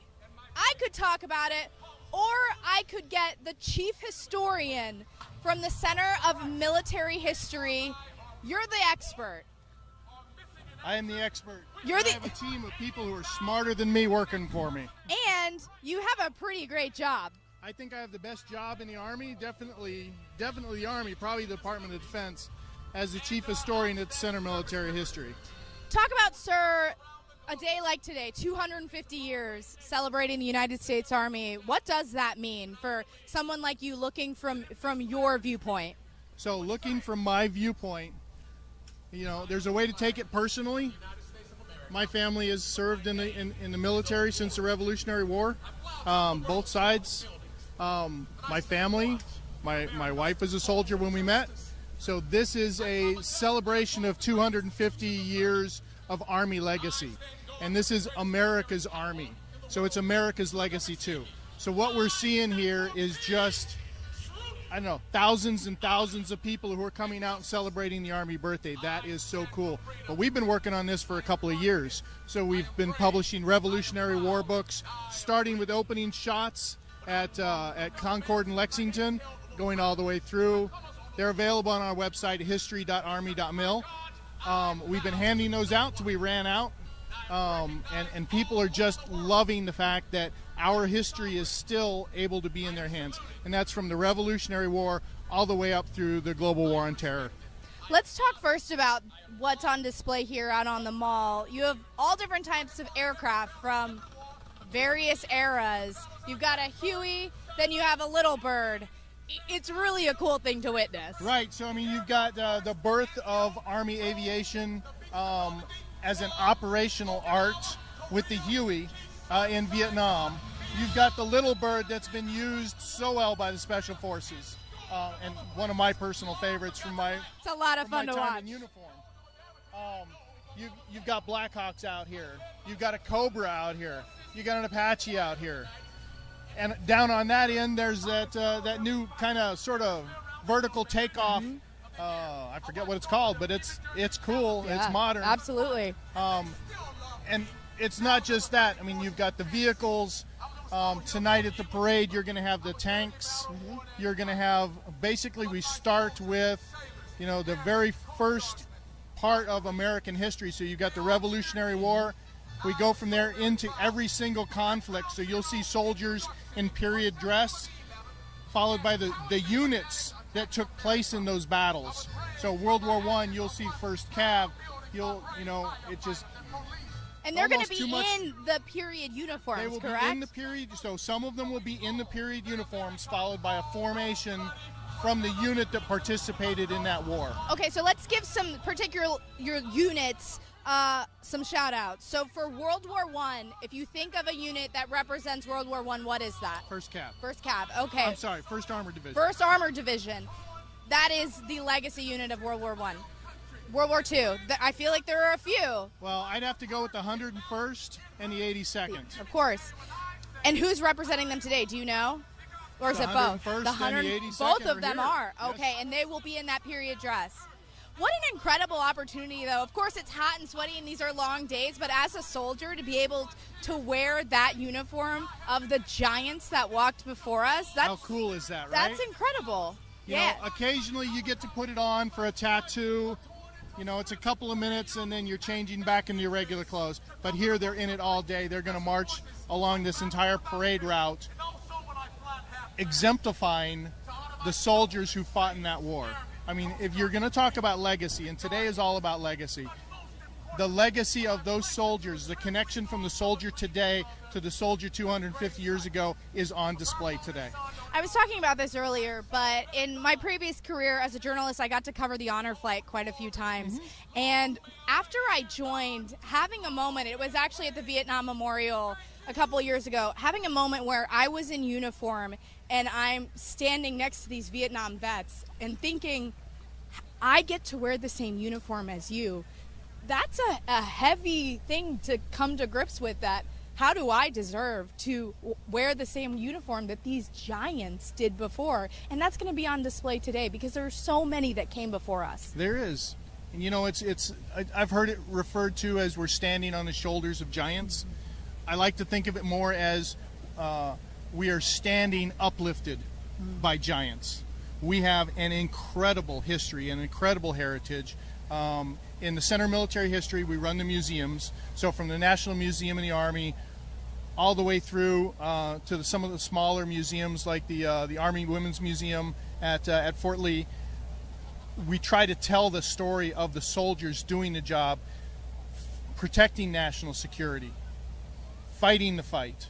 And I hope we do a very good job at that. But that's that same feeling you get standing next to those veterans is what we try to do in the museums. Let's talk more about the parade. So we've gotten through World War I, World War II. Who's representing Korea? I do not remember. Okay, we'll get back to you on that. Got it in my book. We got it in the book. We'll get to you in a minute. And then what about Vietnam? Vietnam, I think, is the 25th Infantry Division at Schofield Barracks. Okay. So shout out to the Wolfhounds. And then we're going to move up through there. It's amazing to think about what we're about to witness and what we're about to see. And all aircraft will be overhead as well. I know USASOC is going to be representing the GWAT era, which is appropriate with our Special Forces Green Berets. For you as a historian, I know it's probably a tough question to ask, but what is your favorite era to study? Well, I'm a contemporary historian. So I've been on the ground as a civilian historian in Afghanistan and Iraq, capturing the story of our service members who are over there doing the job, and writing about them. So I've got to say that my favorite part of history is what we're doing today. Sometimes you don't have a whole lot of perspective on today until we get farther down. You know, we're too close to the bang, if you will. I have studied the American intervention in Siberia. That was my master's thesis. And not too many people know that the United States went into Russia in two different spots to try to keep Russia in the war during World War I. But I got to tell you, it's the soldiers today, feeling the connection with the soldiers today, that I like documenting the best. That way historians in the future will have the documents, they will have the oral history stories to be able to tell better stories in the future. That's incredible, because that didn't happen all the time, 10, 20, 50 years ago. So you're trying to capture it in real time. Yes. That's amazing. And the Center of Military History, we actually started in 1918, but we've had historians deployed in World War II. They were out there. There's very few of them, and they wandered around the battlefield. Now we send military history detachments. We've got some operating on the southern border, getting the history of what's going on there now. I've got an entire division within CMH who focuses on nothing but warfighter history. Is this a historic day? This is a historic day. I've got 2 military history detachments interviewing the soldiers who are here for the parade as part of their military history detachment course. So they've been doing that for a couple of days now. They'll do it for a couple more days till these folks redeploy home. One last question, sir. Why is capturing our history and reading our history, knowing our history as a formation, as a force, as a United States Army, why is that important? If you don't know where you were, you don't know where you're going. That's one. So what is history? History is the past remembered. what we do is organize the memory. So the past is remembered and can influence the future positively. So we can tell those stories so the legacy continues. But even more than that, one of those things that contemporary historians do is we are in the room when things happen. We can go back to recent history and say, something like this happened 10, 15, 20, 50 years ago. Here's what the people thought at the time. Here's the decisions that were made. We get that to the decision makers, and they make better decisions. We save lives, we increase lethality, we increase effectiveness because the decisions are better because a historian was in the room. History can change the future. History can change the future. If you own the past, you own the present. Is that the way the thing goes? Sounds about right. Yeah. Sir, one more time, plug your website where people can find out more information. So the Center of Military History is history.army.mil. Thank you so much. Pleasure. And you heard that this is a historic day, a historic evening. At 6:30 is when the parade is scheduled to start, rain or shine. So far, the weather has held off, but this is a pivotal moment. You're going to see soldiers marching in period dress from all of those important eras that are a part of our lineage, a part of our legacy here as United States Army soldiers. I know I am proud to wear this uniform today and every day, but today especially. So we're going to leave you for a second, and we'll come back to wrap it up soon.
service will defend. And for over 250 years, we have been the defenders of our nation's liberty, both here at home and around the globe.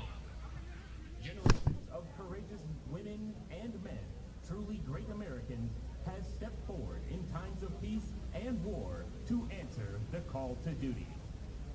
Together with our allies and partners, and with the unwavering support of you, the American people, we will continue to be the nation's first line of defense for another 250 years. On behalf of the 100,000 women and men, military and civilian, who make up our service, welcome to Washington, D.C. in the 250th celebration of the United States Army.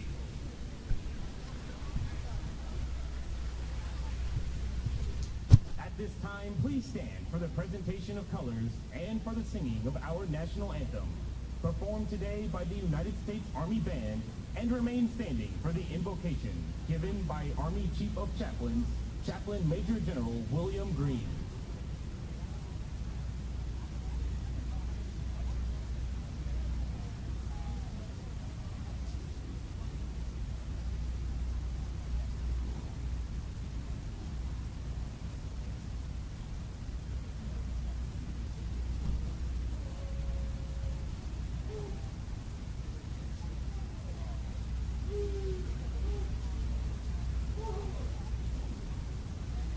Oh, say, can you see by the dawn's early light what so proudly we hailed at the twilight's last gleaming, whose broad stripes and bright stars through the perilous fight o'er the ramparts we watched were so gallantly streaming, and the rocket's red glare, the bombs bursting in air, it proved through the night that our flag was still there. Oh, say does that star-spangled banner yet wave o'er the land of the free and the home of the brave?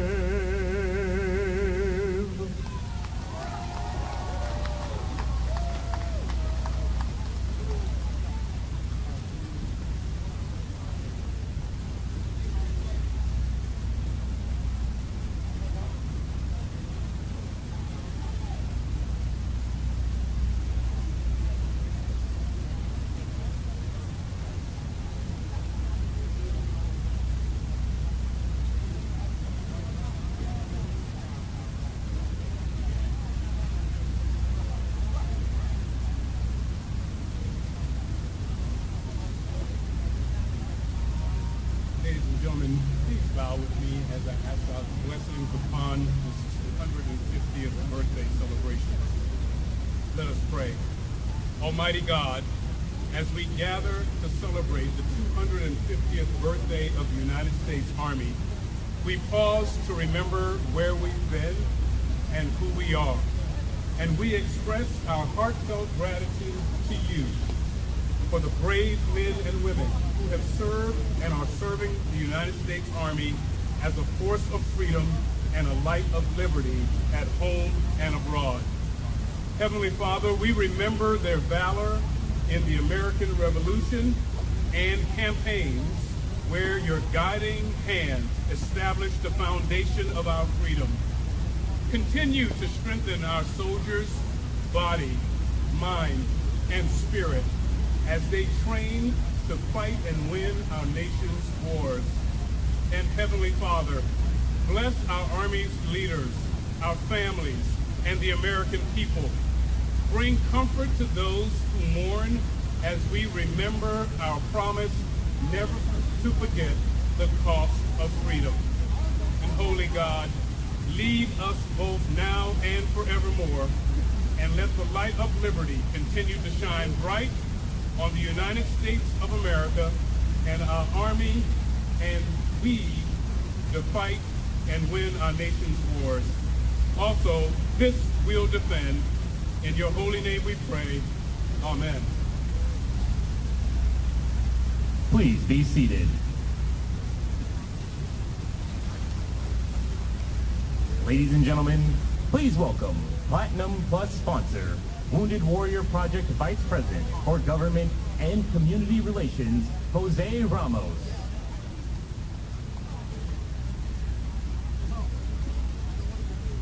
Hello, my name is Jose Ramos, Vice President of Government and Community Relations at Wounded Warrior Project. It truly is an honor to be here today as we celebrate this historical occasion. An occasion that brings together the many achievements of our past, shaped by the service and sacrifice of all those who have served our country. People are the strength of our military. They are the strength of our nation and the strength of the United States Army. 1 year older than the nation they defend, the Army has dedicated itself to fighting and winning our nation's wars for 250 years. But it is not only just soldiers who serve. Since 1775, U.S. Army soldiers, civilians, and their families have supported our nation. Bearing true faith and allegiance to our country, the U.S. Constitution, and the Army. For over 250 years, Army families have served and sacrificed to support the Army and their soldiers. For that, we are deeply grateful. It speaks to the enduring truth that no one truly serves alone. There is always a brother and sister in the Army with you, a family member who encourages you, a community who cares for you, and organizations like Wounded Warrior Project who stand ready to support you while you serve and as you transition. Caring for our people is at the heart of Wounded Warrior Project's mission, just as it is for the Army. We are committed to keeping the promise we made to warriors and their families who serve. The commitment is to be there no matter what, so they can enjoy a healthy, fulfilling life of service. We can find great support and solace in those who walk alongside us in challenging times and in moments of great celebrations like this one. People are the strength of the Army. Across the nation, Army families are integral parts of any unit they serve. Today we celebrate that strength and look forward to a bright future together. Today I say, happy 250th birthday, Army.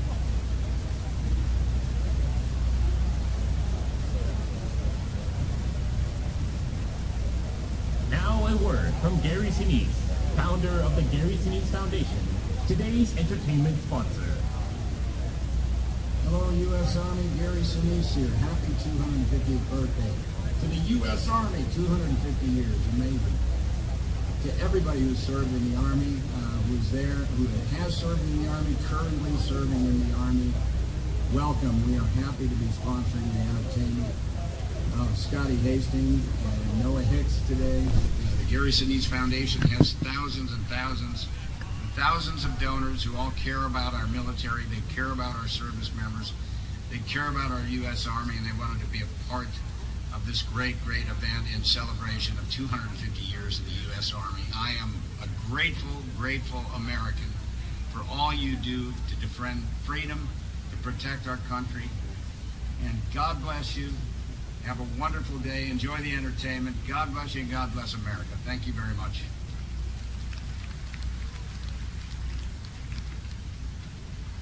Representing presenting sponsor General Dynamics, please welcome the Executive Vice President for Global Operations, Danny D.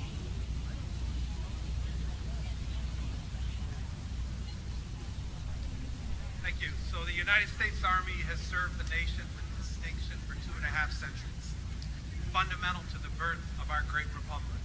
Values like service, courage, and duty are reflected in this iconic institution because they are personified in the brave men and women who serve our Army and our nation so dutifully. Events such as today celebrate many incredible milestones the Army's achieved, heroic stories, great sacrifices, great stories of victory. But what makes this celebration also special is where the Army is going. Army leadership is truly driving a transformational change, maybe the most consequential in generations. And if you listen, really listen to where they're going, those of us who are partnered with the Army are inspired. And it should absolutely be clear to those who are not on our side that they should be afraid. The Army's determination to accelerate and embrace technology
buildings and civilian homes should fly over if you want to outside expensive stuff afterwards. Put it on we are thankful to be here today with you on the right side of history to cover all of it, to celebrate with you the special Saturday coverage. Thank you. Military Parade Rally in America, America 250. You can see the signs behind me. You can see some of the VIPs coming in on these big, beautiful grandstands. In roughly 30 minutes from now, you're going to hear the blare of music. It's going to be loud in here. It's going to be just like a rally. And as we're coming in off the mall right near the Washington Monument today, we did hear some of that music being tested out. We have the privilege also of hearing the mic test, mic check for one of our dear friends who's been interviewed on the show. Hey Rob, they want us to read to 5:30. Now 5:35. My text was like, can you tell? Yeah. Thank you. 5:35. We've got a little time. And then outside of that, during the time getting through security just touching place, their president and the military prowess, again, 200 years long. I'm proud to be an American. I know you are too. We're proud to be on a network that not only covers those big, bold, beautiful rallies, but if you're just tuning in, over the course of the last several months this year, a go-to for you to get you access to your government, whether it's congressional hearings, to the big event speeches coming from President Trump and Vice President Vance. It's all there for you to digest, unedited, so you can make up your own mind. You can see the summer soirees. You can see President Trump and First Lady Melania Trump attending the Kennedy Center for Women's Rights. You can sometimes hear my singing as well, because we like to have fun on the network, we like to smile on the network, and we like to bring you hope. Because we should have them. These are tough times, but it's all made better by the general student over there. And we'll see today, enjoying this big, beautiful parade. In the meantime, our big sponsors here at the network, we are making to you all of this great coverage, this unbridled access, as I say, on a daily basis, to you, the American Tax Network, USA Tax Day, Pay a Pass. But that is when the real trouble begins if you ignored that deadline, this 15th deadline, or still owe back taxes. The IRS is wrapping up enforcement in the ways to make things worse for finances. File daily, and the tools like property seizures, bank levies, and wage garnishments, the IRS is applying pressure at levels never seen before. Increased administrative bureaucracy might mean elections are moving fast on your doorstep. Good news though, there's still time for Tax Network USA to help. Self-employed or business owner, no worries at all. The books might be a mess. Just give my friends a call over at Tax Network USA.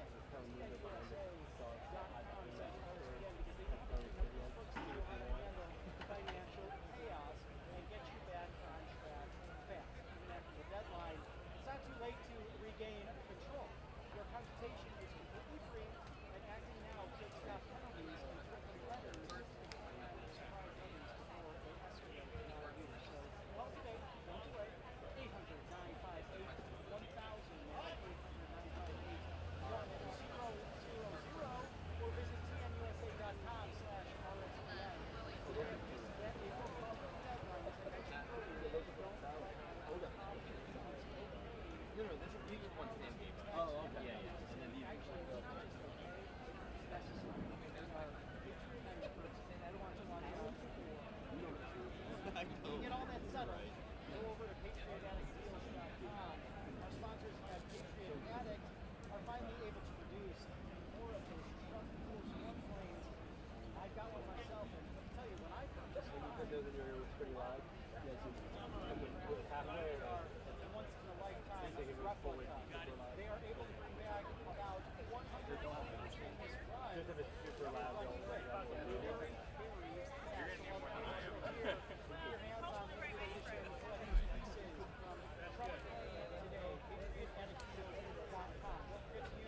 coupon code RSBN20 for 20% off. Again, that's patriot-deals.com, RSBN20 for 20% off. It's our super ticketed long after once you're sold out, you have to wait another 3 to 4 months, and then you might not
I'm just trying to be a father, raise a daughter and a son, be a lover to their mother, everything that was wrong, up and at 'em bright and early, more business in my city.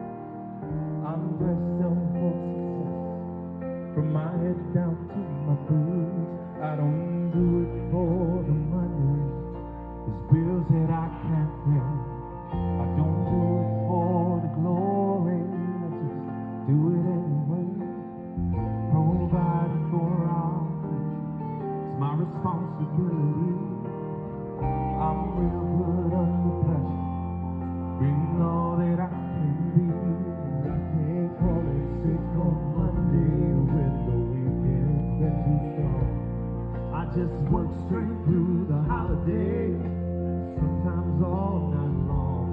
And you can bet that I stand ready when the wolf growls at the door. Hey, I'm solid, hey, I'm steady, hey, I'm true down to the core. And I will always do my duty, no matter what the price. I've counted up the cost, oh, I know the sacrifice. And I don't wanna die for you, but a die is asking me. I'll bear that cross with honor, 'cause freedom don't come free. Oh, I'm in a very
stay, guys.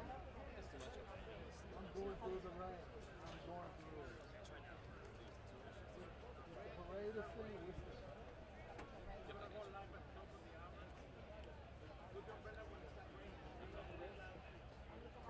We had 6 also, you know. We had 6. Do you have it? Do you have it on your desk? Yeah, it's fine. We were 5 minutes? Us 2.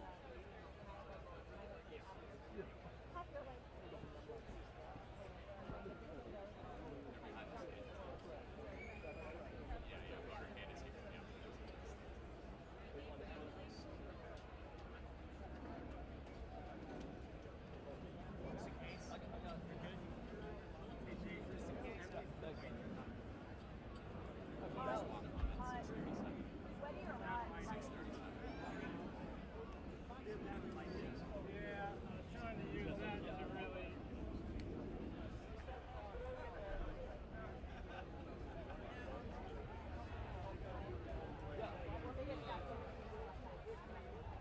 And when you're done, with the light.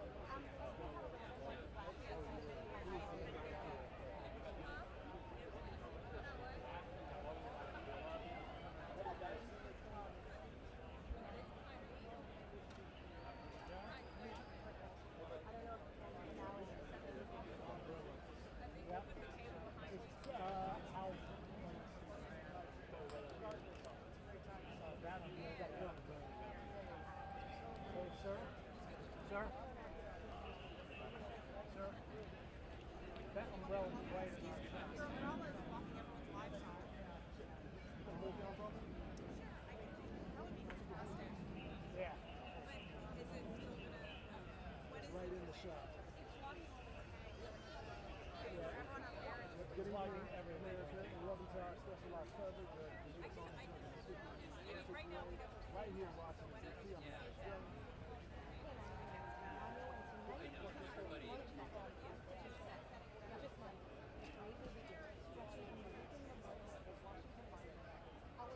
It's for everybody.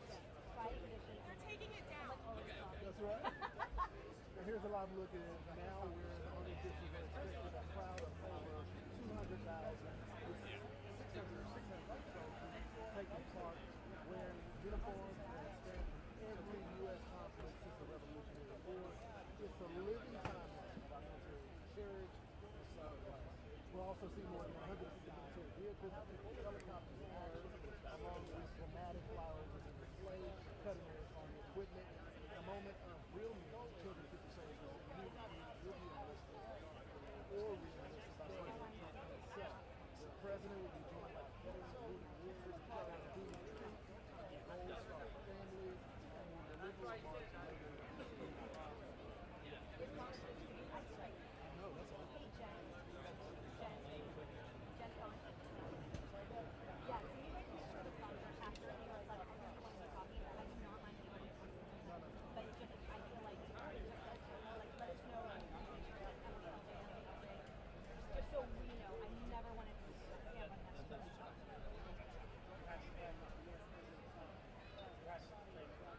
Yeah, I just Don't put yours up. To the men and women who have a present, a future, stay with us. And then I go, we can come live on the ground. All right, guys, 1 minute out. We have all of it. So, cut out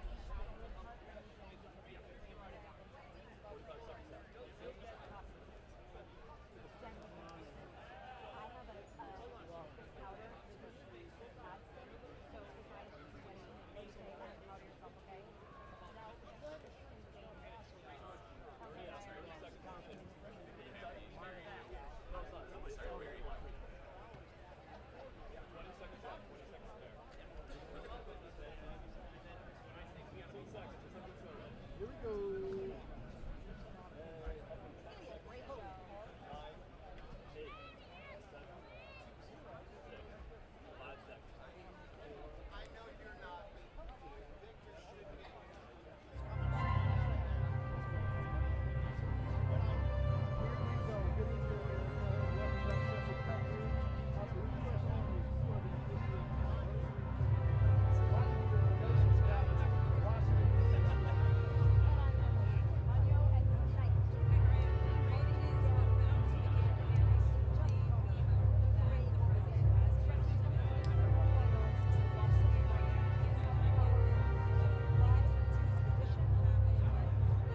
I know.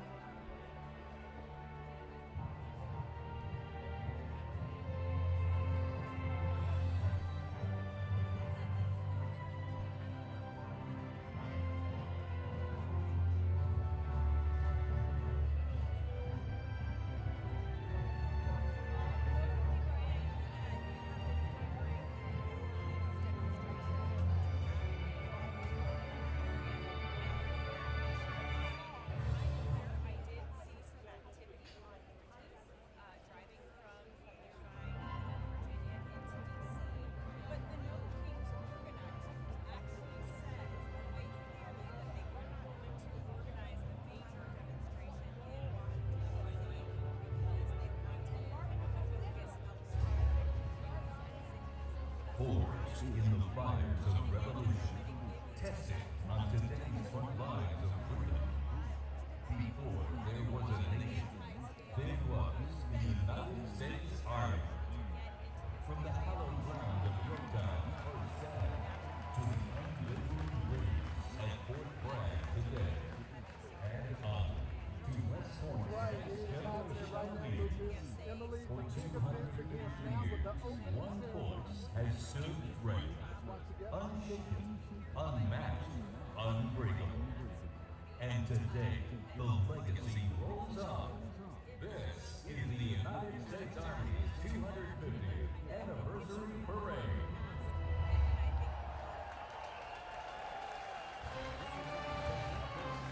Please welcome the Chairman of the Joint Chiefs of Staff, General Dan Kane.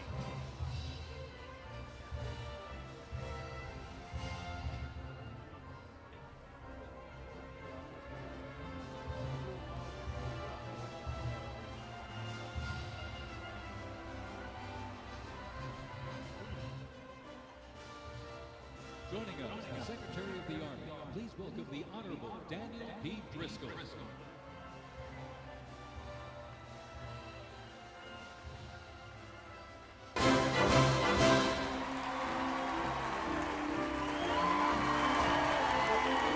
Ladies and gentlemen, please welcome the Secretary of Defense, the Honorable Pete Hegseth.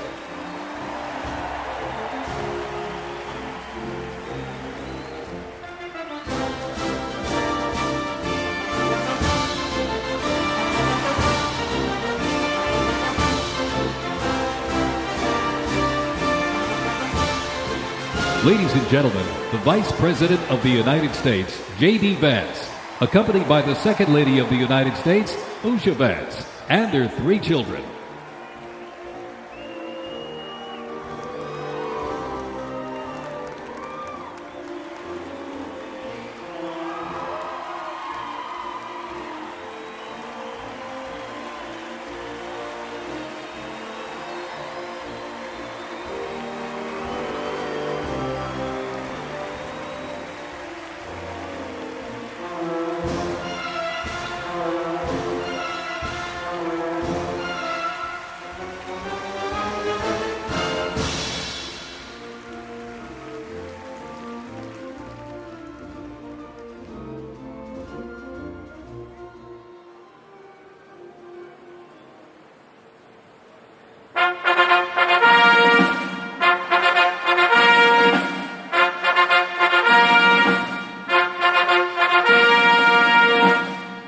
Ladies and gentlemen, please welcome the President of the United States, Donald J. Trump, and First Lady Melania Trump.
Ladies and gentlemen, to honor America, would you please rise for the singing of our national anthem?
Before we even had a country, we had an army. A small, unorganized group of shop owners and farmers, but they fought the most powerful army in the entire world to a standstill in Concord, Lexington, and Bunker Hill. Then our Continental Congress chose George Washington as general of our Continental Army. But it wasn't until 1 year later, on July 4th, 1776, that news arrived of the signing of our Declaration of Independence. Now we had a new army and a new nation. With little gunpowder, no shoes, bloody feet, few cannons, little training, and even less food. Valley Forge started in December. They went into winter camp in December of 1777. Approximately 2,000 Americans died that winter of disease. They lived through hell, but they never ever gave up. Not this army, not this first American army. Finally, Washington and his army arrived here at Yorktown, where they had General Cornwallis and his powerful British army trapped in this city against the sea. All of the preparation that Washington has learned through the course of those 6.5 years meets its full force here at Yorktown, and he employs it brilliantly. Sailing from the Caribbean, the French Navy arrived and took on the British fleet. Washington decided to make his move. Our men began digging to get closer and closer to the fort, finally getting within rifle and cannon range. Naturally, George Washington chose to set off our first cannon shot. The British had two small forts in front of the main fort. They were called redoubts 9 and 10. Then, on the moonless night of October 14th, the American and French forces attacked the redoubts. The hand-to-hand combat with bayonets, knives, and fists was bloody, to say the least. But within an hour, we were victorious. And as the sun came up the next day, Cornwallis looked out and realized he was in serious trouble. So he prepared an all-out, desperate counterattack. It didn't work, and the British were forced to surrender.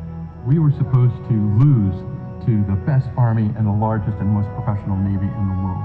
But our young army had won the war and our freedom. The freedom we hold so dear. And 250 years later, for what started as a ragtag group of shop owners, has now become the most powerful army in the world. Today, many things are very different from that army here at Yorktown, but one thing remains the same. An undying passion, guts, and love for our country remains deep in the heart of today's army. When I look into their faces, you can see it. That will never change. God bless the United States Army, and God bless the United States of America.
Ladies and gentlemen, our parade is officially underway.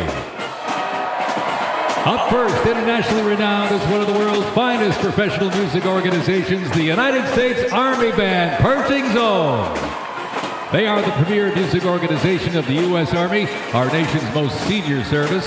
Stationed at Joint Base Meyer-Henderson Hall, Virginia, it plays an important musical role in events of national and international significance. They were founded back in 1922 by Army Chief of Staff John J. Pershing. They're led today by Colonel Bruce R. Pulver and Drum Major Rob Moore.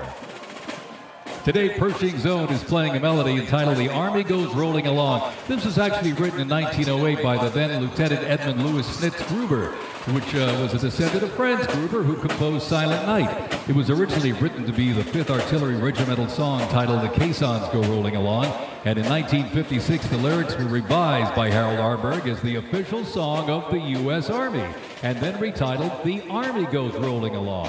Pershing Zone carries on its century-old legacy, playing a march that brings pride to every soldier, the Army Song. The 3rd Infantry Regiment, the oldest active duty unit in the U.S. Army.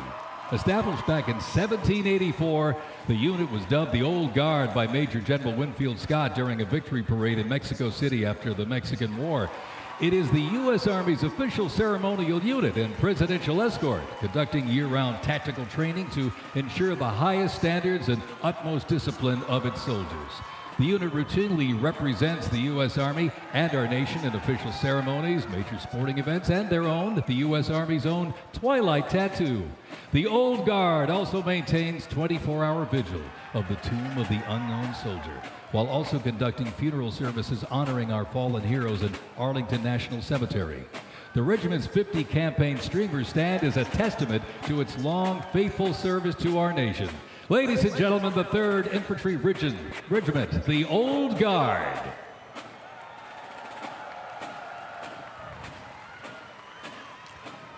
In 1775, the shot heard round the world at Lexington and Concord sparked a revolution, uniting 13 colonies and forging a continental army from farmers and frontiersmen. Against the odds, they turned the tide at Trenton and Saratoga, survived Valley Forge, and at Yorktown forced a British surrender, securing independence and giving birth to the United States of America.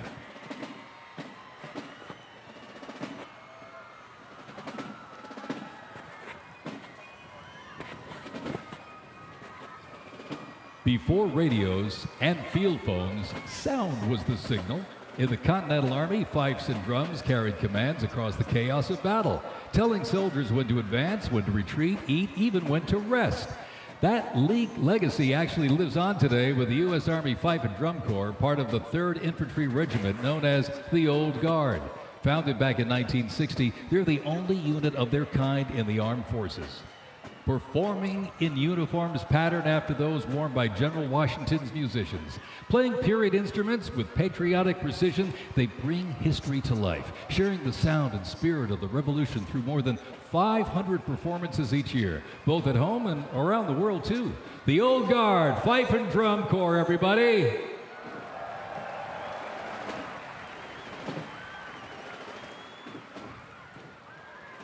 And now, from high above, ladies and gentlemen, celebrating 250 years, States Army Parachute Team, the Golden Knights. Descending at over 120 miles an hour, the Golden Knights are using flexible wing gliders to maintain their formation. They open their main canopy simultaneously and negotiate the softest possible landing. I'll tell you, they can't hear you, but they sure can see you. You can give them a great big wave, ladies and gentlemen. The Golden Knights, the finest parachuting team in the world.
Fort Sumter in 1861, a nation divided. Over 4 brutal years, nearly 2 million soldiers fought to preserve the Union. Among them, 5 future presidents and the first recipients of a brand new military decoration, the Medal of Honor. With independence won, our nation's westward expansion began. The Army moved in step, guarding settlers as Native Scouts lit the way. Immigrants joined the cause, and the Buffalo Soldiers etched a legacy of grit and honor across the American frontier.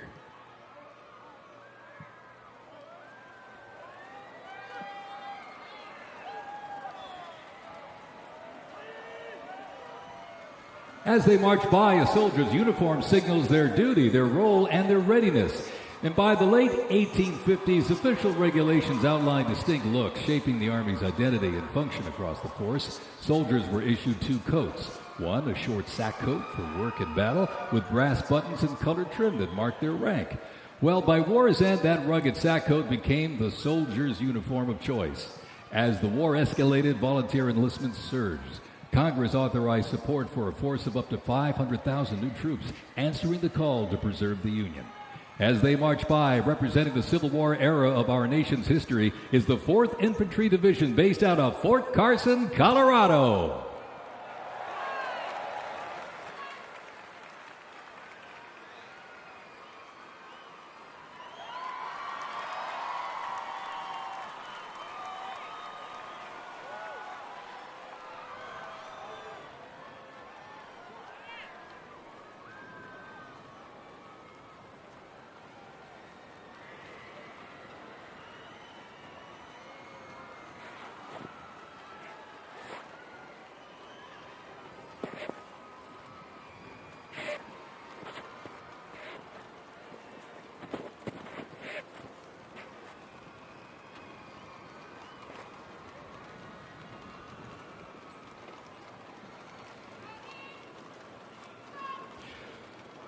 From Port Cavazos, Texas, home of legends, the 1st Cavalry Division rides with pride.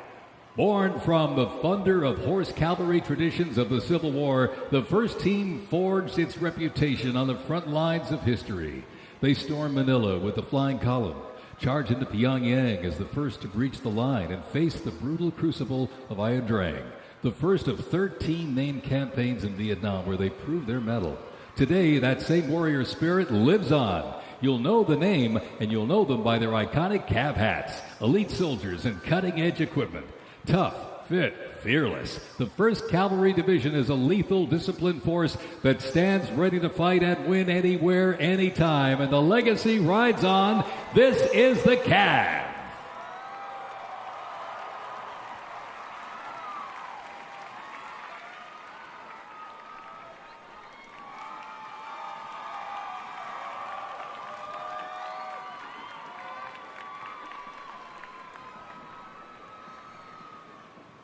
Special thanks to our sponsor, Lockheed Martin.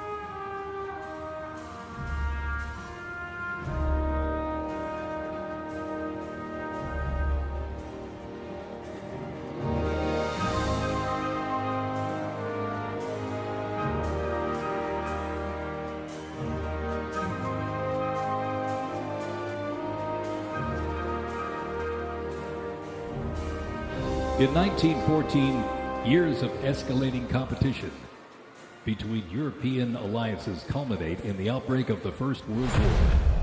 The two sides engage in the savage war of attrition, defined by opposing trenches, barbed wire, poison gas, and mass casualties. The United States initially maintained its neutrality, but was eventually drawn into the conflict in 1917. Despite having less than 130,000 soldiers at the beginning, the Army eventually grew to over 4 million, with nearly 2 million soldiers serving in Europe. In 6 months of fighting, nearly 50,000 Americans lost their lives, with another 190,000 wounded. The guns fell silent with the armistice of November 11, 1918.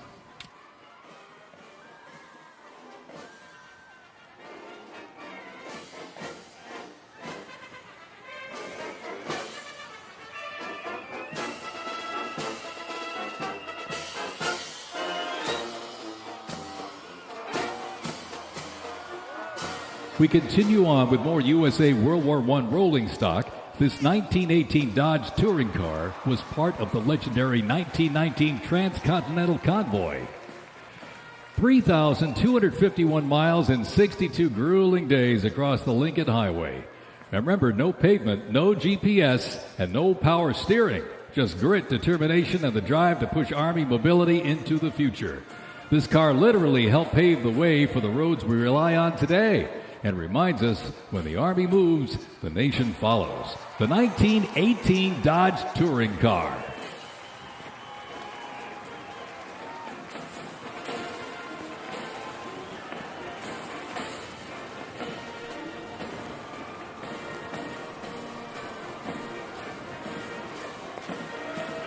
Headquartered in New York, this is the 42nd Infantry Division Band. At the start of World War I, the 42nd Infantry Division was formed with troops from 27 National Guard units, stretching across the country like a rainbow.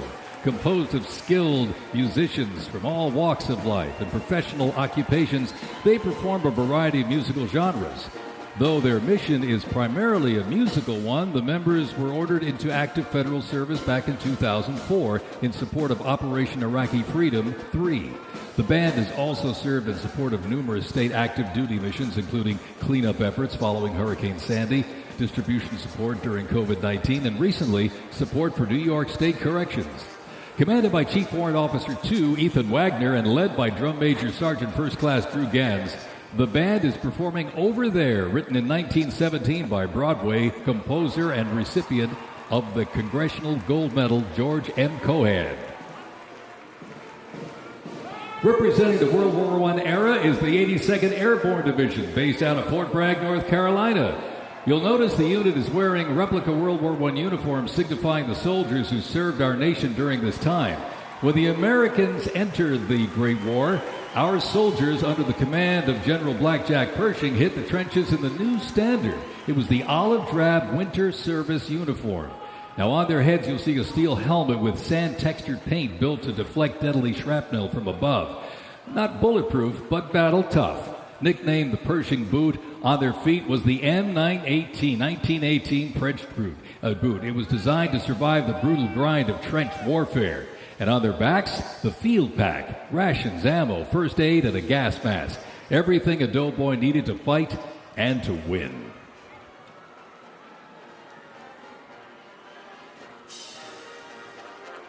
Incidentally, the 42nd Infantry Division was deployed to heavy combat abroad and then deployed again in World War II, ultimately liberating the Dachau concentration camp. The 42nd responded to the terrorist attacks on 9/11. Later, with the war on terrorism, the rainbow stretched across the world again, deploying in Iraq and Afghanistan.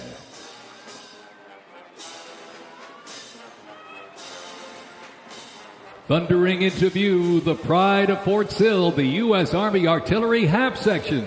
This is literally powered by horsepower and heritage. This elite ceremonial unit honors the legacy of the Army's horse-drawn artillery. With precision, discipline, and 6 majestic horses pulling a vintage 1918 caisson, the half section keeps tradition alive and rolling strong. Representing the power, pride, and precision of America's field artillery, this is Fort Sill's finest, ladies and gentlemen.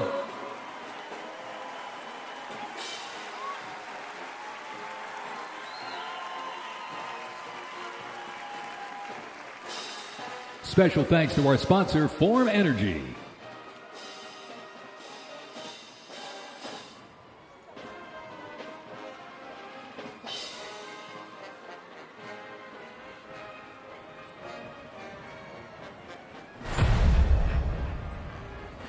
World War II, a global fight for freedom.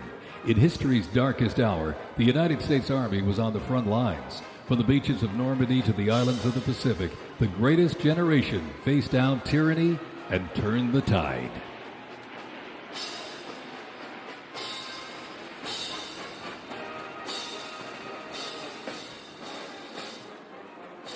From bombers to fighters to transports, U.S. Army aircraft started to thunder across the skies in World War II. And take a look up there, ladies and gentlemen. Flying overhead right now, they are fast, they are fierce, and famously used in the Doolittle raid over Tokyo. Leading up front, the mighty B-25 Mitchell. Up next, the Cadillac of the sky, the P-51 Mustang. From the sky, we're back down on the ground. In World War II, one vehicle led the charge, the legendary quarter-ton 4x4 command recon vehicle, the Jeep. You might have a Jeep in your driveway, but not like this. The U.S. Army truck quarter-ton 4x4 command reconnaissance, better known as the Jeep, was an iconic vehicle of World War II and was the world's first mass-produced four-wheel drive vehicle. The Army used the Jeep for almost every military activity, including command vehicles, scout cars, and medical ambulances. Fast, rugged, the Jeep became a symbol of American ingenuity.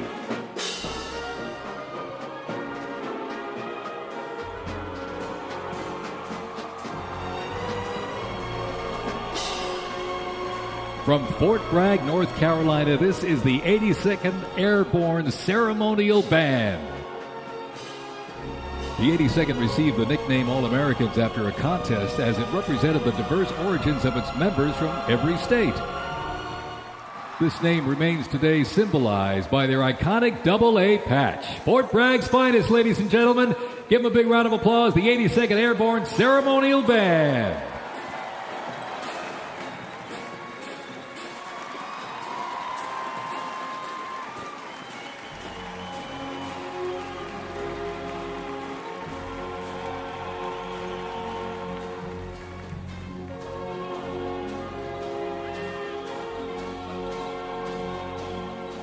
In a global fight like World War II, the U.S. Army knew our troops needed more than courage. They needed innovation. Uniforms evolved for every environment, but olive drab remained the mark of the American soldier. Shaped by lessons from the trenches of World War I, the Army introduced two battlefield essentials: the M1 helmet, tough, stable, and built to protect under fire, and the M1 Garand rifle, powerful and fast. It gave American troops a very clear edge. General George S. Patton called the M1 rifle the greatest battle implement ever designed, and history proved him right.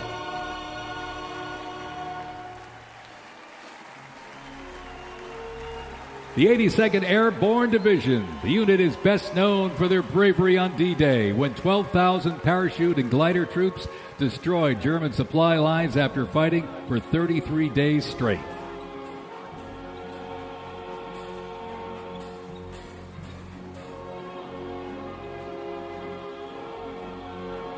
The 101st Airborne Division, based out of Fort Campbell, Kentucky, traces its lineage back to 1918 when it first established as the 101st Division.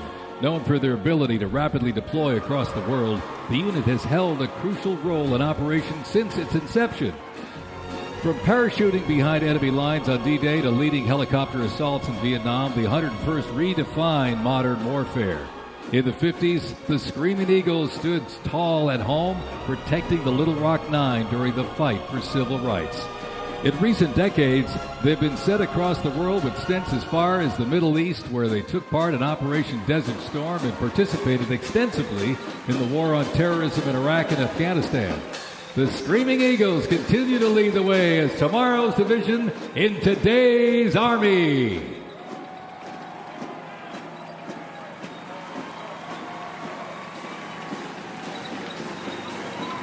The iconic Sherman tank is here, ladies and gentlemen. It was the cornerstone of the U.S. Armed Forces, showing its military might in World War II. It became one of the most influential tank designs of the 20th century. The M4 tank was nicknamed the Sherman tank after Civil War General William Tecumseh Sherman. Actually, it was named by the British. With almost 50,000 produced during World War II, the Sherman tank was in active service until 1957.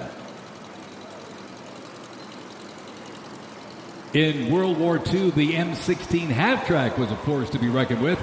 It was a self-propelled anti-aircraft weapon with speed, firepower, and grit. Nicknamed the Meat Chopper, its quad 50 caliber mount could unleash 2,300 rounds a minute. Quite devastating. It served through Korea, Vietnam, and beyond, and remains in use in U.S. allies to this day. The M16 half-track brings the fight wherever it rolls.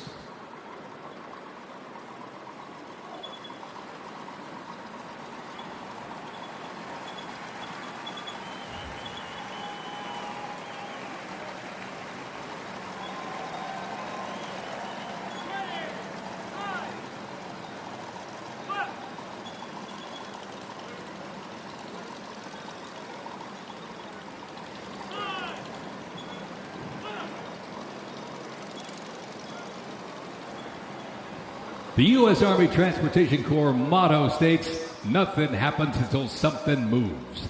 That was never more true than with this. Look at this, the 2.5-ton Chevrolet Deuce and a half. Move up to 10,000 pounds of cargo and was the backbone of the Red Ball Express that kept the Allies supplied after D-Day in World War II.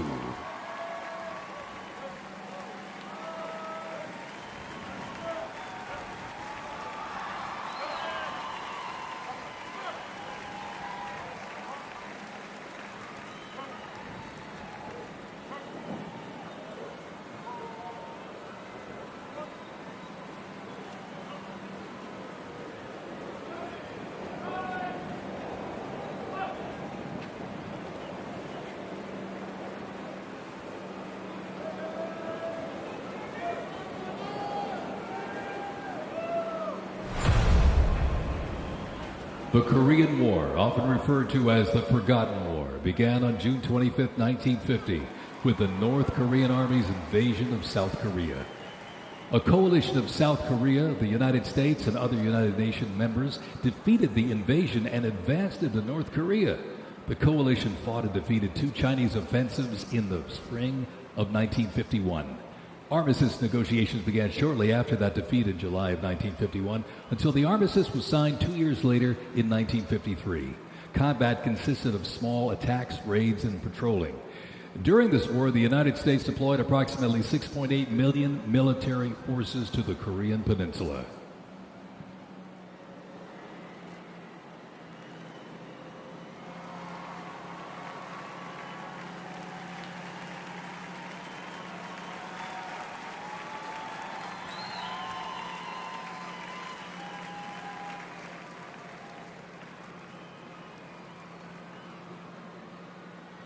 Special thanks to our sponsor, Coinbase.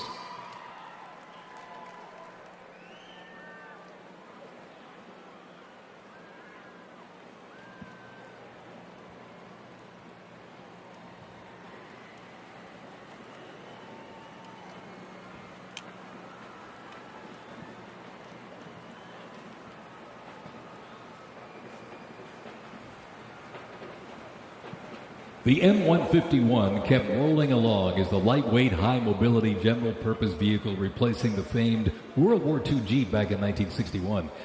Officially named the Military Utility Tactical Truck, or MUT, most servicemen generally referred to it as a Jeep. The vehicle spanned more than 40 years in 4 manufacturers and were everywhere that the Army was deployed.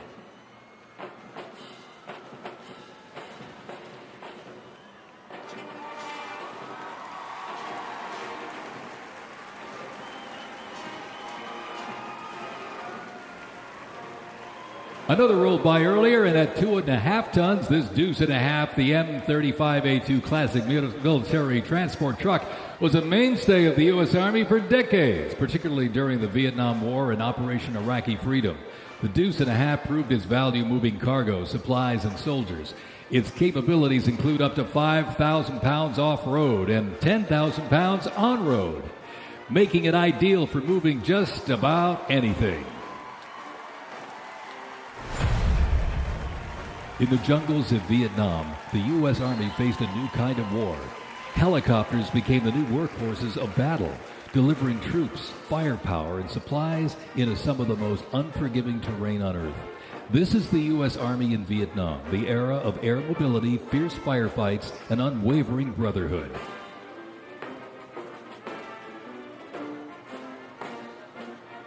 And over the music marching through, the roar of these legendary Army helicopters takes to the air. Flying overhead right now, they help define the Vietnam War. That staccato beat of the rotor blades was a welcome sound to many troops mired in combat. From transport and medevac to close air support and reconnaissance, they brought the fight to the front and pulled the wounded to safety. The OH-6 Cayuse scouted the terrain with unmatched agility. The AH-1 Cobra, also nicknamed the Snake, brought serious firepower. Its slim design, as you can see here, helped it survive and thrive in hostile environments to protect soldiers below. And the icon of the era, the UH-1 Huey, the first turbine-powered helicopter in service with the U.S. military. There was nothing the Huey couldn't do. General support, air assault, cargo transport, medic evacuation, and ground attack missions. The Cayuse, Cobra, and Huey, ladies and gentlemen, three iconic Army symbols in the sky.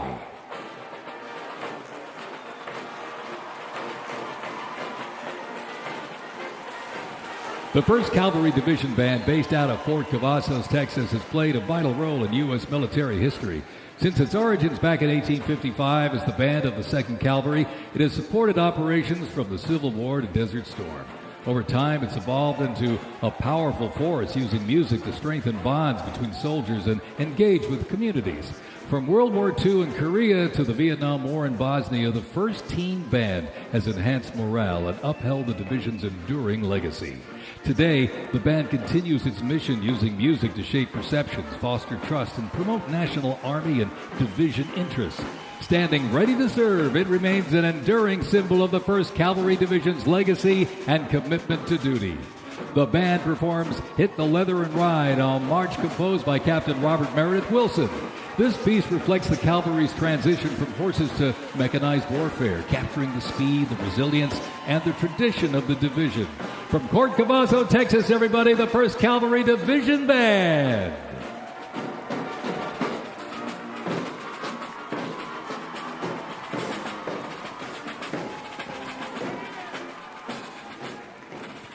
The U.S. Army deployed large numbers of troops in support of the Vietnam War. The first contingent of U.S. Army advisors arrived in Vietnam in the late 1950s, and that quickly grew to a small team of around 100 soldiers, which then expanded to more than 600 over the next decade. As the war intensified, troops' numbers quickly grew as the war between the South Vietnamese government and the communist insurgents supported by North Vietnam intensified. By January 1969, more than 364,200 soldiers organized around 7 divisions and 20 separate combat brigades. The United States began withdrawing its forces in July of 1969, and the last Army combat unit left South Vietnam in August of 71. The last U.S. combat soldier came home March 1973, while a small number of non-combat personnel remained until April 1975.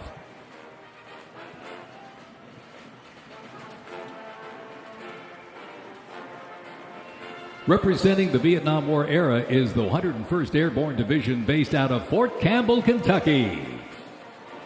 The unit is wearing replica Vietnam War uniforms signifying the soldiers who served our nation during this time. Blistering heat, thick humidity, and unforgiving terrain demanded uniform innovation, and the Army, they delivered. New lightweight uniforms were constructed to move with the soldier. The M16 replaced the M1 Garand, calling for redesigned ammo gear and faster reloads in combat. Body armor got smarter, jackets and trousers got lighter, and field equipment was reimagined to meet the mission head-on. Gone were the heavy Mickey Mouse boots, replaced by canvas tropical combat boots that offered better grip, faster drying, and all-day endurance.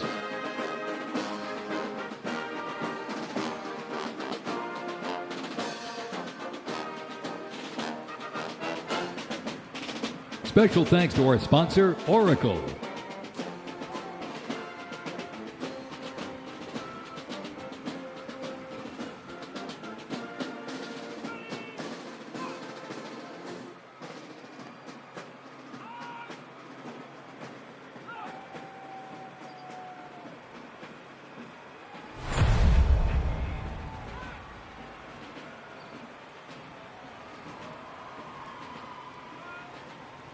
When Saddam Hussein's Iraq invaded Kuwait in August 1990, the U.S. Army deployed to Saudi Arabia to deter further Iraqi aggression in the region for what was known as Operation Desert Shield. By the fall, more than 750,000 troops comprising U.S. service members and coalition partners from more than 30 countries had assembled in the Saudi Arabian desert. In mid-January 1991, the U.S.-led coalition began Operation Desert Storm, which kicked off with an intensive air campaign designed to knock out key Iraqi infrastructure and weaken Iraqi forces. The ground offensive was launched in early 1991, where military forces overwhelmingly destroyed enemy tanks and vehicles. After only 100 hours of ground combat, coalition troops liberated Kuwait, and the Gulf War ended with Iraq's surrender.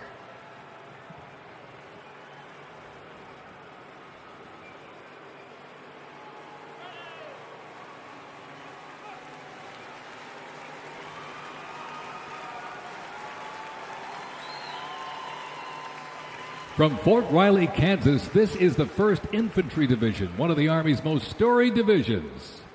Nicknamed the Big Red One because of the distinctive red on their unit patch, as the oldest continuously serving division in the U.S. Army, the unit has participated in every major operation since World War I, living up to its motto, no mission too difficult, no sacrifice too great, duty first.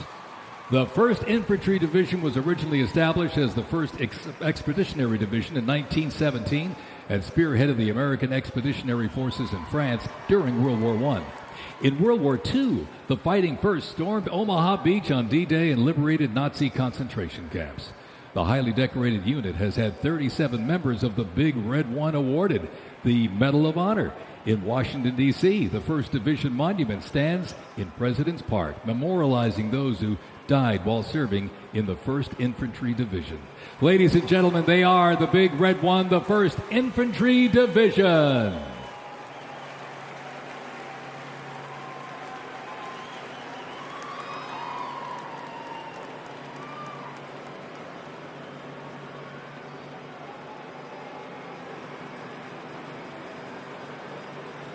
More military rolling stock. During Operation Desert Storm, the M2 Bradley fighting vehicle proved its value on the battlefield. It is fast, it is tough, and it is lethal. Named for General Omar Bradley, a leader from West Point's famed class of 1916, the Bradley was built to carry troops into combat with protection and power. Armed with a 25mm chain-driven cannon and twin-tube launched optically tacked wire-guided missiles, it played a critical role in clearing the way during the ground assault into Iraq. While the Paladin looks and sounds like a tank, it is technically a self-propelled howitzer and was first introduced back in the 1960s. Over the years, it's been upgraded to perform in versatile battlefields from Vietnam to the Soviet Union to Iraq.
In the Gulf War, no division hit harder or moved faster than the 1st Armored. The 1st Armored Division, nicknamed Old Ironsides, is the oldest, most recognizable armored division in the United States Army. As part of the buildup for World War II, cavalry and reconnaissance units were brought together to form the 1st Armored Division in 1940. In the Gulf War, no division hit harder or moved faster than the 1st Armored. Old Ironsides really led the way. During Desert Storm, they engaged in some of the largest tank battles in Army history that were decisive victories, shattering enemy formations. Based in Fort Bliss, Texas, America's Tank Division is currently supporting missions in 20 countries across 5 continents. From World War II to today, Old Ironsides remains battle-proven and always ready.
First used in Operation Desert Shield and Desert Storm, the M119 howitzer brought precision firepower to the front lines.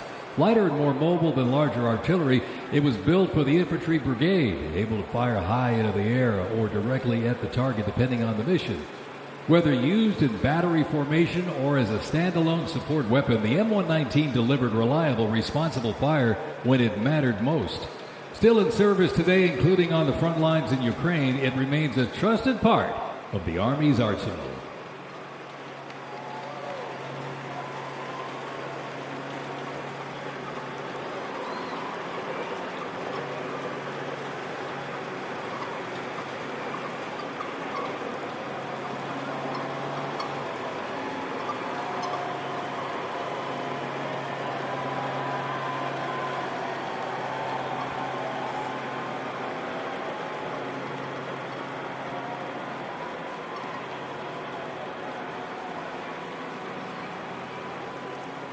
Special thanks to our sponsor, UFC.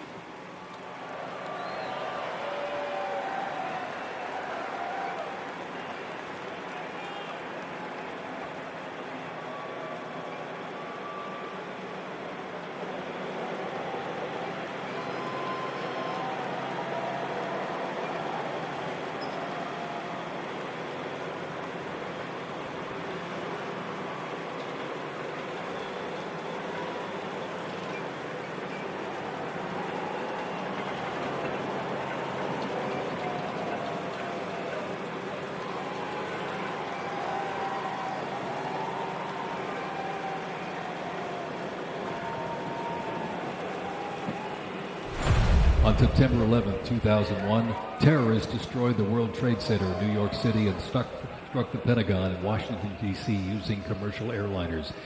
In response, the U.S. launched the global war on terrorism. The U.S. would stop potential threats around the world and take the fight to terrorist groups and the nations that back them. The Army immediately deployed forces to Afghanistan to destroy Osama bin Laden's al-Qaeda terrorist organization and depose his sponsors, the ruling Taliban. The 2003 President Bush expanded the war to Iraq. Soldiers and other armed services overthrew Iraq's dictator Saddam Hussein. The fight to stabilize Iraq and prevent terrorist groups from overthrowing its new government continues to this day. The campaign in Afghanistan lasted until 2021 when U.S. forces withdrew and the Taliban returned to power. Over the course of the two-decade conflict, over 2 million servicemen and women, less than 1% of the American population, deployed in support of the global war on terrorism. Most of those who served were members of the United States Army.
The global war on terrorism saw the introduction of a range of new technologies on the battlefield.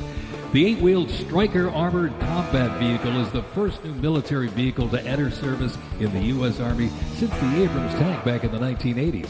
The vehicle was developed to fill a gap in the Army's inventory between a lighter infantry and heavy armored unit. The Stryker Armored Combat Vehicle enables the team to maneuver in close and urban terrain, plus provide protection in open terrain and transport infantry quickly to critical battlefield positions. The first Stryker vehicles were fielded back in 2002 with the 1st Stryker Brigade combat team deploying to Iraq in 2003.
U.S. Army Rangers, predating the Revolutionary War, fought in the War of 1812 as part of the regular Army and patrolled the frontier from Ohio to western Illinois on horseback and by boat, with the likes of Daniel Boone and Abraham Lincoln in their ranks.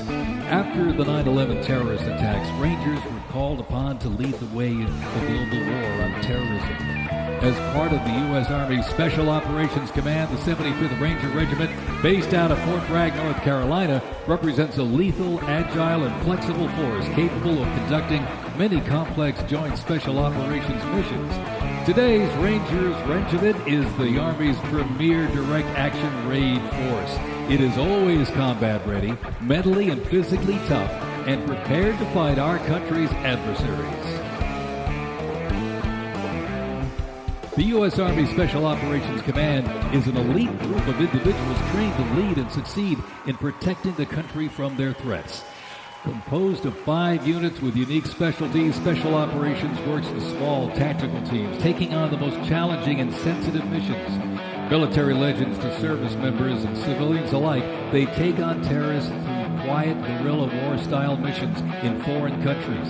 Ladies and gentlemen, the U.S. Army's Special Forces.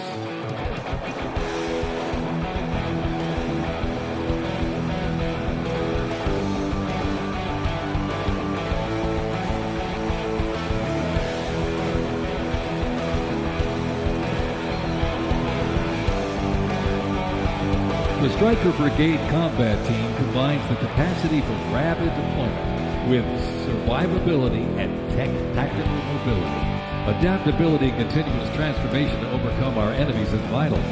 Fighting an elusive enemy in distant places and at home requires new tools such as unmanned aerial vehicles for surveillance and the Blue Force Tracker to see real-time details of troop movements.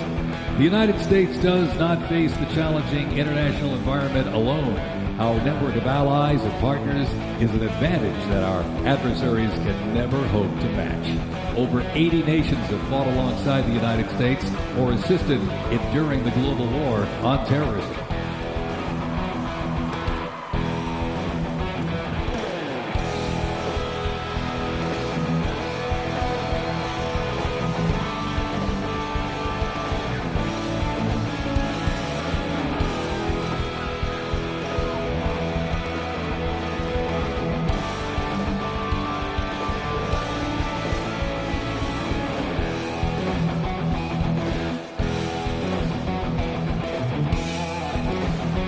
The 10th Mountain Division's climb to glory began with its establishment as the 10th Light Division in July 1943, the only one of its size in the U.S. military to receive specialized training for fighting in mountainous conditions. After periods spent inactive as a training division and as a standard infantry division, the unit returned to its roots in 1985 when it regained its Mountain Division designation. In the 1990s, the division participated in numerous humanitarian and peacekeeping operations. During the War on Terrorism, the 10th Mountain Division proved their mettle as light fighters through repeated deployments to Afghanistan and Iraq.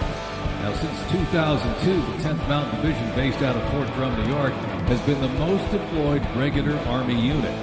Its combat brigades have seen over 20 deployments to both Iraq and Afghanistan in support of Operation Iraqi Freedom and Operation Enduring Freedom. To show America's military might, they have one purpose: to deter war and, if ordered, defeat the enemies of the United States of America.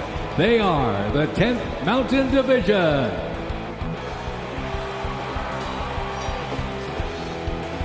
Investments in cutting-edge systems, drone technology, and AI capabilities strengthen the force, equipping soldiers with tools they need to protect the country and defend democracy.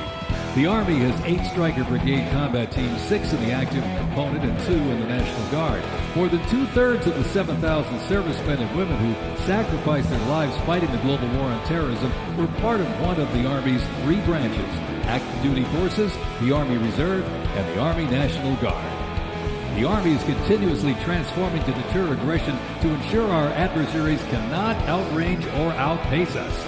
This transformation is not just about adapting, it's about maintaining dominance, ensuring that America's Army remains unmatched in its speed, flexibility, and ability to support the nation's strategic priorities.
Special thanks to sponsor Palantir.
Today, the U.S. Army's mission is to deploy, fight, and win our nation's wars. How? By securing ready, prompt, and sustained land dominance by Army forces across the full spectrum of the conflict as part of the Joint Force.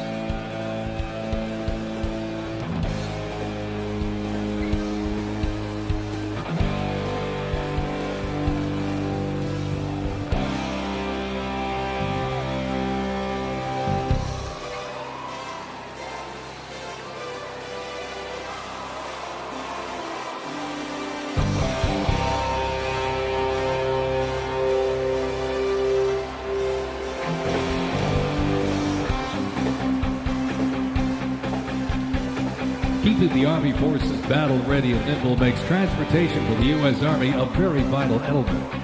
Spread across the parade today, numerous fighting vehicles, some designed for very specific functions and others for flexibility, but they all must be maintained. With over 200,000 trucks alone, wheeled vehicle mechanisms ensure that the fleet of vehicles are ready, and these mechanics get the job done. This convoy starts with the M777, a lightweight howitzer. These lightweight howitzers may not look particularly lightweight, but are made from titanium. They are 7,000 pounds lighter than their predecessor, the old M198. Used by the Army since 2005, the M777 is currently being used in Ukraine. Weighing only 4,700 pounds, the M119 howitzer is smaller and is used by infantry brigades, particularly for air assault missions. It was first used in Operation Desert Shield and Desert Storm in 1991 and is also seeing active use in Ukraine.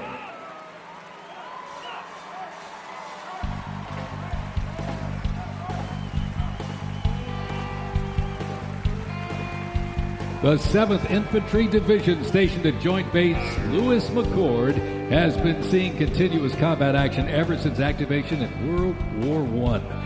From Europe to the Aleutian Islands, Japan, Korea, Afghanistan, and the Pacific, the Bayonet Division boasts a proud history of answering the call of its motto, "Trust in Me," with resolute dedication.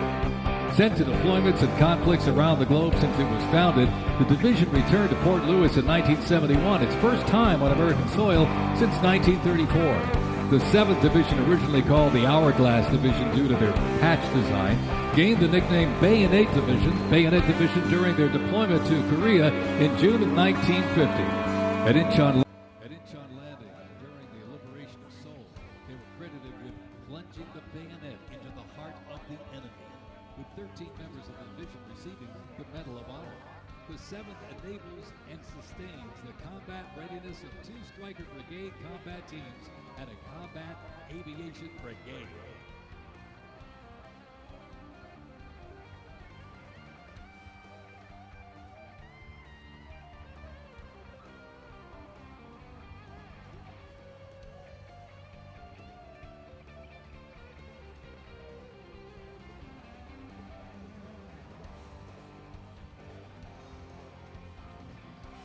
With the American soldier, the cornerstone of everything the Army does, we are continuously transforming.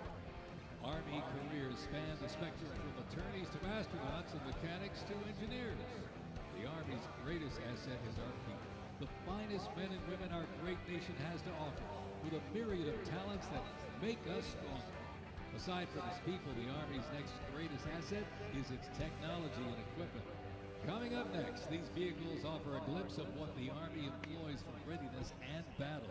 The portable howitzers and the portable Abrams tank were used extensively in the Gulf War, along with Bradley tanks and the infantry squad vehicle. The ISB provides enhanced tactical mobility of an infantry brigade combat team. This allows commanders greater freedom of movement and action. The ISB provides the warfighter with increased flexibility to ensure infantry units maintain momentum to achieve mission success.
When duty calls, U.S. Army soldiers don't just answer, they lead.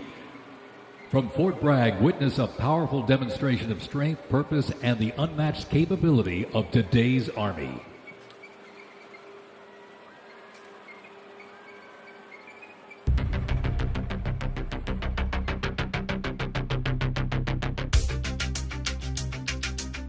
The Army has made me see my potential, and I feel like it's molded me into a better person. I grew up in a very patriotic household. My grandfather, he served in World War II, and his brother, my uncle, served in Vietnam. I can do this. If they can do this, I can do this. When I was born, my dad was still serving in the military, and him coming home in his uniform, I'm like, yeah, I want to do that. Clear for takeoff. My motivation, I think it follows in line, I think, with what my family's done is kind of a sense of duty to serve our country and give back since it's given us so much. I'm a very, let's say, timid person, but definitely helped me become a more confident person.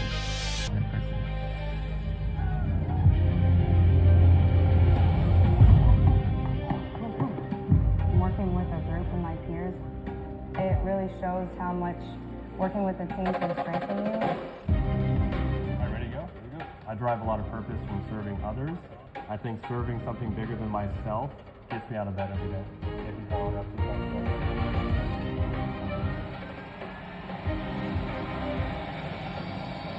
I definitely pushed myself further than I ever thought I could go.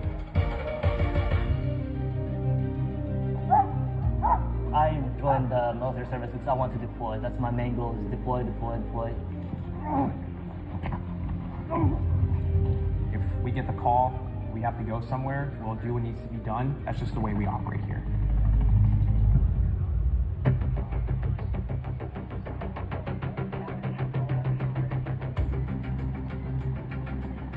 This is one of the few jobs in the nation where we all take an oath to say, I'm willing to put my life on the line for you, and they're willing to put their life on the line for me.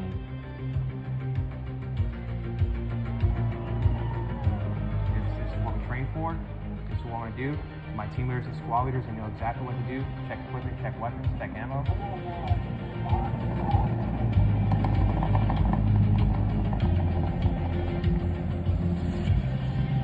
We're always ready to deploy within 18 hours and handle the mission at task.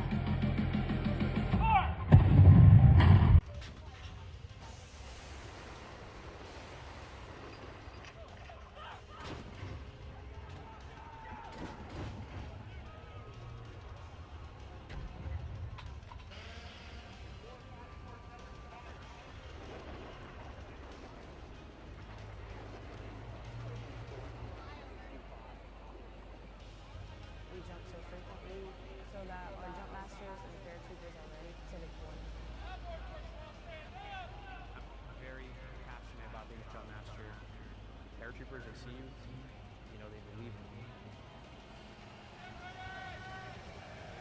I love to instill that confidence and that passion into those paratroopers. It's a rush. It's great.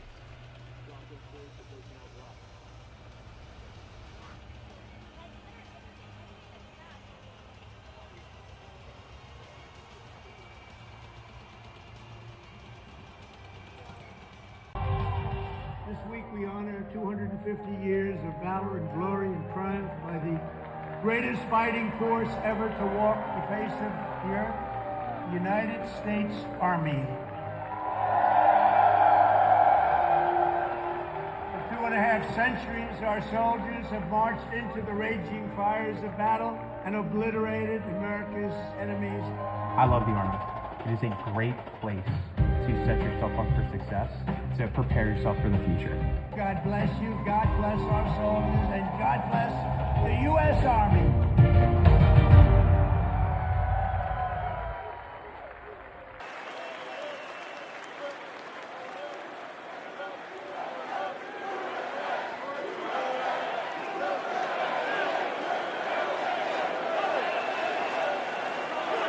Joint Base Elmendorf-Richardson, Alaska is the home to America's Arctic Angels, who execute expeditionary operations worldwide, conduct multi-domain operations in the Indo-Pacific Theater and the Arctic, and on order decisively defeat any adversary in extreme cold weather, mountainous and high-latitude environments, through large-scale combat operations. The Angels are the Army's only Arctic division. Masters of Arctic warfare, the 11th serves worldwide in all climates. Established in November of 1942, the Angels of the 11th Airborne Division led the way in the Philippines during World War II and spearheaded an amphibious invasion of Luzon and distinguished themselves during the liberation of Manila. After periods spent inactive and stationed in Germany from 1963 to 65, the division operated as the 11th Air Assault Division with the mission of testing and refining the Army's helicopter-centric air mobility doctrine. Activated once again in June of 2022, they remain dedicated to defending America's interests throughout the Arctic, in Alaska, and beyond. The 11th Airborne Division, America's Arctic Angels.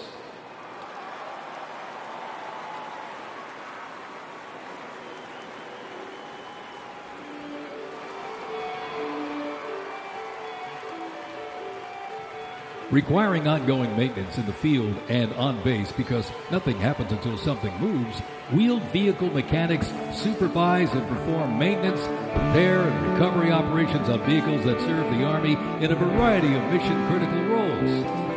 Included in the array of mobile artillery such as Paladins and the Abrams tank is the Joint Light Tactical Vehicle known as the JLTV. It's highly adaptable, providing protected and sustained mobility for personnel and payloads. The JLTV is known for its off-road capability while providing armor against small arms and improvised explosive devices.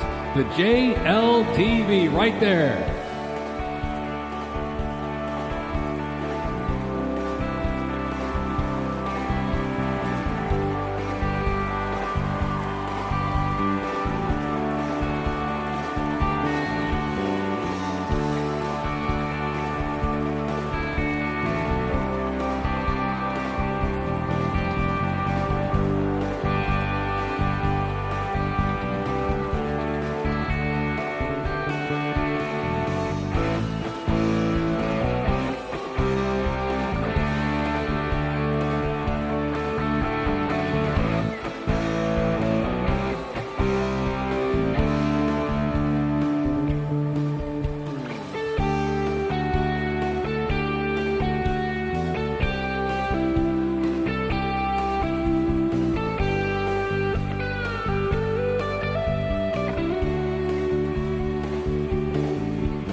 The U.S. Army Reserve is inseparably linked to America's long-standing citizen soldier tradition. Organizationally, the Reserve's roots lie in the Medical Reserve Corps, established back in 1908 to provide a ready reserve of medical manpower. This organization was folded into the new offices of the Officers Reserve Corps in 1917. Reserve organizations furnished crucial manpower to the Army during World War I and were merged into 1920 into the Organization of Organized Reserve. During World War II, the Army activated 26 Organized Reserve infantry divisions, and roughly a quarter of the Army's officer corps came from the reserves during the conflict. During the Korean War, the Organized Reserve Corps was reorganized and redesignated the U.S. Army Reserve. The Army Reserve has since served as a vital source of manpower for the force during times of need, gradually transitioning from a strategic force to an operational force in response to the pressures of the war on terrorism. In the 170,000 Army Reserve soldiers and 11,000 civilians serving their home communities, and when needed, they can quickly mobilize. The Army can't deploy, they can't fight or win without the Army Reserve. They are an important component of Army readiness. Let's have a big hand for the Army Reserve.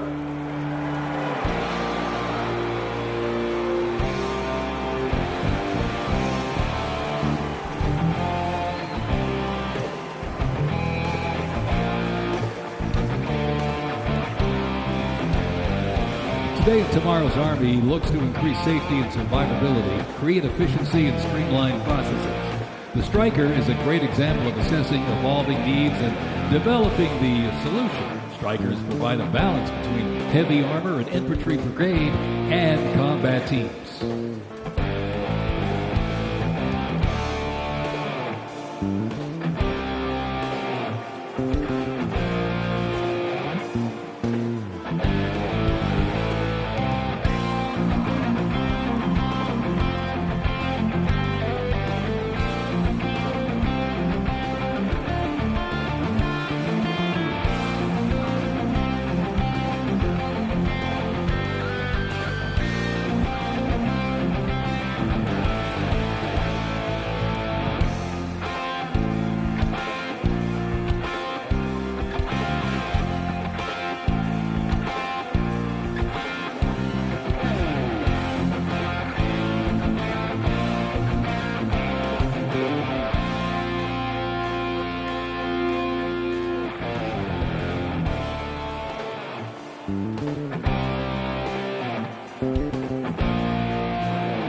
When Americans hear the name Bastogne, they remember one of World War II's most heroic defenses, the Battle of the Bulge. Surrounded by German forces in the frozen forests of Belgium in December 1944, soldiers of the 101st Airborne held the line.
Presented before you is a platoon from the Multi-Purpose Company's 2nd Battalion, 327th Infantry Regiment, 1st Mobile Brigade, 101st Airborne Division, Bastogne.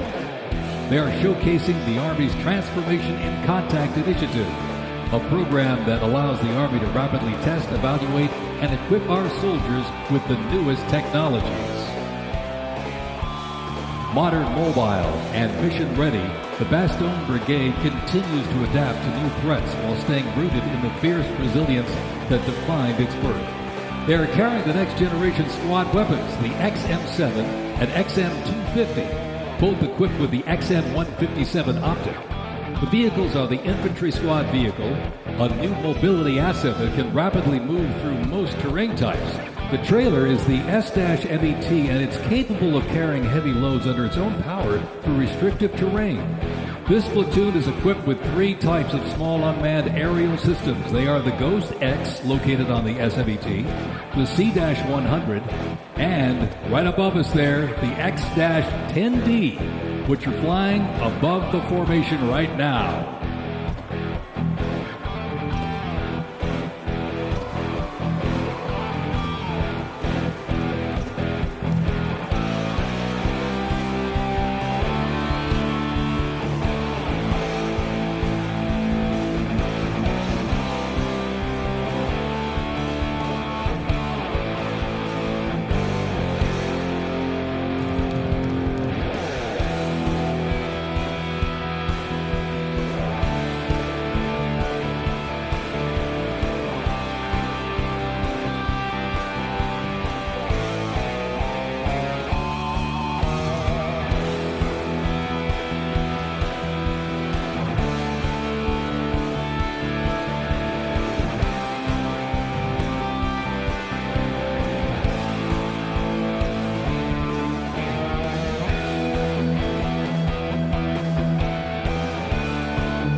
The Bradley fighting vehicle has proved itself to be lethal and survivable in multiple theaters since it first fielded back in the 1980s. Designed as a troop transport, tank killer, and to match speed with an Abrams tank, the Bradley is a fierce fighting machine. The Bradley accompanies American troops often with the M1A1 Abrams tank, nicknamed the Beast and Whispering Death because of its firepower, accuracy while moving, and its stealth.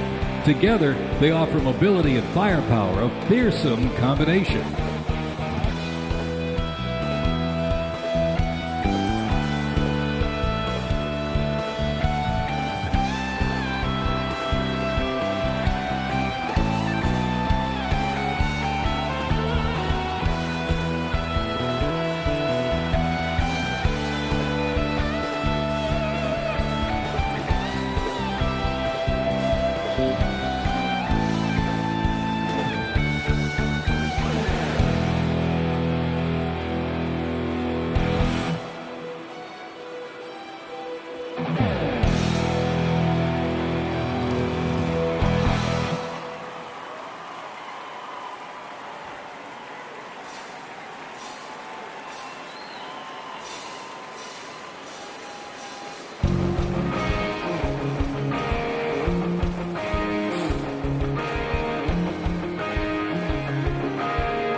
And high in the sky, the AH-64 Apache. It's the premier attack helicopter in the world.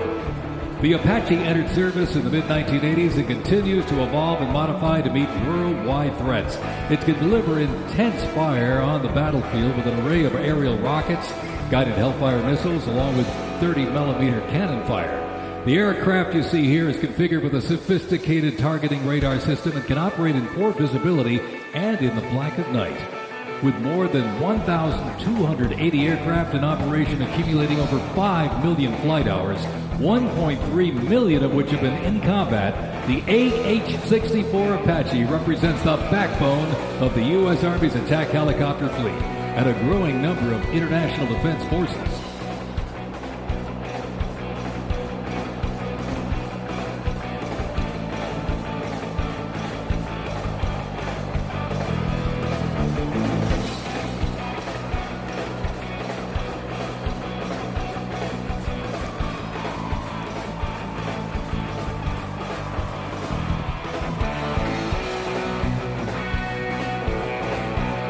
Special thanks to our sponsor, Lockheed Martin.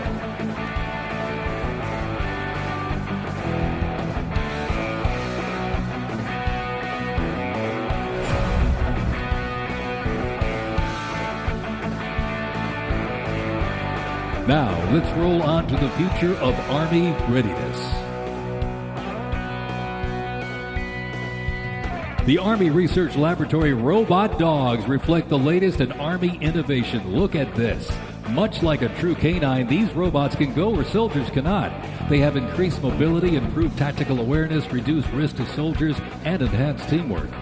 Replacing soldiers, robot dogs can explore terrain that may be difficult for soldiers to traverse, dispose of explosive ordnance, and act in defensive posture or aggressive capacity when armed.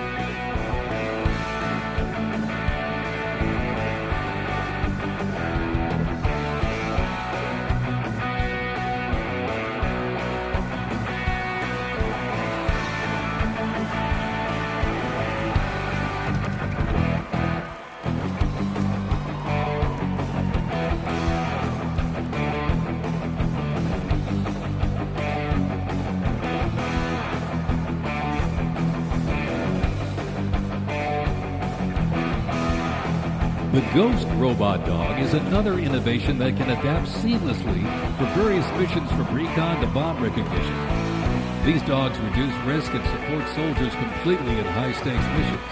They have a standard walk speed of 2 miles per hour and are working towards 6.7 miles per hour sprint.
As the oldest continuously serving Army band and the oldest unit at West Point, this is the United States Military Academy Band, ladies and gentlemen.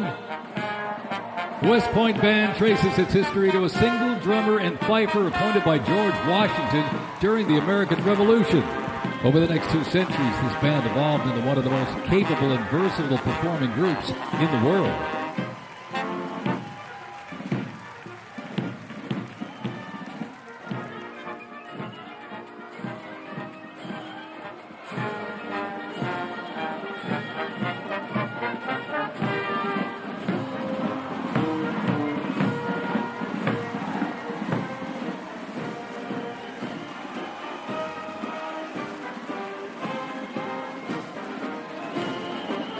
one of the most prestigious institutions in the world where leadership is forged and duty becomes destiny. This is West Point, where Army leaders are made. With the motto of duty, honor, and country, West Point trains the best and brightest to serve their country as Army officers. Founded back in 1802 by President Thomas Jefferson, West Point is the home of the Long Gray Line, a legacy of courage and excellence that includes 77 Medal of Honor recipients, 2 U.S. presidents, Grant and Eisenhower, and numerous generals, including John J. Pershing, Douglas MacArthur, and Norman Schwarzkopf.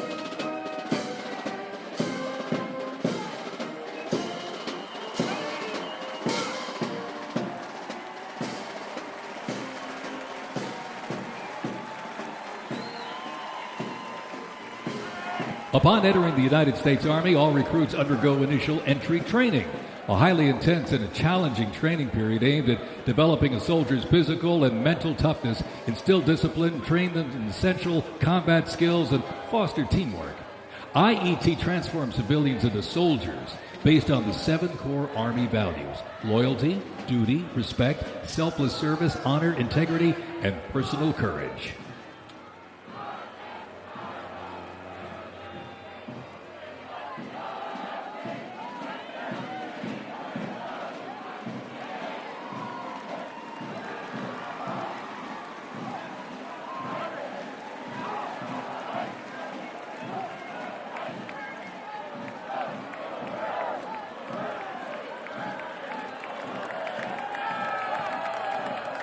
The Virginia Military Institute, on a mission to produce citizen soldiers, men and women educated for civilian life, prepared to serve their country in the armed forces. VMI counts a Nobel Prize winner, 11 Rhodes Scholars, generals, 7 Medal of Honor recipients, and a Pulitzer Prize winner among its graduates. As one of the nation's senior military colleges, students at Virginia Military Institute can participate in Army ROTC or the Corps of Cadets. While cadets in the Corps can serve in any branch of the United States military or pursue other careers, those in Army ROTC earn their commission as officers, ready to serve on active duty in the National Guard or Army Reserve.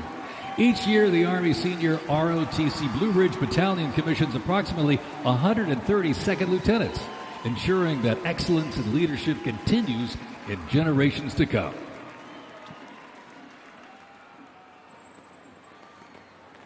The Citadel, the Military College of South Carolina, offers students the opportunity to participate in Army ROTC or the Historic Corps of Cadets. Founded in 1842, the Citadel is the 3rd oldest of the senior military colleges and is known for its Corps of Cadets living and studying under a classical military system that makes leadership and character development essential. While military service is not required at graduation, more than 120 students earn their commission each year through the Army Senior ROTC Palmetto Battalion, playing a vital role in shaping the future.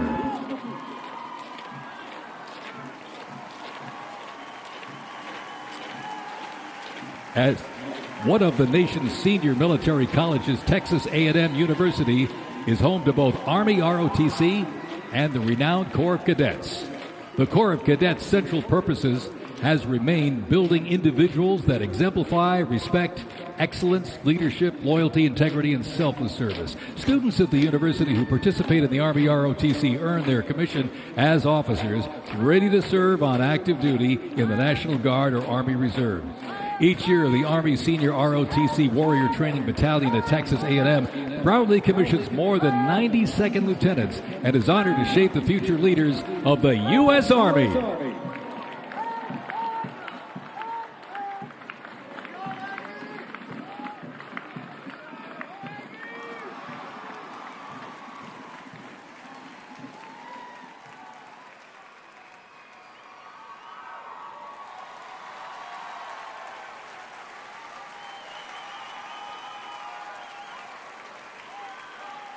In a powerful display of commitment, these future soldiers will raise their right hand and take an oath of enlistment, pledging to serve our nation.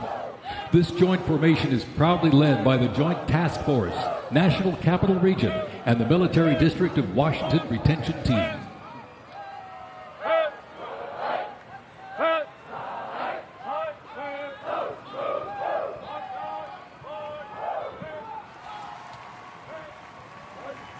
shaping tomorrow's Army, West Point's most inspiring cadets remind us that America's future is courageous and in capable hands.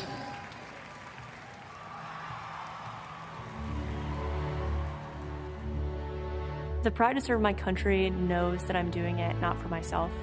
Every day I put on the uniform, I'm not just representing Caroline Robinson. I'm representing my company here at the Academy. I'm representing West Point.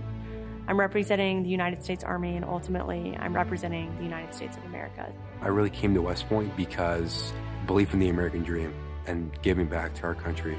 You're a part of something that is much bigger than yourself. You're a part of a tradition of excellence and a legacy that's connected not only to the Academy, but to the American Army. I'm surrounded by people who want to make themselves better and serve our country. Excellence is their baseline, and that to me is what it means to be a West Point cadet. From the earliest days of our nation, this supreme tradition of American military service has been passed down from soldier to soldier and generation to generation, and it's a beautiful thing to watch. My brother preceded me here, and originally I didn't really know what West Point was until he came. But when I saw the mission that they were committed to, of upholding the principles of American democracy and protecting the Constitution, I knew it was somewhere I had to be. Every time that we lived outside of the United States, I always developed this sense of gratitude and pride of being an American, and I wanted to give back to my country what it gave to me. And it wasn't until I zipped up the blouse and I put the belt on for the first time that I realized that I was going to be serving my country, and it felt right. West Point was the place that I needed to be, and more importantly, the Army was where I wanted to be. I just looked to the left and right over basic training and realized that we all had the same American patch on our shoulders, that we're all fighting for the same thing. I mean, there was no better feeling in the world knowing that every single person around you is committed and willing to die for that mission. You came for excellence, you came for duty, you came to serve your country, and you came to show yourselves that you are among the smartest, toughest, strongest, most lethal warriors ever to walk on this planet. What excites me the most about my future in the Army is the opportunity that I'm going to have to give back to the American soldiers that I'm going to be leading. Because ultimately, they don't get to choose. And to me, it's that burden of responsibility to be the best leader. And as a young officer, that's going to be exactly what I get to do. I was the cadet basic training first detail for the first 3 weeks. And I got to see the new cadets come in from their families' homes and being in process on their very first day and watching them grow so quickly. I would do all the formations, and I looked out at these 1,000 new cadets, people who just come out of high school. They were completely different people. I don't think there's another institution in the country like West Point where the student body is so committed to furthering the mission of America and ensuring our democracy and freedom for generations to come. I'm really surrounded by the best of the best, and that's when I realized this is a place that I absolutely want to be. West Point itself is an amazing institution, but it only provides opportunities. The people here have to choose to take those opportunities and grow and lead and serve. And the people here want to do that. And I'm proud to be a part of that. And I would tell any high schooler who is considering it, you won't regret it.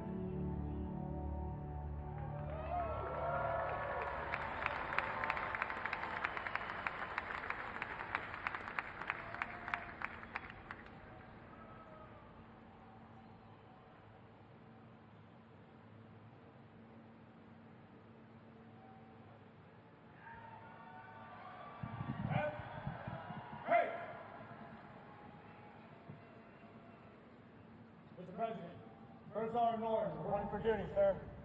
Ready to commence the ceremony as directed. I state your name.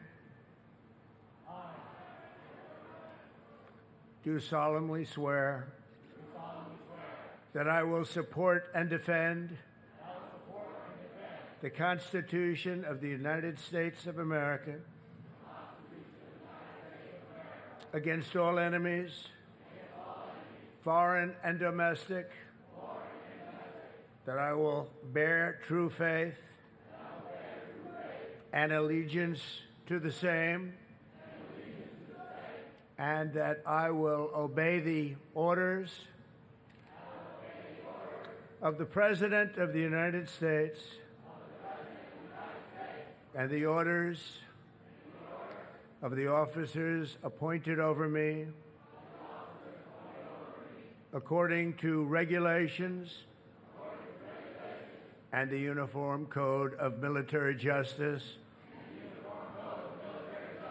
So help me God. Congratulations, congratulations. Welcome to the United States Army, and have a great life. Thank you very much. Have a great life. Thank you.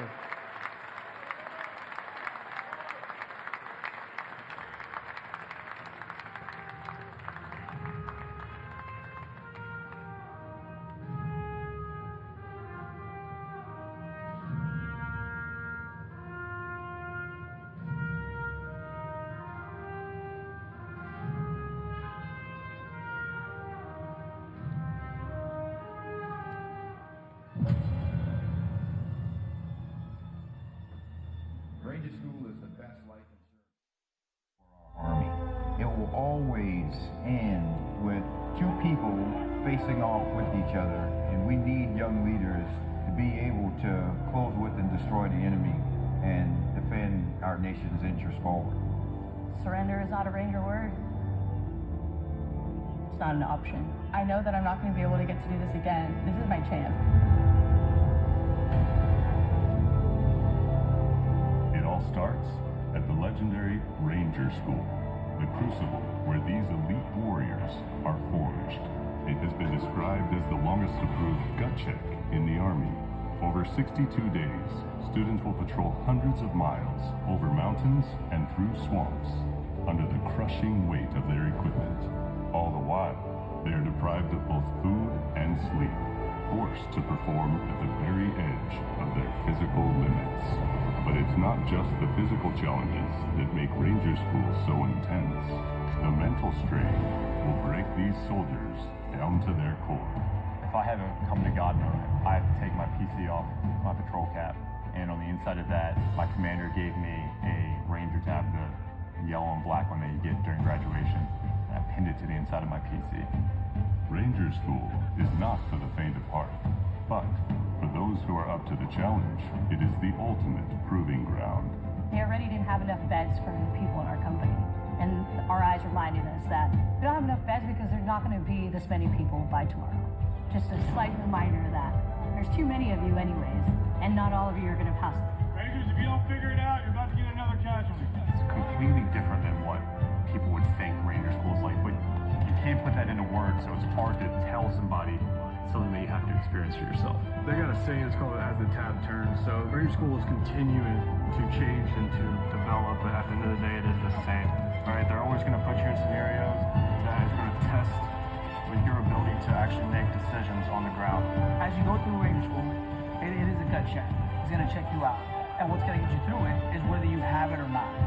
Thousands and thousands of soldiers train all their lives to come here, prepare themselves to come to Ranger School, and only a few hundred leave here every class with the tab.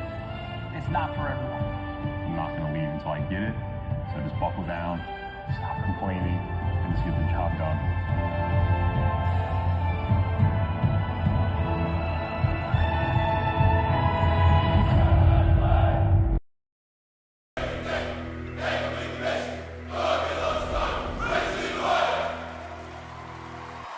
Please welcome country music sensation and proud supporter of our troops, Warren Ziders.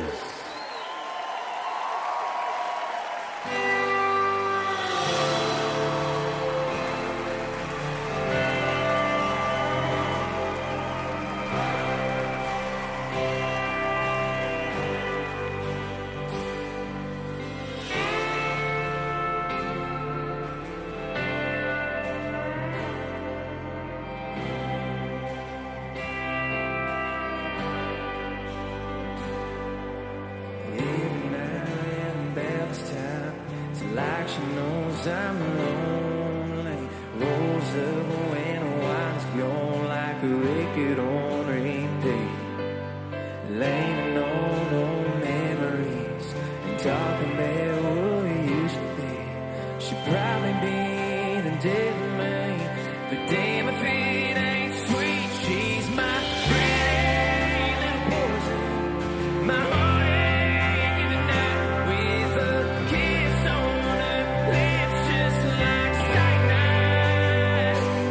She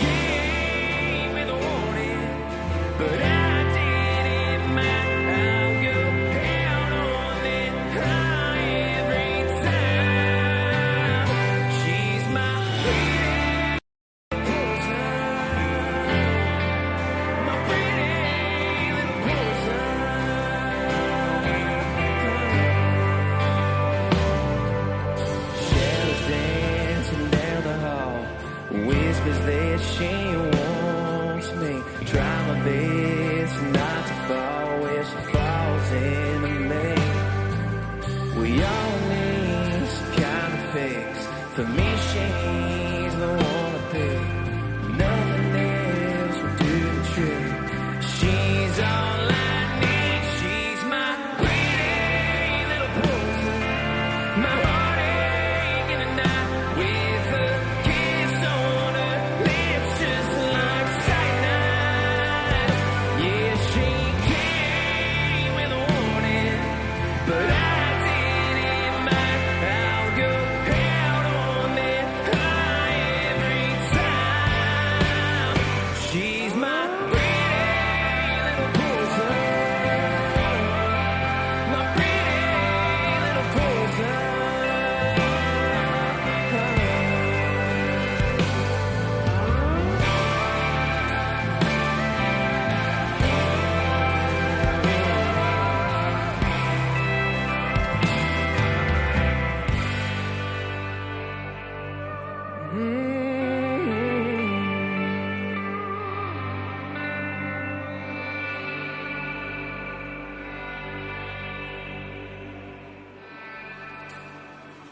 The summer kiss, it's alcohol.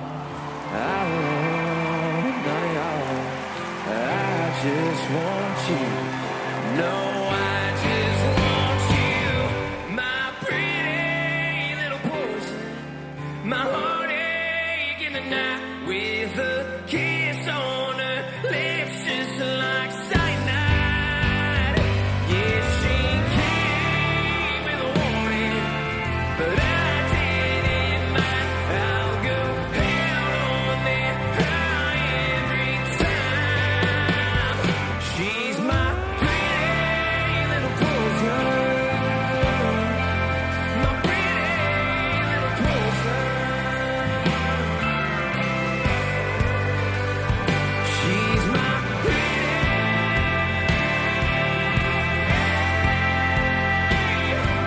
little poison.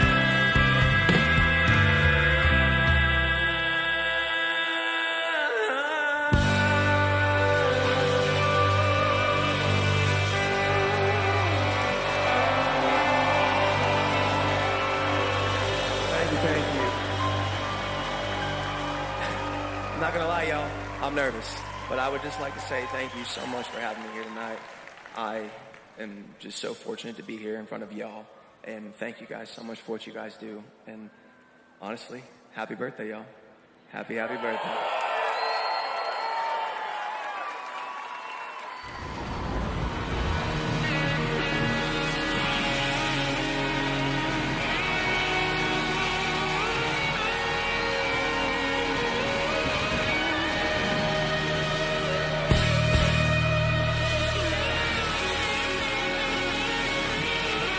This next song was loved by y'all.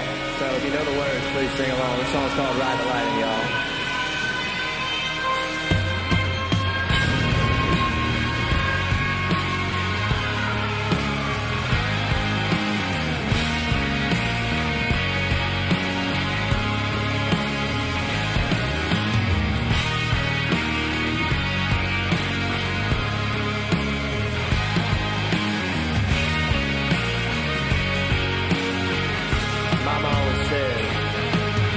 Mama always said I was born on the right side. Yes, she did. One foot in the flames and the other trying to walk the line. Can't say I never saw it coming. I could see the warning signs. Mama always said I was born on the wild side. I guess Mama was right.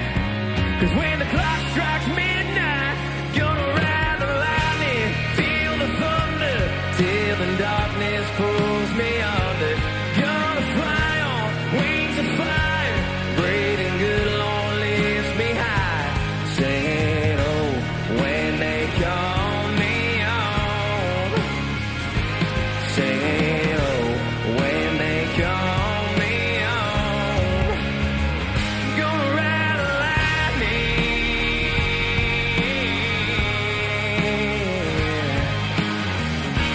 I see you singing, my friend.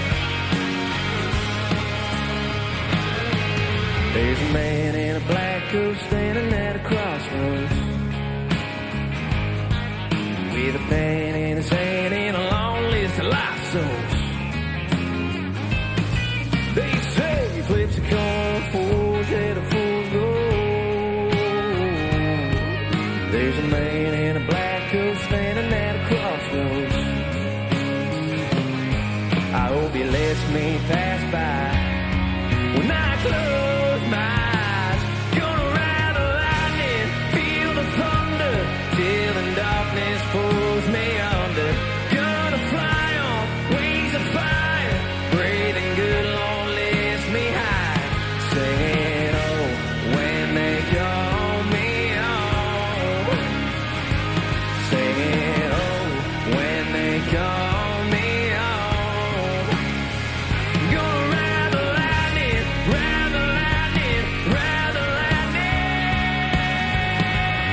chorus, y'all.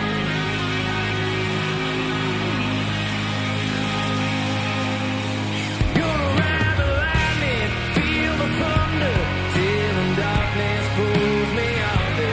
Gonna fly on wings of fire, brave and good, Lord, lift me high. Singing, oh, when they call me home. Singing, oh, when they call me home. Gonna ride the lightning. Gonna ride the lightning.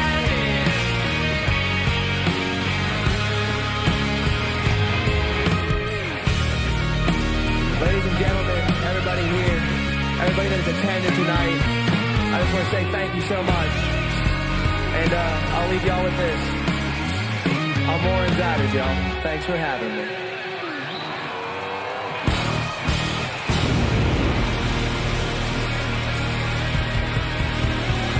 It has been my honor, ladies and gentlemen. I really mean that. Thank you so much.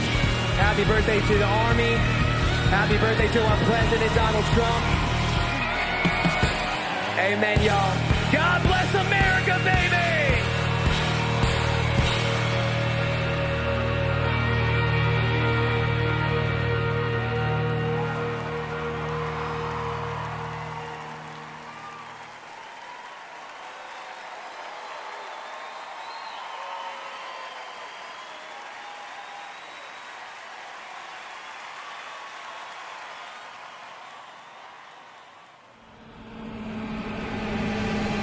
This week we honor 250 years of valor and glory and triumph by the greatest fighting force ever to walk the face of the earth, the United States Army. Each of you on the field today is among the most talented members of your generation. You could have done anything you wanted. You could have gone anywhere. You could have gone to any school. Matt's incredible heroism helped ensure that not a single American soldier died in the Battle of Shock Valley. For 2.5 centuries, our soldiers have marched into the raging fires of battle and obliterated America's enemies. The dignity, daring, and devotion of the American military is unrivaled anywhere in history and any place in the world. Our soldiers do not rest until they win. Our citizens know that you're standing guard, killing terrorists, crushing our enemies, and keeping America safe. But you're also keeping it strong and proud and mighty and free. This week we remember that we only have a country because we first had an army. As President of the United States, let me express my undying gratitude for every soldier here today, for every veteran and their incredible families, and for every patriot who has worn the uniform. Our debt to you is infinite and everlasting. With the grace of God, America will always prevail.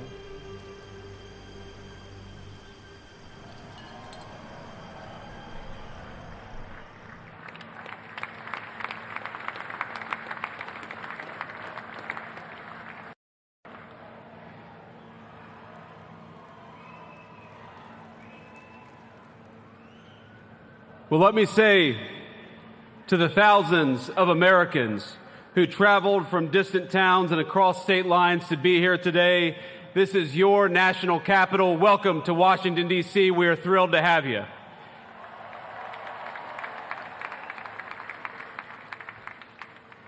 This evening, as we celebrate the 250th anniversary of the United States Army, the oldest branch of the greatest fighting force ever known to man, I want to say to all the soldiers all across our nation's capital and all across the world, happy birthday, soldiers. We're proud of you.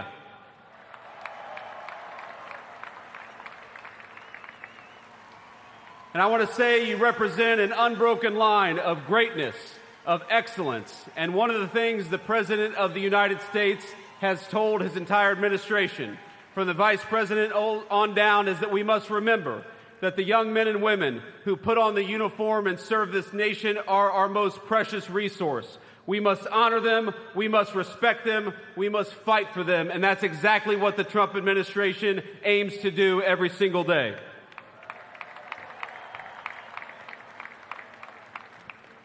And so to our soldiers, we're so proud of you, and let me tell you that the way that we honor and respect you is, number one, we never ask you to go to war unless you absolutely have to, and number two, when we do ask you to go to war, we give you the weapons and the support needed to kick the hell out of the enemy and come back home safely.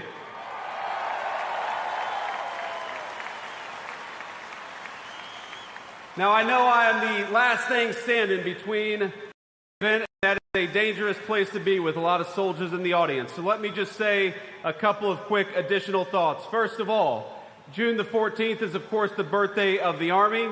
It is, of course, the birthday of the President of the United States, and happy birthday, Mr. President. But I would get in trouble if I didn't mention that it's also my wedding anniversary. And so to my lovely wife, I love you, honey. Happy anniversary. And thank you for everything that you do for our country. So without further ado, it is my pleasure to introduce the 45th and 47th Commander-in-Chief of the United States military, President Donald J. Trump.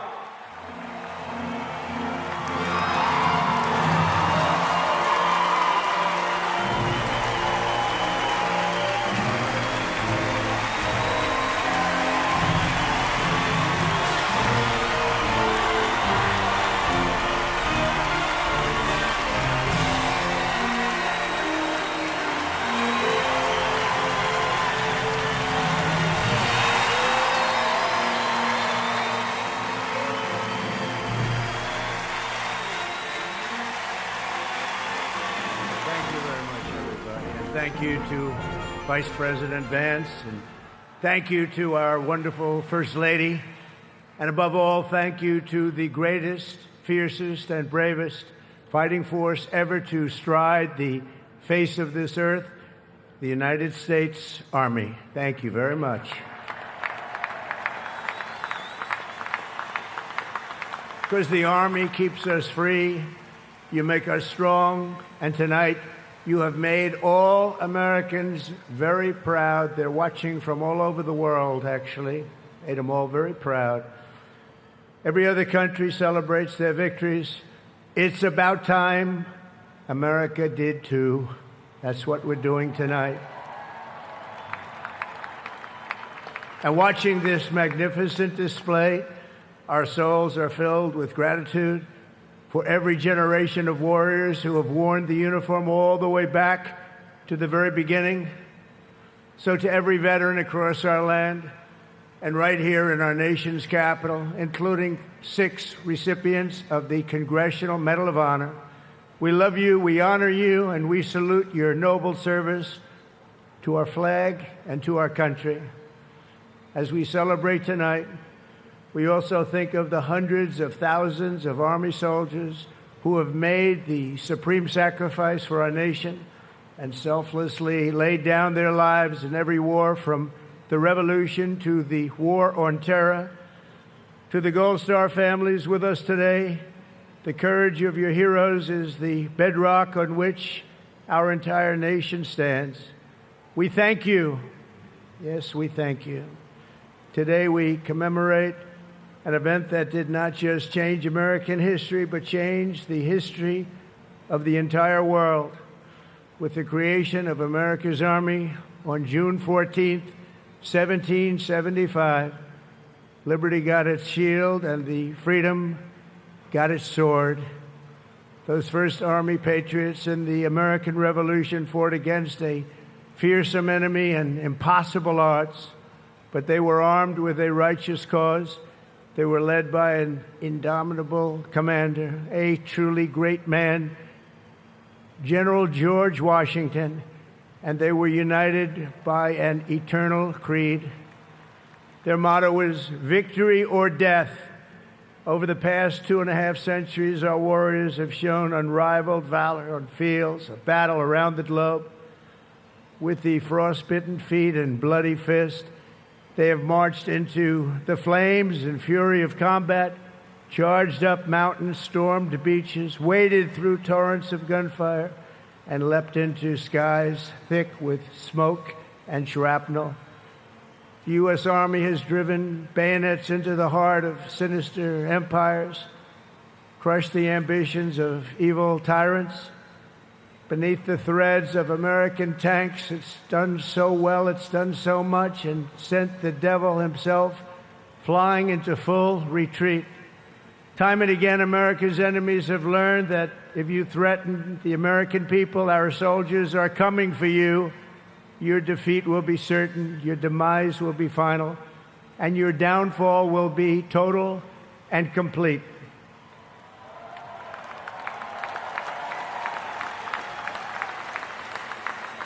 Because our soldiers never give up, never surrender, and never, ever quit. They fight, fight, fight, and they win, win, win. And that's why no institution in history has entered more names into the roster of American heroes than the U.S. Army, the Congressional Medal of Honor, more than anyone or anything. There was Mad Anthony Wayne, asked by George Washington to lead a daring midnight raid up the cliffs of Stony Point with unloaded muskets and only their bayonets to fight the redcoats. Mad Anthony replied, "Issue the order, sir, and I will storm into hell for you." Then there was the Civil War general, John Corse, shot in the face in combat. He fired off a message to his commander: "I am short a cheekbone and one ear, but I am able to whip the hell out of all of them." He stayed on the front lines, it seemed forever. In World War II, there was the great Creighton Abrams, besieged on all sides by the Nazis at the Battle of the Bulge. He boldly proclaimed, "They've got us surrounded again, the poor bastards." This is the fighting spirit and unyielding force of the U.S. Army. It has never changed, and it will never, ever change, because there is no earthly force more powerful than the brave heart of a U.S. infantryman or an Army Ranger, paratrooper, or Green Beret. They are the best, they are the finest. From Bunker Hill to San Juan Hill, from Gettysburg to Guadalcanal, from Yorktown to Shiloh, and from the trenches of the Argonne to the mountains of Afghanistan, the Army has forged a legacy of unmatched courage, untold sacrifice, and unequaled and undying glory. Our soldiers have poured out their blood by the bucketful on Missionary Ridge and Heartbreak Ridge, on the sands of Sicily, Normandy, and the Philippines, and on the dusty streets of Da Nang, Baghdad, and Fallujah. Thanks to their extraordinary service and devotion, 250 years later, America stands tall, America stands proud, and America stands free. We're the hottest country in the world right now, and our country will soon be greater and stronger than ever before. Down through history, we've been blessed beyond words by this valiant legion of Army warriors and patriots, heroes and legends. And tonight we affirm with unwavering certainty that in the years ahead and in every generation hence, whenever duty calls and whatever danger comes, the American soldier will be there.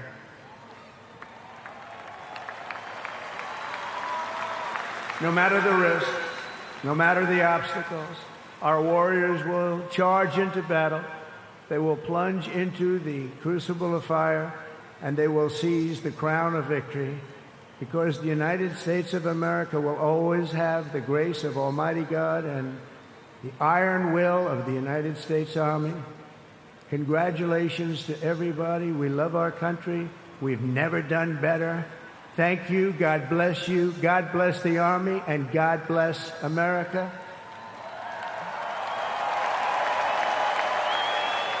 And now I'd like to ask our great First Lady to join me at the podium. Thank you very much, everybody.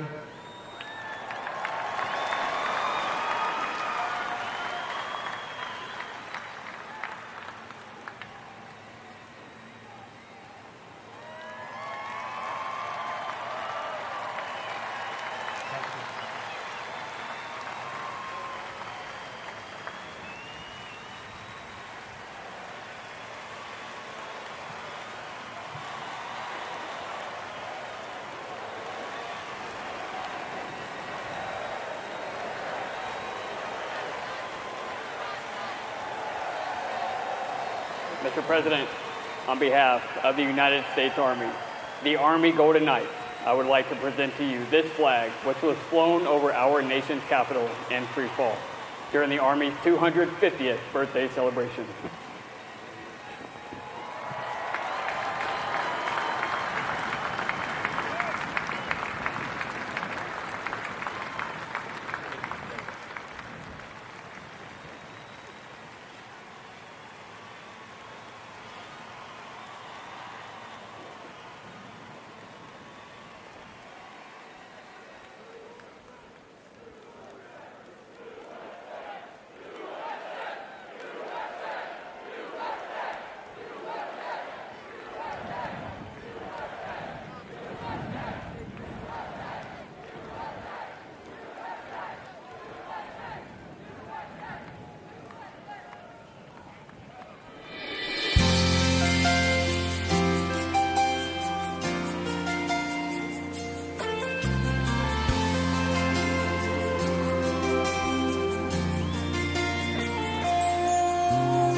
I'd worked for all my life, and I had to start again with just my children and my wife.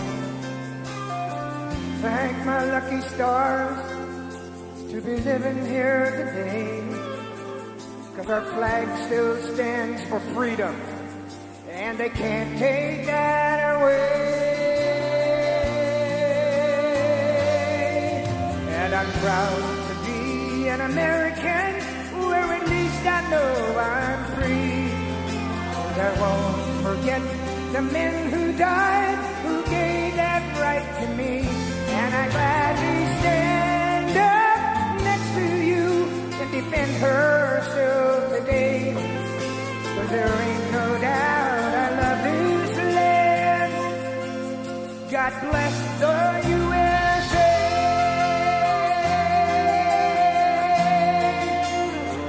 Happy birthday, Mr. President.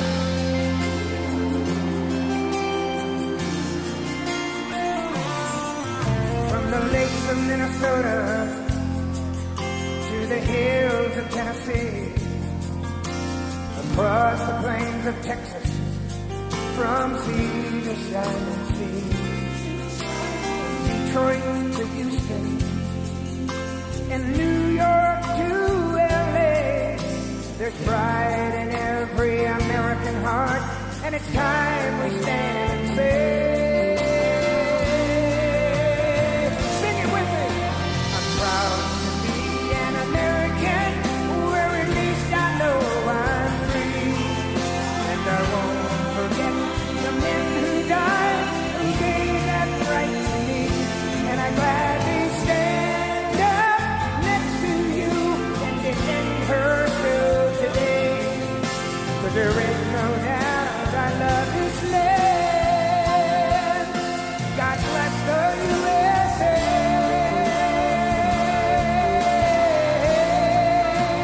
Light up your cell phone. And I'm proud to be an American, where at least I know I'm free. And I won't forget the men who died, who gave that right to me.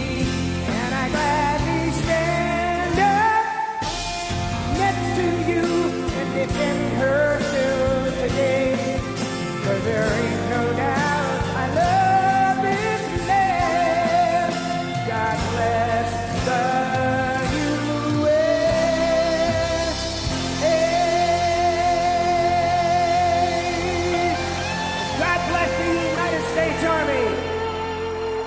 Thank you.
Thank you.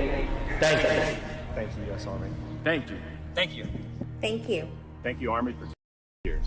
Thank you so much for serving alongside my grandfather and my great-grandfather, for your service, for your country, for your family. And I just want to say thank you from a generation that may not have known your name, but I get to live in the freedom because of it. I want to thank all the U.S. service members, men and women, and especially the Army for their 250th birthday. Thank you very much. My grandpa served in the Army in World War II as part of the 82nd Airborne. Thank you, Army, for everything that you do. My brother Rob and my son Alec both served in the U.S. Army. We thank you for your courage, your sacrifices, and the burdens that you may now carry. Thank you so much for doing what you do, putting your lives on the line for other men like me to live the life I live. I just want to say happy birthday to the U.S. Army, congratulating them on 250 years. I want to give a big shout out to my Uncle Zadian, who served in the Army, and thank you for all you do. I'm very thankful for the dedication and the hard work of the men and women of the U.S. Army. Hi, American soldiers. Thank you for all you do. Love you. Our freedom is not free, and we know that we are free because of you and your efforts. Thank you to our Army active duty and veterans for protecting our rights and freedoms. Comes at an immeasurable cost. Wishing you the best. Happy birthday. Go on. Happy birthday, Army. Thank you to everybody who's serving today and has served in the past. Love you guys and girls. Thank you so much for everything you do. A big thank you to the men and women that serve our country and everything you guys do for us. Thank you, Army, and happy birthday. Happy birthday, Army. Happy birthday, Army. Happy 250th.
When I raised my right hand, I swore an oath to every generation before me.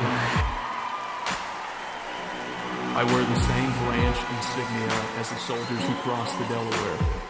Before there was a nation, there was an army.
individual costs.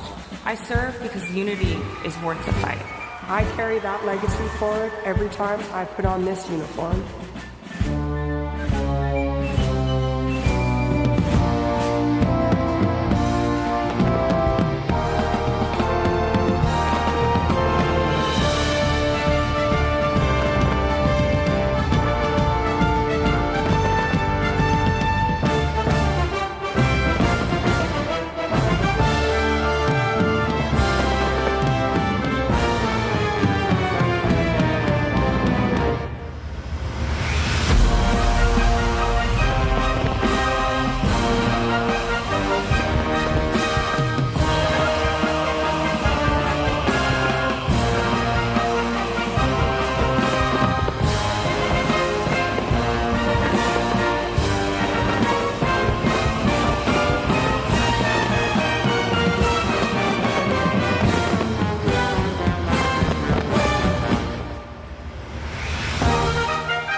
Both of my grandfathers served in the Second World War.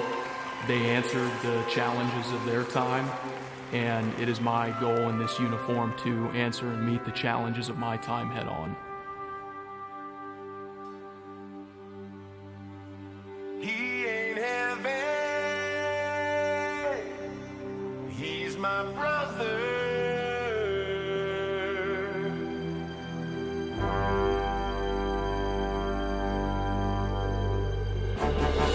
Duty, honor, country.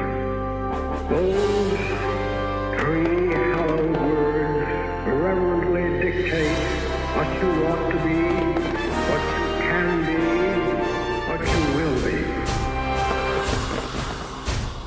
Heads are up, the chests are out, the arms are swinging, a cadence count. Sound off. 1, 2. Sound off. Bring it on now. 1, 2, 3,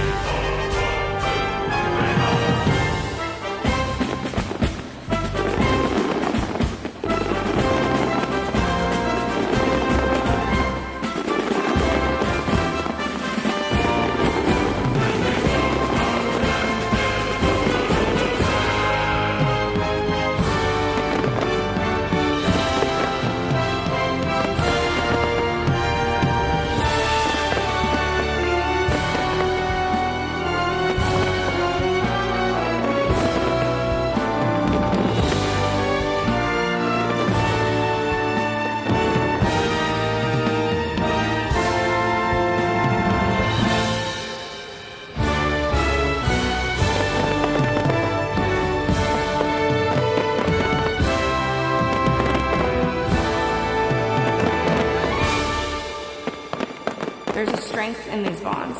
There's a realness to these bonds. It's not just because this is your team, it's because your life depends on these people.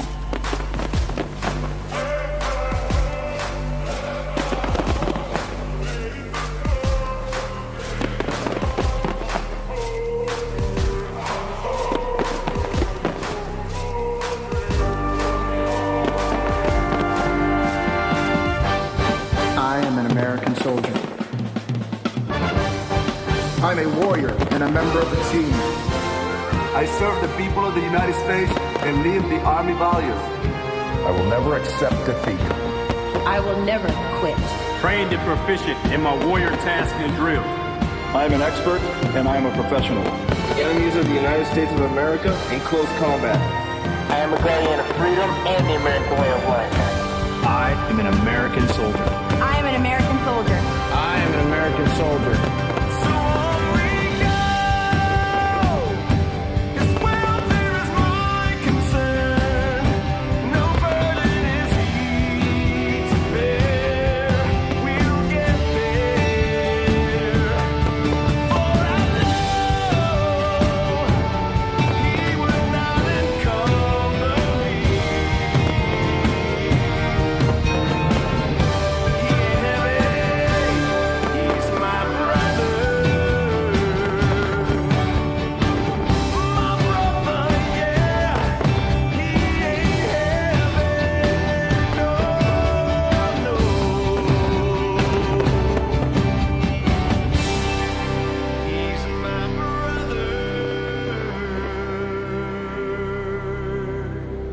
outside guarding the tomb of the unknown soldier.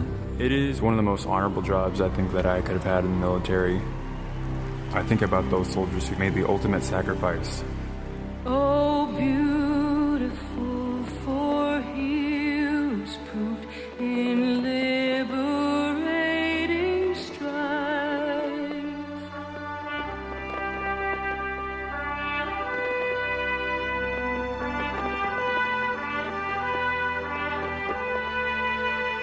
Who more than self their country loved, and mercy more than love.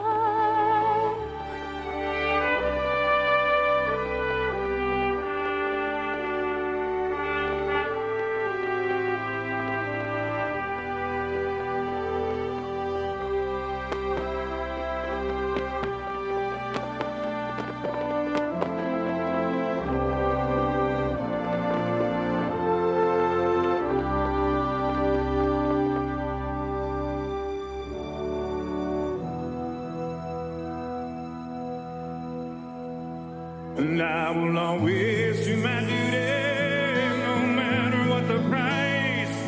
Hey, I've counted up the cost, I know the sacrifice. Oh, and I don't want to die for you, but if dying's asking me, I'll bear that cross with honor. Hey, freedom don't come free. I'm an American soldier, an American. Beside my brothers and my sisters, I will proudly take a stand. When liberty's in jeopardy, I will always do what's right. Man, I'm out here on your front line, sleep in peace tonight. American soldier, I'm an American.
It was a humbling experience putting on this uniform. I believe this uniform is a symbol of trust, and it represents the highest ideals of our country.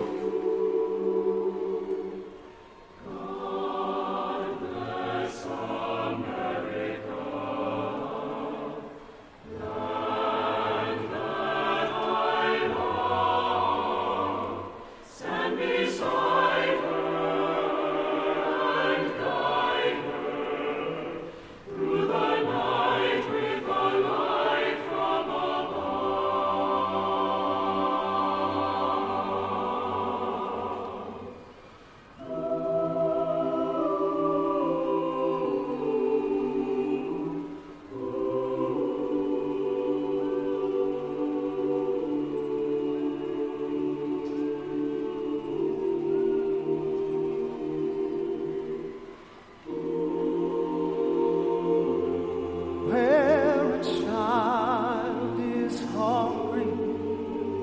where men have no homes, where the powerless are yearning to breathe free.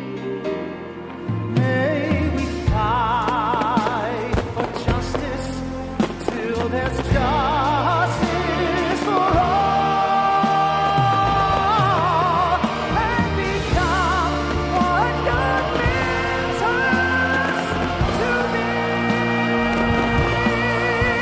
I pledge my allegiance to the grand old flag and the progress of hope from sea to sea.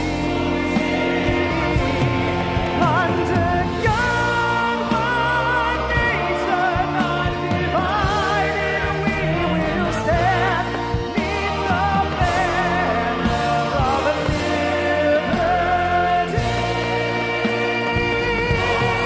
Under God, one nation undivided, we will stand 'neath the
Thank you for joining us on this historic occasion. A special thanks to Scott's Miracle Bro and all of the terrific America 250 sponsors that helped make this monumental event happen. And to you here in our audience or watching at home, to those in our U.S. military who are currently serving, have served, or being remembered. Thank you for celebrating in the greatest country in the world. God bless you and God bless America. Good night.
Thank you.